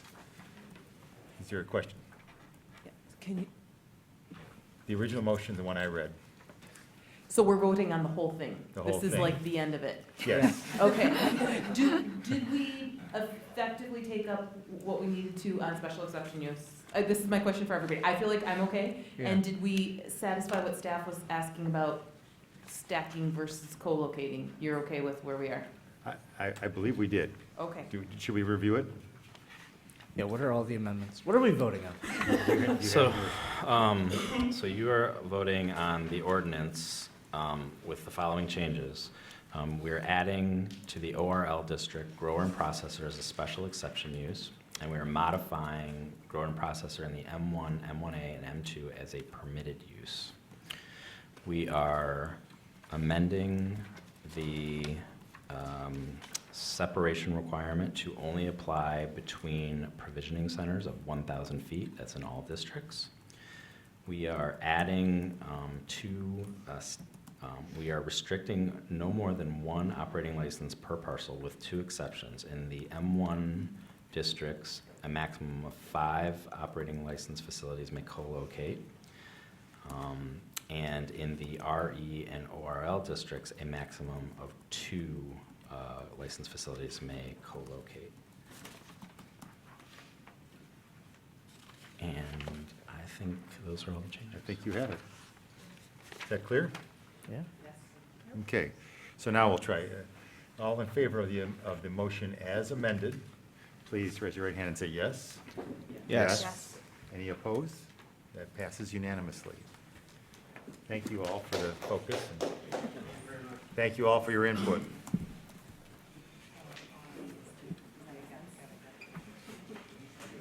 So folks, believe it or not, we're not done.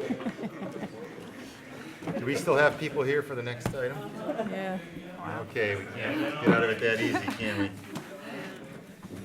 I'm sorry.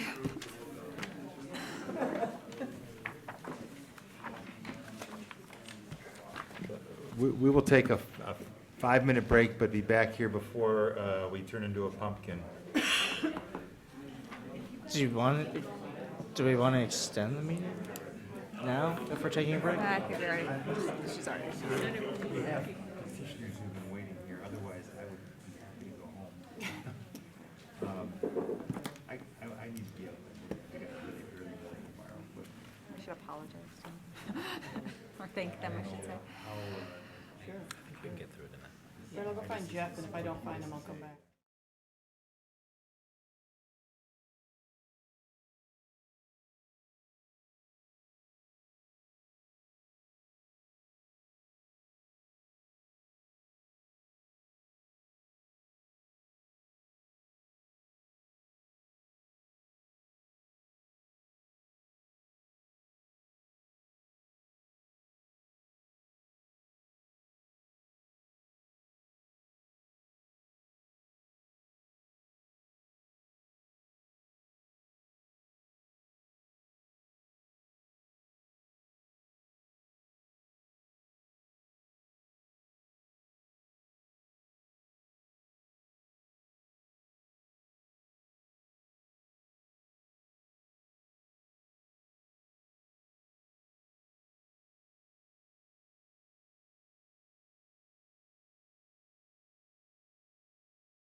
midnight.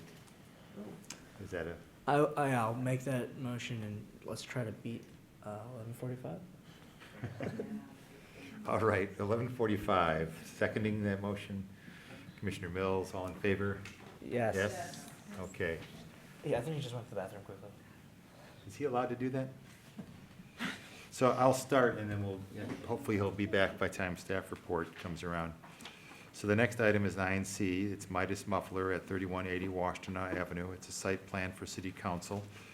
The petitioner proposes to demolish an existing one-story building and construct a single-story, 8-bay, 5,796 square foot Midas Muffler shop with 29 parking spaces.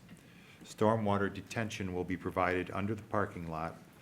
Access will be provided to Washtenaw Avenue, and the staff recommendation is for approval.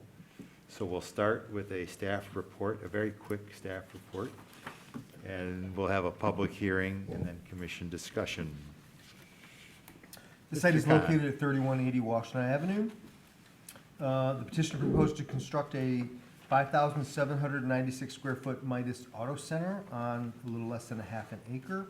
The center will include 8 vehicle bays. Access will be provided along a 66-foot wide access easement on land that is owned by the Shell gas station east of the property. The building is supposed to be 35 feet tall. Staff recommends that this petition be approved because it complies with all applicable local, state, and federal laws, ordinances, standards, and regulations. The development would limit the disturbance of natural features to the minimum necessary to allow for a reasonable use of the land, would not cause a public or private nuisance, and would not have a detrimental effect on public health, safety, and welfare. Just a couple images. The zoning map shows that this is C3. An aerial photo shows that the property is not abutting Washtenaw, but a little further to the south. Image of the site plan. We're going to get a detail of this. Here's the landscaping plan with a detail. Architectural elevations. The top image shows the front facing north, and then the rear, and then 2 side images. Here's Washtenaw. We're expecting to get a sidewalk that covers this 66-foot stretch. So we will be closing a sidewalk gap in this location. This is looking toward the rear or toward where the Midas Service Center would be. And then this is the existing one-story building that would be demolished and replaced by the Midas. And that's all I have. Okay. So thank you for the staff report, Mr. Khan. I'll open the public hearing. If there's anyone who wants to address the commission, please come up to the microphone, state your name and address for the record. Hi, my name is Mike Sharp, and I represent the McIntyre family, the owner of the Midas Auto Center. I'm from Pleasant Lake and own Sharp Construction Company. They are currently operating in the building adjacent to Washtenaw, and they have been in that location for 46 years. They have been leasing the building for 46 years. And Grandpa and 3 brothers made the original deal 47 years ago.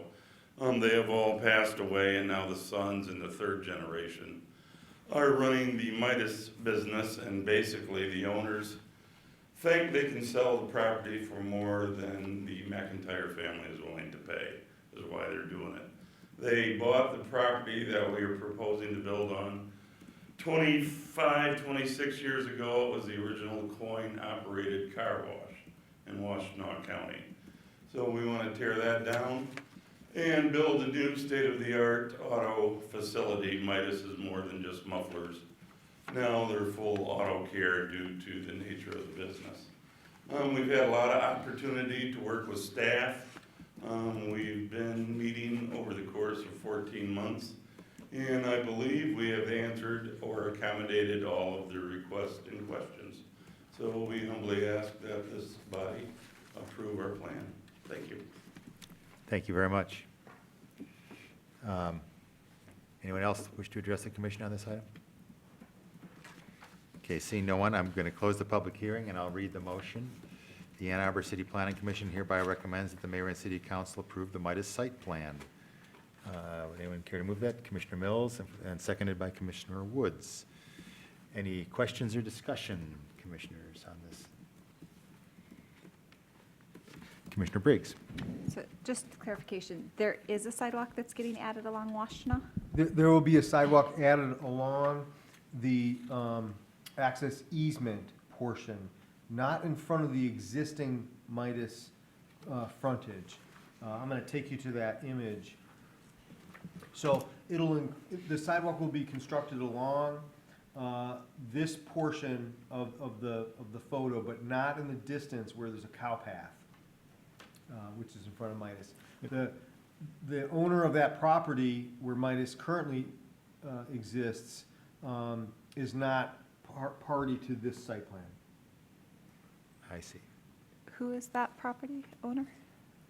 Do you know the name of the property owner? Not off the top of my head, I don't.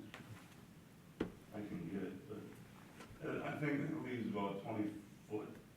The city at one time proposed building the sidewalk there, but the owner never signed the letter.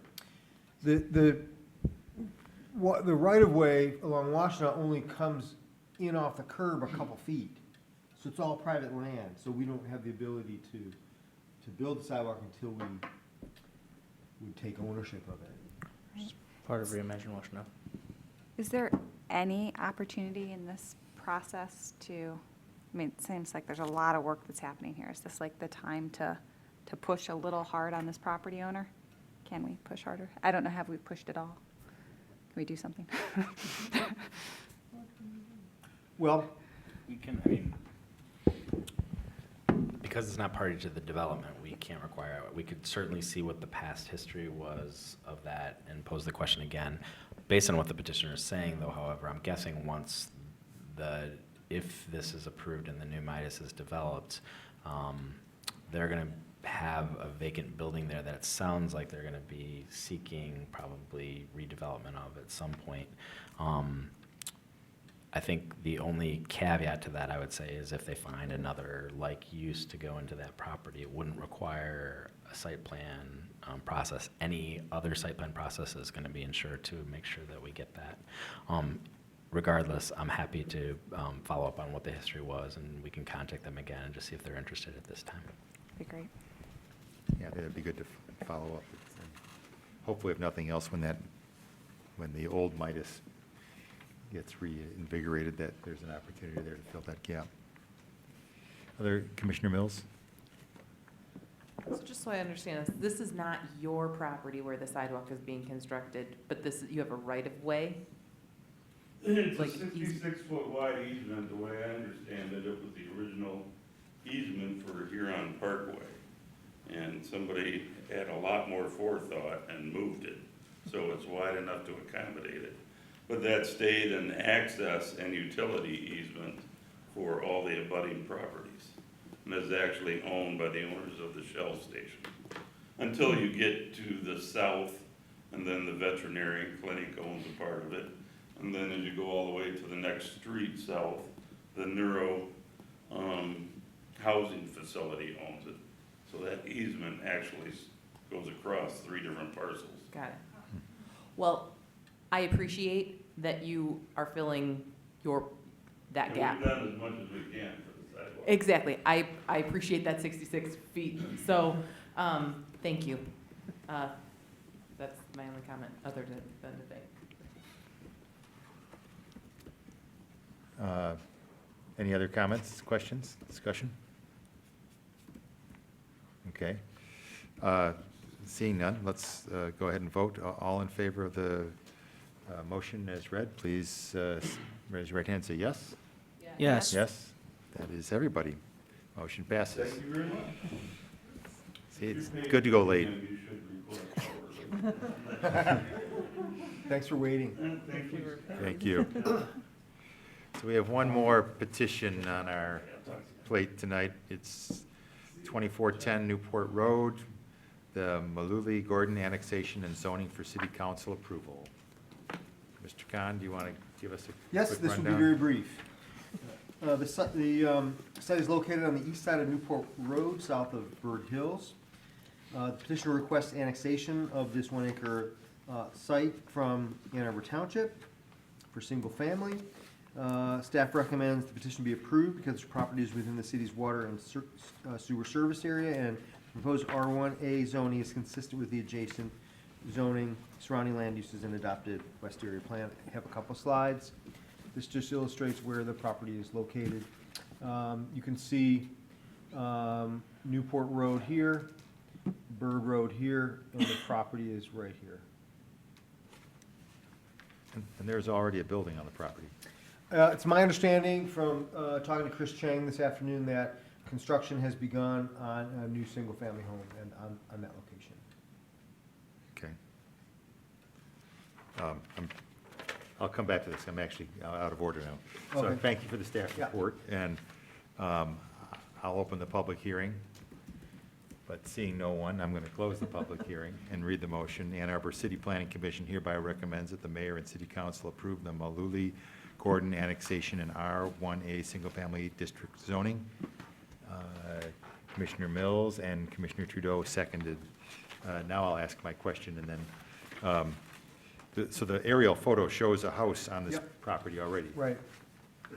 So is there construction of an addition, or is it being demolished and? It's my understanding that it's being demolished and a new house is under construction, and that permits are being obtained through Ann Arbor Township, which is allowed. And when they'll be requesting water and sanitary sewer service, and they can receive it as long as they've submitted a petition for annexation. Okay. Yeah, I actually was by there just the other day and noticed there was construction going on there, and so I was a little perplexed because this one shows a house there and then. Right. Okay. Thanks for clarifying Right. that. Other questions and discussion on this, folks? Seems fairly straightforward. All in favor of the motion as read, please say yes. Yes. Yes. That passes unanimously as well. We're almost done. We have, looks like Mr. Ackerman was going to be pretty accurate with his timing. Audience participation. Anyone want to address the commission? I don't think there is. So we're going to go on to any commission proposed business. Anyone who has a brain left? Uh-oh, Mr. Trudeau does. Commissioner Trudeau, what could you possibly be thinking? A suggestion from Commissioner Mills that we take to refer to the Transportation Commission to look into the bicycle parking, is it an ordinance, I guess, to see if we have recommendations to update that per the feedback during public commentary. So anyway, it's just not necessarily for us, but for us maybe to just take that to Transportation Commission as an issue that we might want to take a look at, which we have a meeting tomorrow, so I might Seems just like a go good do that. connection to make, and look at that. Any other commission proposed business? I will just make a comment, probably something I should have thought of earlier, but, so the master plan committee is regrouping and meeting this Friday? Thursday? Friday. That sucks. And then the executive committee is starting our monthly calls soon. So getting those things back geared up again. But other than that, no other real business to report. No one has anything else? Anyone want to make a motion to adjourn? All right. All in favor? Yes? We're adjourned. I get to pound the table again.